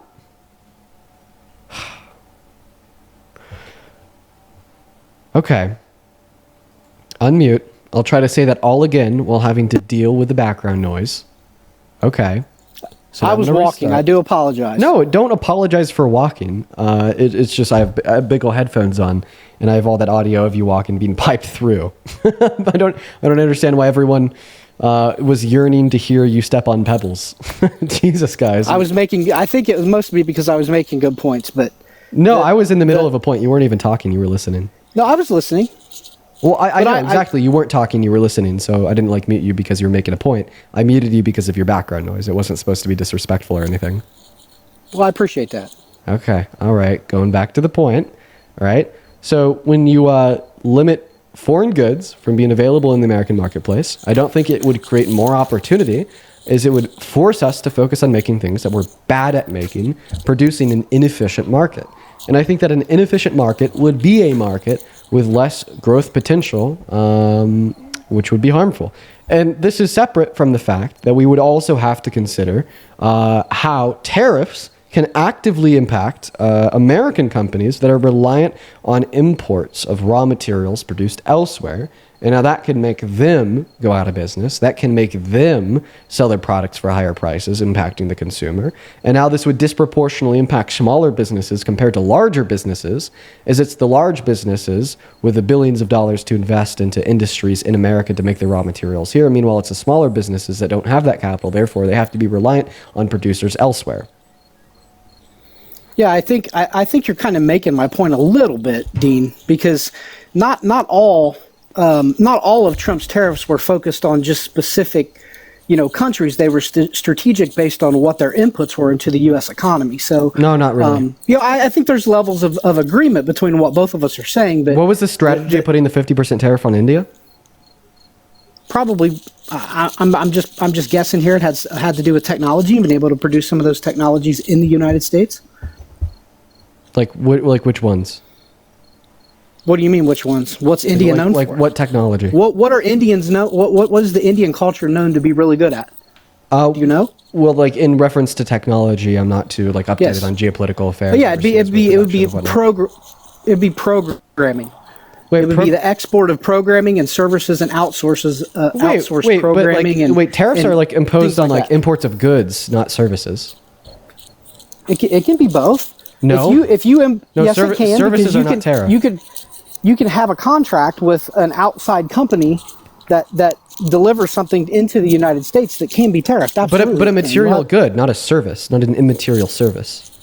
Well, it can include services. No, it can't. It can. If I hire a company in India to, for example, build me a new car. Programmers have to be involved in that. They have to develop the product and import it into the United States. So ultimately, that's applied to the product. So what products is India sending into America? That's what I'm talking. That's what I'm talking about. No, because you said services, like programming. I didn't say services. You put that word in my mouth, sir. Programming is a service.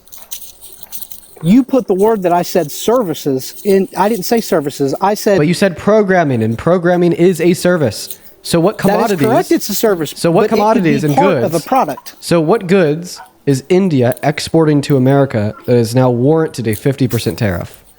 Any kind of technology that specifically involves which ones? any kind of programming. I'm just asking you what the strategy is there. I don't know the specifics of his strategy because I'm not Donald Trump. Okay. Well, then just don't claim to know that it's.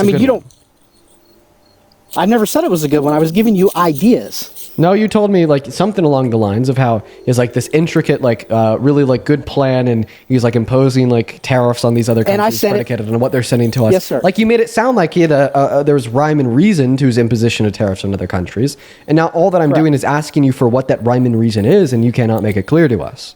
Well, I gave you an example of what it could be. Okay. Now we can disagree on whether or not it is. We can disagree on whether or not it is, but it's an example. So, but the tariff is just one thing, but there's other ideals.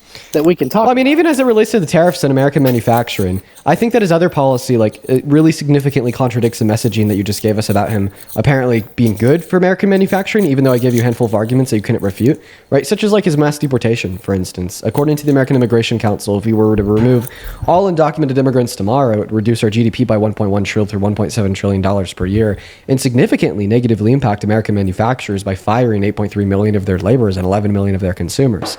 So do you like not support his biggest policy initiative yet with his mass deportation due to the fact that it is bad for American manufacturers, the same manufacturers that you think he's attempting to protect through his tariffs? I don't necessarily agree with mass deportations. I do agree with the violent people being deported and even the lower crime people that may not necessarily show up in the statistics because they're not violent, quote unquote, but they have committed crimes. I do agree with that. So like those were like prior violent criminal offenses, so on and so forth. Well, the Biden-Harris administration, it was deporting undocumented immigrants with prior violent offenses at higher levels than Trump is today because that was the scope of the totality of their operation, and it's only a very small, minimal scope of the totality of Trump's. But now you're telling me that you ultimately do disagree with the mass deportation because it's harmful to the economy. So here's what I'd ask you in turn. I never said it was harmful to the economy. You put that in my mouth, sir. So that's what I said, and then you agreed with me. Well, you didn't let me finish. Okay, what else do you have to add on? Yeah, so it depends on the industry, right? And it depends on the status of the undocumented or illegal alien. If they're not paying taxes, if they're not doing the things that they need to do to be a proper employee, then they shouldn't enjoy the freedom that you and I enjoy in America. Okay. Well, so when you hire somebody, you have to file with all due respect, I'd like to make it clear that we're talking about like what you want now. Right, and we could have a debate about what you want, but I thought that we were debating what Trump is doing and how this would correspond and be harmful to American industries, which is something that you think he's protecting through his tariffs. So what Trump is doing is a mass deportation of every single undocumented immigrant in this country. And according to the Immigration Council, that'd be incredibly terrible for American industries, such as the facts I've already given you, by reducing our GDP by trillions of dollars, by forcefully firing 8.3 million laborers, 11 million consumers, reducing government revenues of over $100 billion per year, while spending $2 trillion in the next 10 years just to get it done, right? Those are massive destabilizing effects that must be considered, right? So I guess my question for you would be, do you think that the tariffs are going to be more helpful than the mass deportation would be harmful to the American economy? Because I would argue that the tariffs don't actually generate any benefit per the reasons that I've already given of creating an ineffective market that is focusing on producing things that we're not good at making instead of upholding competitive advantage by producing a more expensive market with the imposition of a regressive tax that disproportionately affects you the less you make, et cetera, so on and so forth. But even if I accept here that his tariffs will have some minimal positive impacts on the market, which once again I disagree with, I would argue that the negative impacts onset by mass deportation would be significantly more detrimental than the positive impacts of tariffs would be helpful. So when was the last time he did a mass deportation, Dean? That's what he's doing right now, according to himself. What are the numbers on that? What are the numbers with daily removals? Yeah, what are the numbers on the mass deportations you're talking about? I'm unaware. Okay. Well, assuming there are mass deportations going on, what industry is it affecting the most? I don't know which industry it's affecting the most. I could give you one that it is affecting quite significantly. Per the American Immigration Council, 1 out of every 7 construction workers is an undocumented immigrant. So a significant portion of the forced layoff of the 8.3 million undocumented workers would be disproportionately affecting the construction industry, for one. I wonder if the labor unions would be interested in maybe boosting membership to fill those roles. I think they would probably enjoy the opportunity to fill those needs. All right, so you're saying that if we do the mass deportation, then American workers would just be able to fill those positions. Point number 1, there's already 8 million open jobs that Americans aren't filling. Point number 2, unemployment, it's only gotten worse in the last 8 months. And point number 3, marginally, sir. Even if Americans were able to fill every single position left by an undocumented immigrant, there'd still be less job opportunity because said job opportunity is produced via the demand for the job, right? And guess what? We can't just fill the shoes left by the 11 million undocumented demanders that would also be removed from the market. Well, I don't understand. You don't think the American people could fill those jobs? Why? I think it's impractical considering the fact that there's already 8 million that they can't fill. So why would they be able to fill this set of 8 million? But even if it were to be practical, our economy would still be worse off as a whole because those jobs are created via a demand for said job, and there'd be a total loss of demand upwards of 11 million undocumented consumers. So I think correct me if I'm wrong here, but the level of unemployment that we are at currently is considered full. It's considered full employment. Wrong. Right? Well, what's the number? For full employment? I think it's like 2 something. And we're at 2.49, 2.94. Yeah, we're like 4.3. 4.3. Okay. So we're pretty near full employment, but I mass deportations I think is going to create opportunities like I said for the U.S. workers to fill those roles. I believe that the Americans will step up and do those things that are necessary to keep our economy moving.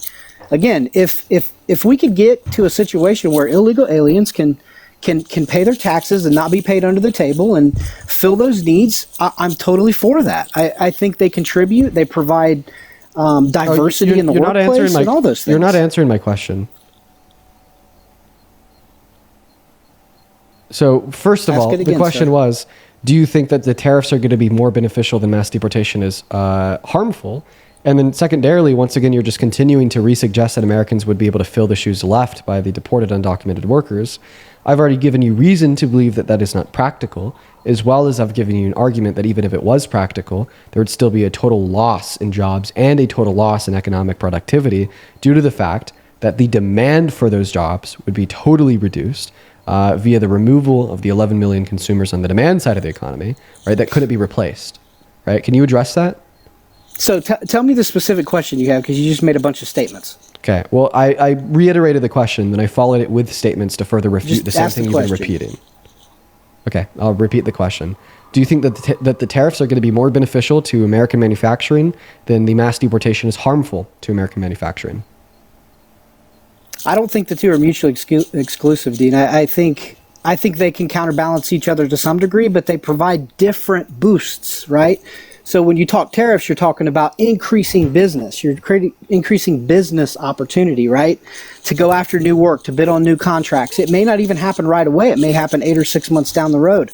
And when you talk about, again, you said mass deportations, but I have no idea what that number is. If it's millions a day, okay, then yeah, that's a problem. But when you say mass deportations, are we talking, these things do work together, by the way. And they take time, because you just right? said that the tariffs are going to increase demand for American goods. Guess what? Mass deportation reduces demand for American goods because we're removing 11 million demanders. See how those things work like hand in hand?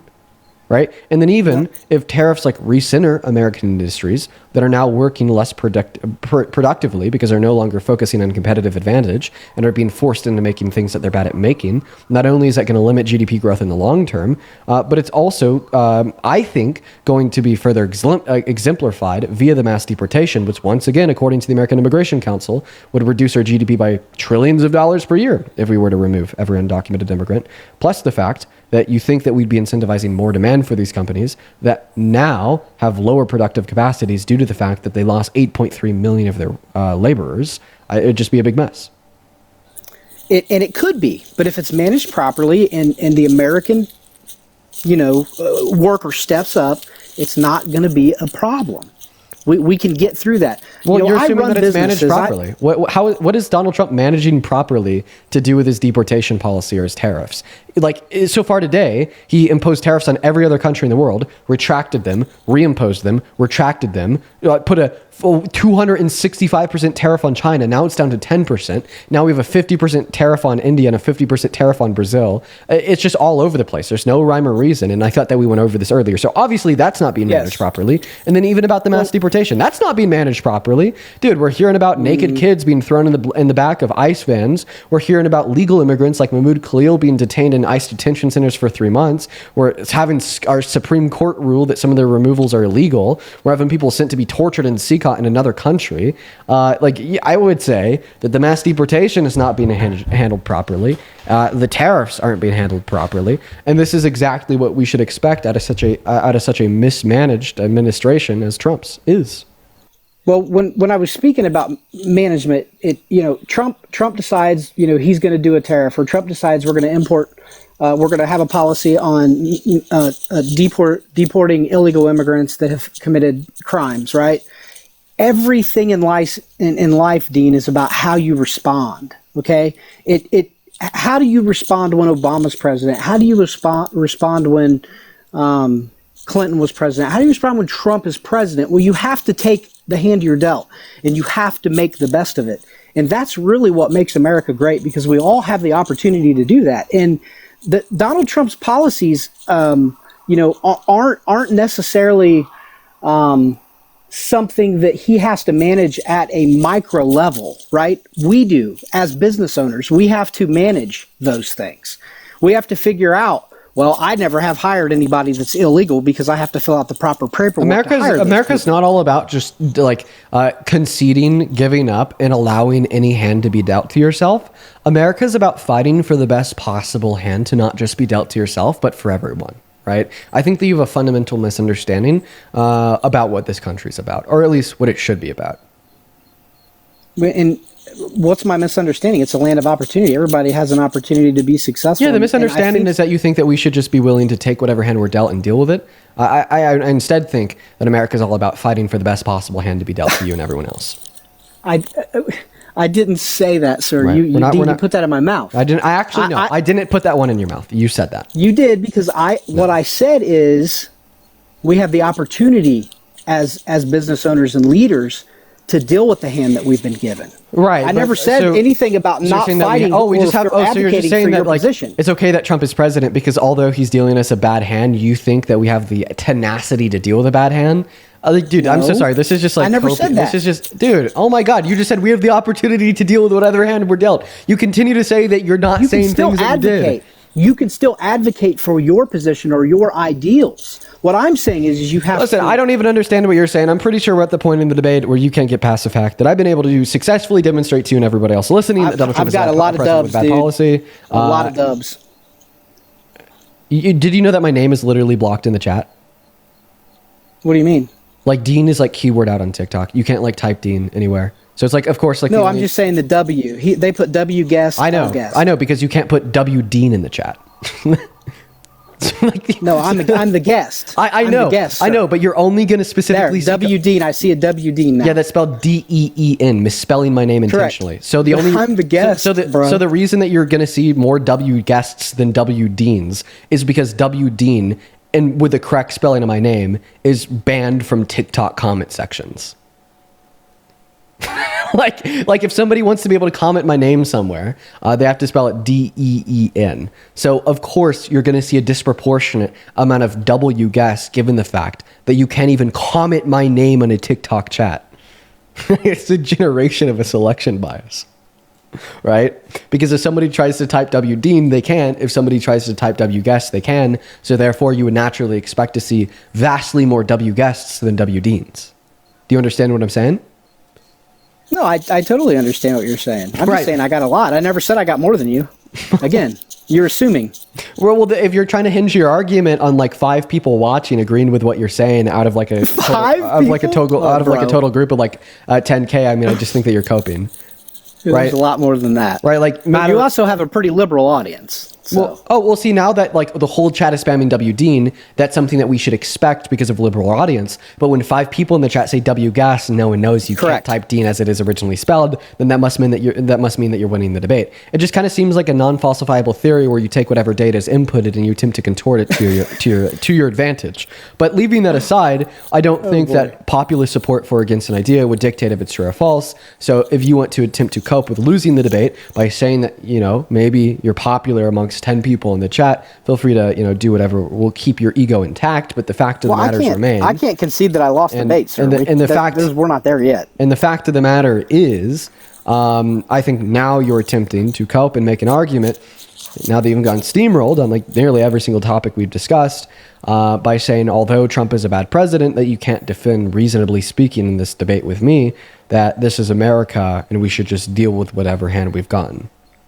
No, I said you can advocate for your ideals, which is what I have done. Okay. Well, my claim would be is that you've done so unsuccessfully. And the reason I'd say that is because, we had a conversation about the impacts of tariffs, and we had a conversation about the impacts of mass deportation. I described how there's not really much reason to believe that tariffs will be a net positive, and I gave you my reasons. You didn't even respond to them. And then I also give you many reasons to believe that mass deportation. But I did respond. Okay, well, sure. Listen. What was your specific response to my argument that tariffs are going to serve as a detriment to future prospects of the American market by creating many inefficiencies in the market, by forcing us to focus on the production of things that we're not good at producing, by forcing us away from competitive advantage, allowing other countries to produce the goods that we're not good at producing? What was your response to that argument? Strategic tariffs. We talked about that. Certain industries are tariffed more than others. But then you couldn't tell us the industries. You couldn't tell us the strategy. You couldn't inform us with any of the facts. You couldn't tell me many of the things I asked you. You're presupposing that there is a strategy when there isn't. No, you literally weren't able to answer any of the questions I had for you either. So we're on the same terms there. Yeah. What questions did you ask me that I was unable to answer? We talked about India, and you had no idea what the main, things that India was known for in the marketplace. I don't either, right? I can give you ideas. Was I making an argument that hinged on me knowing what India is good at producing? No, right? But you were making an argument. No, you were, because you said that certain things. Yeah, because you said that certain things. The way that India got brought up is because I asked you what his strategy was with tariffing India. And then you asked me, well, what is India known for producing? And I told you that I didn't know, right? But that's kind of irrelevant because we don't all know everything is what I'm saying. Well, what I'm saying is that I didn't make an argument that hinged on me knowing, right, what India is good at producing. However, you made an argument that hinged on you knowing what Donald Trump's tariff strategy was, right? Because if you don't know what his tariff strategy is, but ultimately you're appealing to his strategy in defense of the tariffs, right?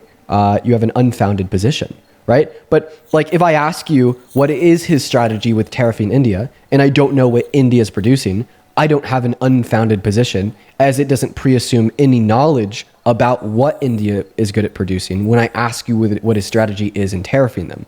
But you are pre-assuming knowledge of Donald Trump's strategy in applying tariffs to other countries when arguing that the tariffs are good because of the strategy. Obviously, you'd have to know what that strategy is in order to argue that it's good. To have an idea, you don't have to know all the facts about something. That's silly. However, you would have to know these facts in order to justify your position. Like, for instance, if I tell you that it is warm outside, I am probably going to need to know a general fact of the temperature outside. The same way, if you tell me that Donald Trump's tariff strategy is good, you're going to need to know the general facts surrounding his strategy. Those would be the relevant facts to your position, okay? We don't need to know irrelevant facts to our positions. Like if I tell you that Donald Trump is a bad president, then you ask me what time it is in Antarctica, I would tell you I don't need to know that because it's an irrelevant fact to my position. But if you tell me that Donald Trump's tariff strategy is good, and I ask you, well, what is the strategy? You can't say, oh, I don't need to know that. It's an irrelevant fact. It is, as it is directly relevant in justifying your position as being true. You asked specifically what his strategy was for tariffing a country, whatever percentage, but I told you that the strategy is to tariff industries where we can innovate as Americans. That's the strategy. Okay, so then why does he have a 50% tariff on India and a 50% tariff on Brazil and a 10% tariff on China? Explain to me how those tariffs align with the strategy. Okay, so for example, a 10% tariff on China can allow Americans and American companies to invest in manufacturing products that would be otherwise made in China. Okay, so it's just saying, and the 50% tariff on India would allow us to invest into manufacturing products that are made in India. So would you say that this strategy would lead to more investment in American industries? Of the products. That's what I said earlier, yeah. So then why do we see a reduction in investment into American industries for the first time in 3 years?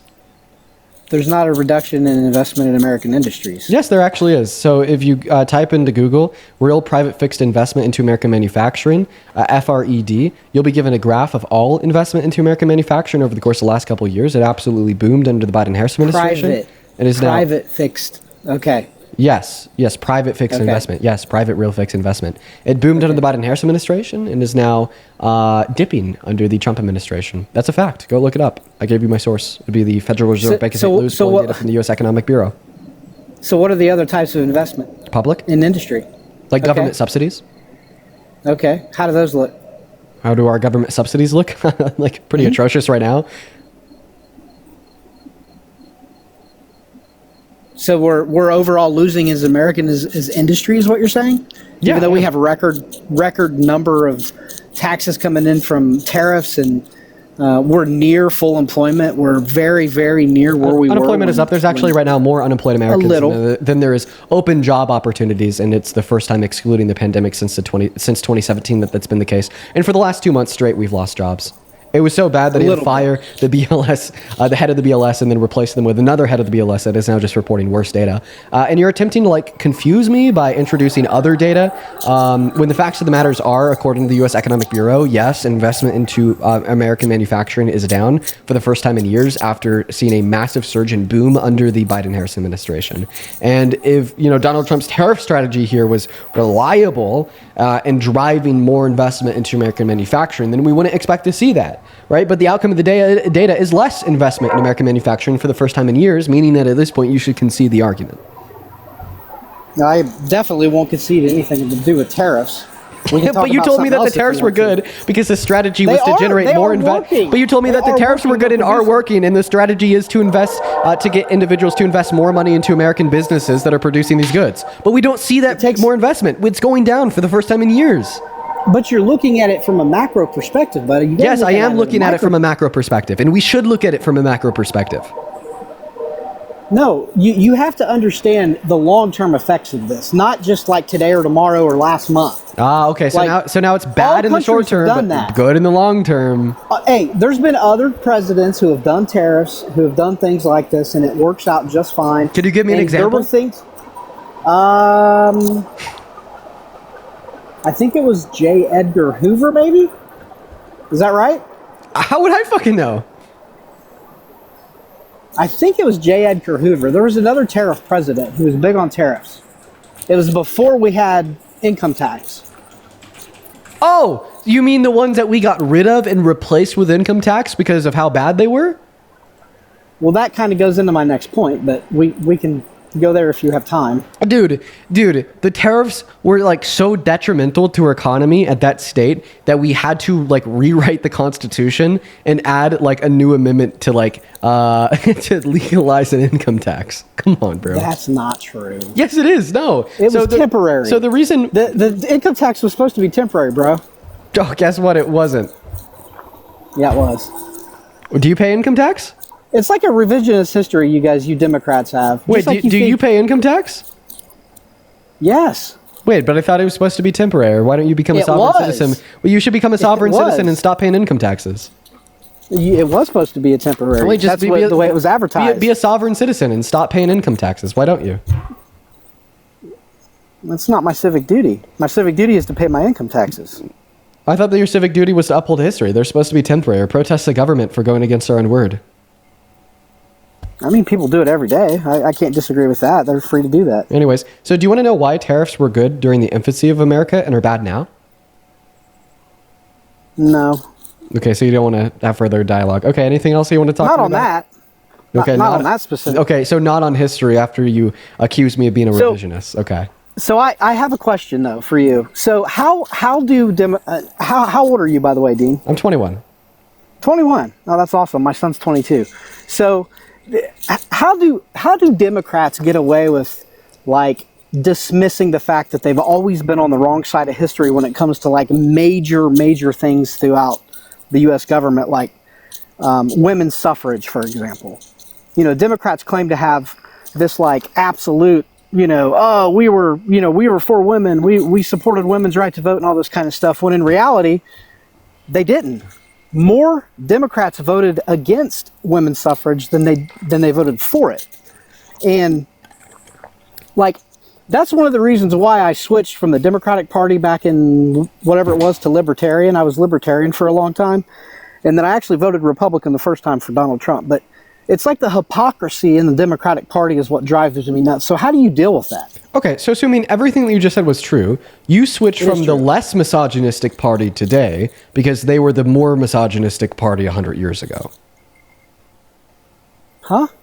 I did what? You went from the less misogynistic party to the more misogynistic party today because the less misogynistic party today was more misogynistic 100 years ago, assuming everything that you're saying is true. Well, first off, I'm a libertarian, but second off, the Republican Party isn't necessarily misogynistic. What the fuck? It depends on the individual. They're championing a rapist. They championed a literal rapist as a candidate for the presidency. How can you sit here and tell me that they're not misogynistic? Everybody makes mistakes, Dean. Oh, okay. Everybody so are you a sins. rapist Everybody too? commits crime, and Are you a rapist too? I am not, sir. But I thought everyone makes this mistake that we should just downplay and novelize. Makes mistakes. You're putting words in my mouth again. Makes mistakes. Oh, so do you think that rape is a mistake? How do you know that he's not a born-again Christian? He's been forgiven for his sins. Oh, because he actually told us that he's never asked God for forgiveness for sins a day in his life. But that's completely irrelevant to the fact that he called rape a mistake. What are you talking about? I think you heard what I said. In 2018, he did a sit-down interview with the panel and said that he's never asked God for forgiveness for anything that he's ever done in his life, but that should be completely irrelevant to the fact that you called rape a mistake. You have no idea. I never said rape was a mistake. I said people make mistakes. Why do you keep in response to what? Mouth? What did you say that in response to? What did I say that prompted you to say that? I said Donald Trump that raped somebody. Yes, and then you were like, well, everyone makes mistakes. People make mistakes. Do you think that rape is a mistake? What do you mean? Do I think it's a mistake? No, it's awful. It's disgusting. It's vile. Right. It's not just a mere mistake, right? It's vile. It's not like changing lanes without turning your blinker on, right? It's the most inhumane, demeaning thing that anyone could do to anybody. Right. And it's happened to me. Okay? So I don't think you have any right to say that I was in any way, shape, or form, okay, excusing that. Actually, yeah, I do. And I'm going to go ahead and defend that. No, I absolutely do. Because I said that obviously the GOP... people make mistakes and you put something in my mouth. I said that obviously the GOP is misogynistic because they championed a man that was guilty of rape, held civilly liable from a court, and then you directly responded to that by saying, well, everyone makes mistakes. Everyone does make mistakes. What generally you're pigeonholing me into saying that means I think that Donald Trump made a mistake if he raped somebody. That's not what I said. Okay, well, if that's not what you're wrong. So that is kind of what you implied. Now, if you didn't, it wasn't. If you didn't mean to imply that, all that means is when you said, "Well, everyone makes mistakes," you were not responding to what I said. Right? But honestly, that is very obviously the implication of what you said to anybody with a brain in their head. I'm a poet and I didn't know it. It's not. Yes, it is. It was a mistake. So you made a mistake when you said that? No, I'm saying people. I said people make mistakes. I didn't say anything about Donald Trump. Okay, so help me understand the context. I didn't say Donald Trump made a mistake. Help me understand. I didn't say Donald Trump made a mistake. I said people make mistakes. Help me understand the context here. And when you said people... if you said Donald Trump raped somebody, and then I said Donald Trump made a mistake, then you could hold me to this argument you're making, but that's not what I said, sir. Okay, so what did you say people make mistakes in response to? When you said you were talking about the Republican Party being misogynistic and all this stuff. For what reason? Well, for whatever reason you think because they're championing a rapist. That's what I said. And then you said, well, people make mistakes. So what prompted that response out of what I said? Because people make mistakes. Well, what? But why did you respond? What caused you to respond that to my sentence? Donald Trump is a rapist. To say people make mistakes? Yeah. What caused you to respond that to the sentence? Trump is a rapist. Because you said Trump is a rapist. Yeah, and what about that sentence prompted you to give the response? People make mistakes. Because that's what I thought. Okay, and why did you think that? What caused you to think that? Predicated on what I said. What I said being Trump is a rapist. Because you're trying to equate all of the Republican Party to one thing that happened to one person, or somebody said something that was off color or whatever. People make mistakes. You've made mistakes. Everybody's made mistakes. Well, so that's actually that doesn't mean I'm equating one. Right, I don't know. I'm not making one mistake. So, obviously, I'm not equating one mistake to I think another. that you just need to give it up, right? Because obviously, right, the only the only way that you could possibly answer my question here of why did you respond by saying people make mistakes when I brought up that Trump is a rapist is by saying that you were implying that rape is a mistake. There's literally no other possible way that response could be understood. So I really don't appreciate you for attempting to make me look like I'm crazy for assuming that, right? And I hope that me giving you the mic to attempt to describe any other possible implications that could have yielded, or just to tell us why you said that in response to me calling Trump a rapist, and then you falling short and literally not being able to, proves, right, that was obviously what you said. And now you're trying to work your way out of it. I didn't say Trump made a mistake. That's where you're not understanding me. If I had said Trump made a mistake when he raped somebody, then you have a very, very valid point, Dean. That's not what I said.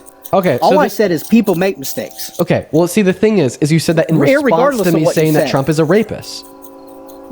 But you could have said anything, and I would have said the same thing. Okay, it has nothing to do with that. Okay, so I could have said that the sky was blue, and you would have said people make mistakes. No, in reference to humans and their behavior, sir. So I could have said that Hitler committed a genocide of 12 million people, and your response would have been, well, people make mistakes. No, that wouldn't have been my response because he was a disgusting, vile, evil person. Oh, okay. So then you were talking about the person and the action. You just sold yourself out. Yes, because I just replaced the sentence with another subject and action, and then you told me that you wouldn't have given that response, meaning that response was predicated on the subject and the subject's action, affirming my implication that I described. Right? Because if I said Trump is a rapist, you affirm that you did indeed say that people make mistakes. But if I were to say that Hitler committed a genocide, you just told us that you would never say that people make mistakes in a billion years, reaffirming that statement was in response to the subject and the subject's action of being Trump and the fact that he's a rapist. No, because the context of the conversation matters. Get the fuck out of here, you sophist, bro. Why did he try to walk that one back so hard? That was so annoying. Why did he try to walk that one back so fucking... I think he realized that he really fucked up in saying that about midway through. Dude, it's so annoying. Dude, that is so annoying. Oh my God. Elizabeth, thank you for the $20 over on Venmo. Elizabeth with the $20 says, thank you for all that you do, I family that is MAGA and your breath of fresh air. Thank you so much, Elizabeth. It means the world to me. Thank you. Anna with the $5 saying, you look so done. Eat something cozy and hearty. Yeah, I am pretty done. Adriana, thank you for the $5 as well. And Allison, thank you for the $1. Katie, thank you for the $3 over on Venmo. Catherine, thank you for the $5. I really appreciate you so much for the love. Mary, thank you for the $10.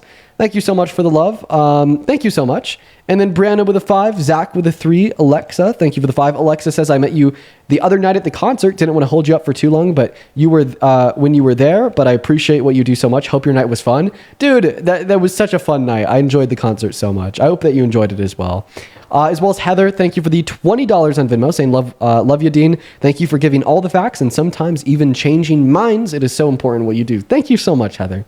As well as I'm going to call you H. H, thank you so much for the $50 over on PayPal. H, that is so very kind of you. H didn't leave a message, only the love. Thank you so much. Before we end here, please show some love to H down below. Let's get 500 HWs, as well as Mary Rose.